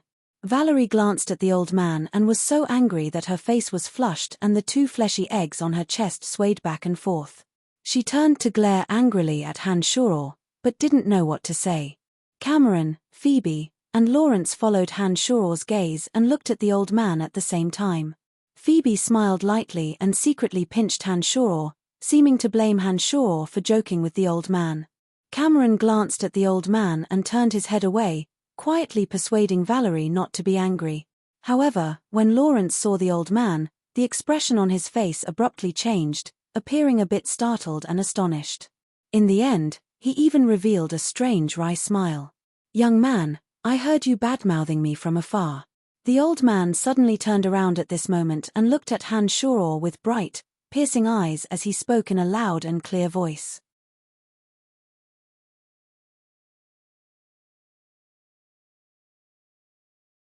Chapter 136. Han Shoror was flabbergasted on the spot, and then saw the old man stand up from his seat and walk over. Han Shoror hadn't noticed it when he'd been sitting there just now, but when the old man straightened his back, he immediately appeared to be extraordinarily bold and powerful. He looked tall and broad, and didn't appear to be doddering at all. Phoebe pinched Han Shoror discreetly, indicating for Han Shoror to hurry up and say something. On the other side, Lawrence also shot Han Shoror a look, seemingly urging Han Shoror to hurry up and apologize to the old man. Han Shoror smiled wryly when he saw the old man walk over. "Your ears are quite sharp, but I didn't say anything bad about you. I just wanted to introduce you to an old companion." "Oh, that's a bit interesting. I didn't think you'd be so kind." The old man flicked a glance at Han Shoror after walking over, making Han Shoror feel a bit of a chill in his heart. He then pointed at Phoebe and smiled faintly. "Are you referring to this beautiful girl?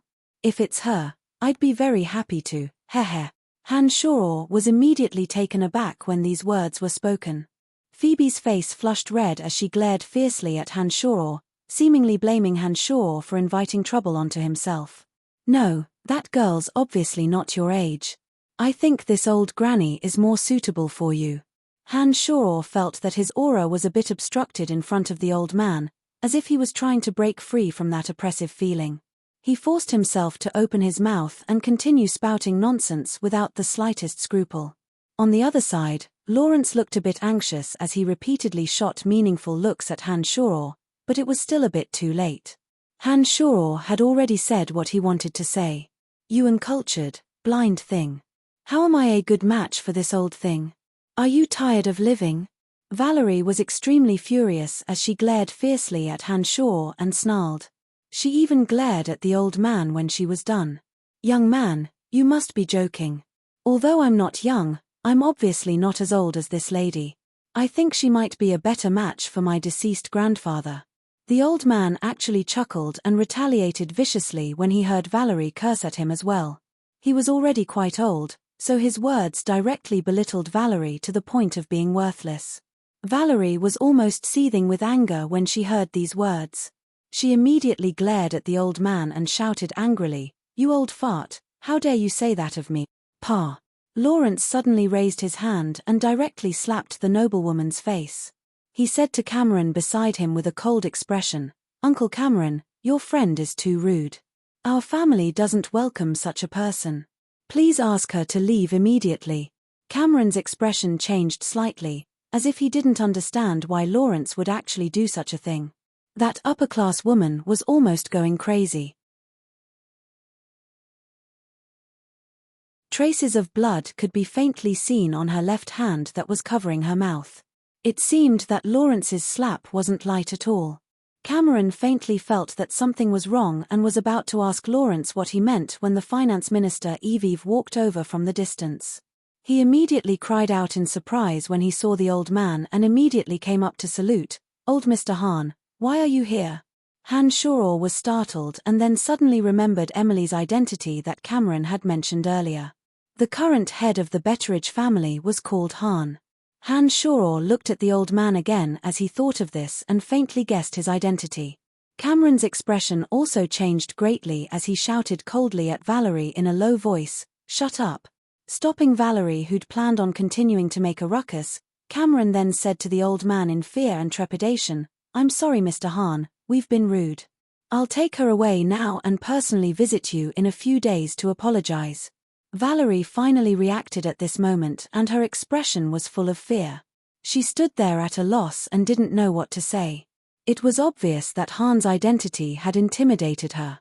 "No need, our Betteridge family can't tolerate people like you." Hahn's expression was the same as usual as he coldly glanced at the two and said faintly. Cameron's expression was still humble as he repeatedly apologized. He forcibly pulled Valerie, who was at a loss, and quickly walked outside. As he was about to leave, he kept bowing and apologizing to Hahn in a humble manner until Hahn's silhouette disappeared. In this world, no matter how many gold coins a merchant earned, their social status would never be as high as a dignitary like Hahn. Especially since the Hahn family was a high-ranking member of the military, Hahn's status in the Lancelot Empire was extremely noble. A businessman like Cameron wouldn't dare offend Hahn no matter what. "Little fellow, you've got some guts." After Cameron left and Lawrence and Evie had already explained Hahn's identity, Hanshaw still had the same expression and didn't apologize or display much fear.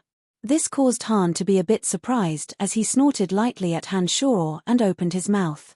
Actually, Hanshaw was also a bit surprised after learning of Hahn's identity.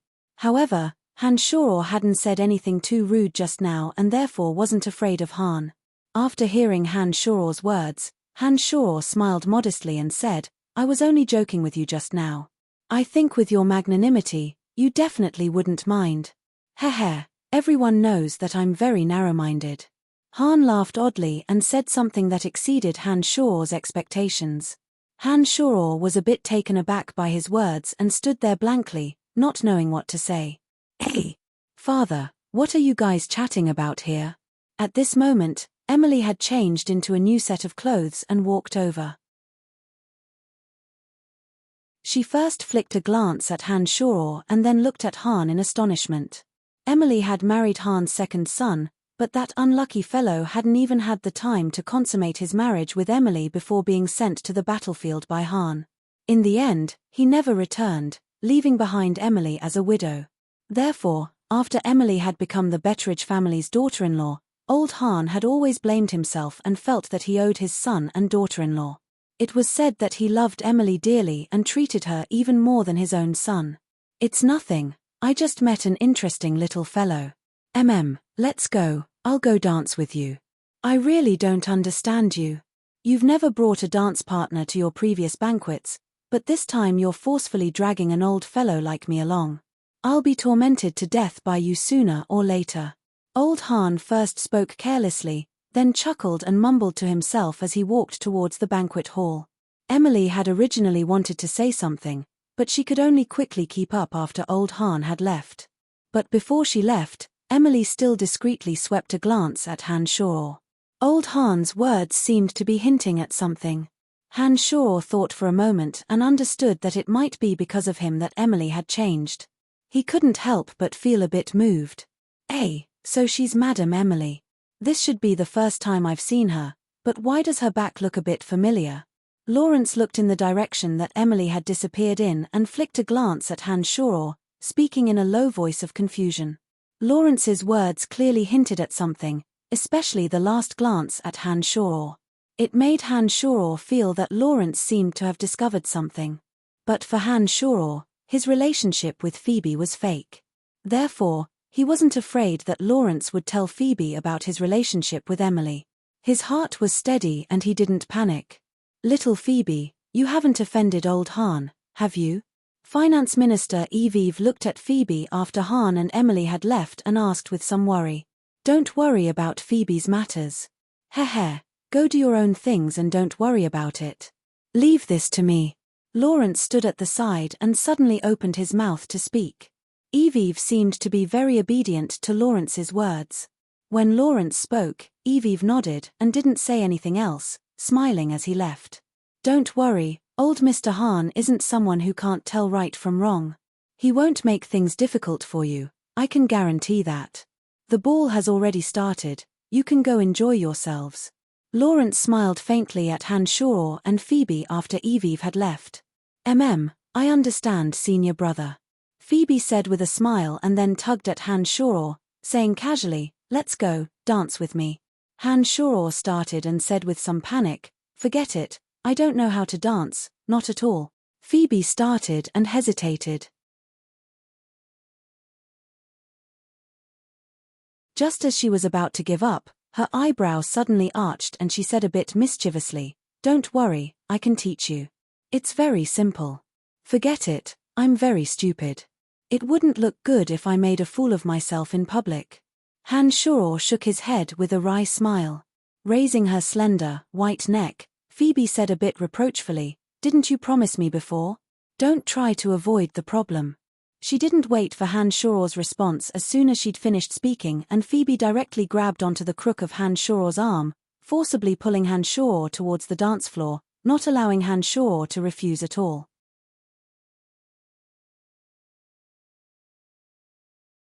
Chapter 137. Hanshaw didn't know whether to laugh or cry, but there was nothing he could do. He could only comply with Phoebe's tugging, and the two of them walked to the dance floor. After arriving at the dance floor, Hanshaw saw businessmen and some dignitaries, all holding the waists of young ladies as they danced gracefully on the dance floor. When Hanshaw was brought to a corner by Phoebe, he stared blankly and didn't move at all. He only narrowed his eyes to observe the dance steps of these people, hoping that it wouldn't be too embarrassing later. Come, put your arm around my waist. Phoebe twisted her body and stood face to face with Hanshaw. She raised her slender jade-like hand, and her left hand had already fallen into Hanshaw's right hand. Then Phoebe's right hand twisted Hanshaw's left hand and placed it on her own waist. As soon as Phoebe's small hand fell into Hanshaw's big hand, Hanshaw's heart fluttered for no reason. The smooth, warm, and boneless little hand was very comfortable to the touch. Hanshaw couldn't help but pinch Phoebe's palm, causing Phoebe's entire body to tremble slightly, and her cheeks unknowingly became rosy. Glaring at Hanshaw, Phoebe said softly, "Don't misbehave." When Hanshaw's big hand fell on Phoebe's waist, the two of them were so close that they could smell each other's scent. Even when they spoke, the breath in their mouths would blow into each other's nostrils and mouth. "Let's go, I'll lead you to dance. Just follow my rhythm." Phoebe didn't dare to look directly at Hanshaw. She lowered her head and said softly. She took a deep breath, and put her empty little hand on Hanshaw's shoulder, and slowly walked to the dance floor. Accompanied by the melodious and beautiful music, Phoebe seemed to open up her heart. She didn't continue to be reserved and didn't dare to look directly at Hanshaw. Her beautiful eyes stared deeply at Hanshaw, and she explained the essentials of the dance to Hanshaw in a low voice. With Hanshaw's current eyesight and intelligence, he had already understood the rhythm of the dance after a round of observation just now. After listening to Phoebe's careful explanation and following Phoebe's lead for a few steps, he immediately grasped the essentials. His initial unfamiliarity slowly became proficient. Phoebe was a sword master, and her own strength was great. Her body's flexibility and agility were naturally extraordinary, and Hanshaw, who had experienced the refinement of magical yuan, had all aspects of his body that surpassed ordinary people. When the two's bodies were close together, their coordination reached the same level, and their dance immediately became very harmonious and moving. Their bodies leaning against each other, and their hands holding each other, their coordination was very tacit. Often, when Phoebe sent a glance over, Hanshaw would be able to understand Phoebe's meaning, and his footsteps followed Phoebe's slow and fast movements as he spun. This kind of wonderful feeling made Phoebe and Hanshaw's hearts ripple with a peculiar feeling at the same time. When the song ended, both of them felt a bit unsatisfied, and then the next song started. Phoebe directly pulled Hanshaw and danced again. The two cooperated tacitly, and the handsome man and beautiful woman danced gracefully, performing the dance song to perfection once again, attracting the attention of many in the audience. As his heart was in a good mood, Hanshaw's eyes swept around and suddenly noticed Emily, who was dancing with old Han not far away. A pair of eyes filled with jealousy focused hatefully on his body. This made Hanshaw's heart jump, and he smiled bitterly at Emily from afar. Seeing that Hanshaw had finally noticed her gaze, Emily felt a bit angry in her heart. She fiercely rolled her eyes at Hanshaw, telling Hanshaw that she was truly jealous. At this time, Hanshaw really had no way of explaining anything, and could only smile bitterly at Emily from afar. At this time, a few waiters appeared from 3 directions.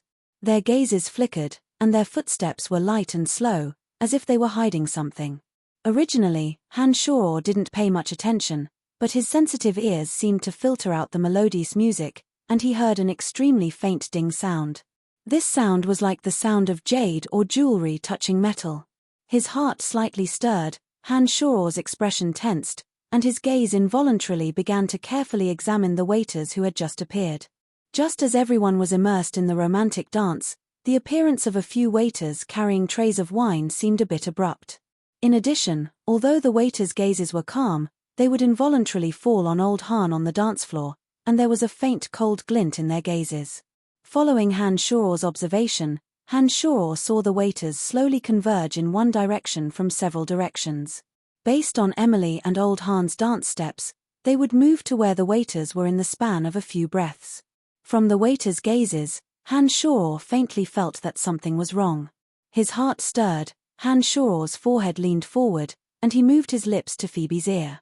Phoebe, who was immersed in the dance, instantly sensed Hanshaw's movements. Her heart was thrown into chaos, and the redness of her cheeks spread to her neck. Phoebe first moved her neck slightly to the left, as if she wanted to increase the distance between Hanshaw's lips and her neck. After moving like this, Phoebe quickly lifted her head to sneak a glance at Hanshaw, and discovered that Hanshaw's brows were furrowed. This made Phoebe's heart even more flustered. After hesitating for a moment, Phoebe seemed to make up her mind. She secretly rolled her eyes at Hanshaw, and her neck no longer evaded. Her blushing cheeks seemed to be waiting for something. Those waiters seemed to want to harm old Han and Madame Emily. I made a joke out of old Han just now. Move over with me now, I'll return old Han a favor. Hanshaw finally moved his lips to Phoebe's ear, and spoke softly. Her body first trembled with anticipation, and when Hanshaw finished speaking, Phoebe's body suddenly stiffened from softness. A trace of disappointment flashed through her heart, and she pulled away from Hanshaw, using her gaze to indicate to Hanshaw that she understood. Seeing Phoebe's gaze, Hanshaw, who had a good rapport with her, already knew that Phoebe understood everything. Nodding his head, Hanshaw didn't say anything more. He and Phoebe secretly changed their dance steps, unknowingly swapping places with another person, and quickly moving towards old Han and Emily. For Hanshaw, he was of course not doing this to return old Han a favor, but entirely because Emily was there. When Emily, who was dancing with old Han, saw Hanshaw repeatedly blink at her, she thought that Hanshaw was feeling guilty and trying to explain something. She glared angrily at Hanshaw and turned her head away, no longer looking at Hanshaw, seeming to be at the height of her anger. Seeing that danger was approaching, Hanshaw's heart grew calmer and calmer. His gaze focused on the bodies of the waiters, his mind clearly calculating the route and timing of their attack, calculating precisely when they would make their move. When Emily and old Han finally reached that corner, Hanshaw's large hand that was wrapped around Phoebe's waist suddenly exerted force, and the two spinning steps abruptly sped up as they moved towards Emily. At the same time, the previously peaceful gazes and temperaments of the fake waiters, who had been waiting for a long time, suddenly changed. A cold and sinister aura emanated from their bodies. The hands holding the wine trays suddenly raised with force, and the wine trays flew fiercely towards Emily and old Han. Their bodies also moved at the same time, daggers sparkling with cold light piercing towards old Han and Emily like lightning. Emily and old Han, who had been dancing to the melodious music, suddenly had a drastic change in their expressions. However, when they reacted, The fatal attacks were already within reach. A dagger pierced towards Emily, and 4 aimed at Old Han. A total of 5 assassins moved nimbly, and their actions were clean and efficient. One could tell that they were veterans who had undergone arduous training with a single glance. A shrill whistle suddenly sounded, seeming all the more ear-piercing amidst the melodious music. The Demon Slayer edge shot out of his sleeve like lightning according to Han Shoror's will, aiming straight for the dagger piercing towards Emily. At this moment, Han Shoror and Phoebe happened to arrive at Old Han's side amidst the rapid rotation. Before the assassin could react, they had already rushed into the other 4's encirclement. Han Shoror and Phoebe, who had been prepared for this, made a move at the same time. Han Shoror blocked the blow with a dagger forged by the dwarfs, while Phoebe spun her long sword and hit the 2 daggers hard into the sky. Seizing this opportunity, Han Shoror's back slammed fiercely, attempting to push Old Han away from danger. Contrary to Han Shoror's expectations, this sudden collision didn't knock Old Han away. Old Han's upper body swayed slightly, his large hand suddenly grabbing at the air, grabbing a flying wine tray. After smashing it backwards, he blocked the last dagger stabbing at him with a loud clang. Han Shoror and Phoebe, who had suddenly rushed out, blocked the 3 daggers stabbing at Old Han and completely disrupted the assassin's plans. The 5 attendants looked at each other and didn't make another move. They quickly retreated outside as screams and ghostly screams rang out from the dance floor. Everyone dodged in a panic. Old Han and Phoebe each kept an eye on an assassin and immediately chased after them. Han Shoror swiftly dashed to Emily's side when Old Han and Phoebe had made their move. He grabbed Emily's hand and asked lowly, "Are you all right?" "I'm fine, hurry up and chase after the assassins." Emily was worthy of being a senior executive of the Dark Mantle. She didn't reveal the slightest bit of panic and immediately yelled at Han Shoror, "It's not my business. As long as you're all right, everything else has nothing to do with me." Han Shoror shook his head and casually picked up a wine glass beside him to pour himself some wine.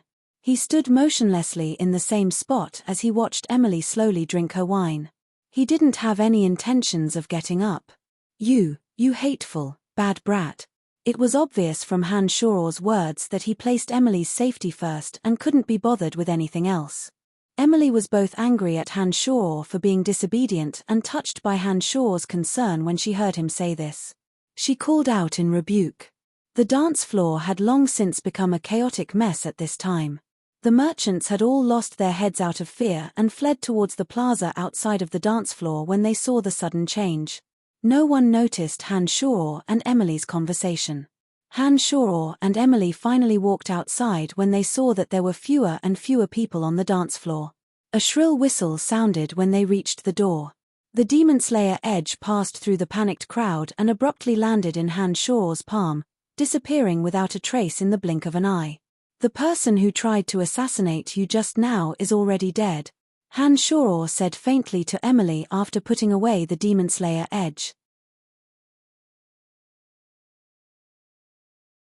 The Demon Slayer edge had flown close to the ground just now and naturally hadn't been discovered in the panic of the bystanders. However, Emily, who was walking beside Han Shoror, had seen the Demon Slayer edge miraculously fly back on its own and then hide in Han Shoror's sleeve. She was immediately dumbfounded. "Just what is the weapon you used?" Emily's voice trembled as she looked at Han Shoror in disbelief. The Demon Slayer edge, which could fly according to one's will, could naturally be described as unfathomable in this world. It was within reason for Emily to have such a shocking reaction.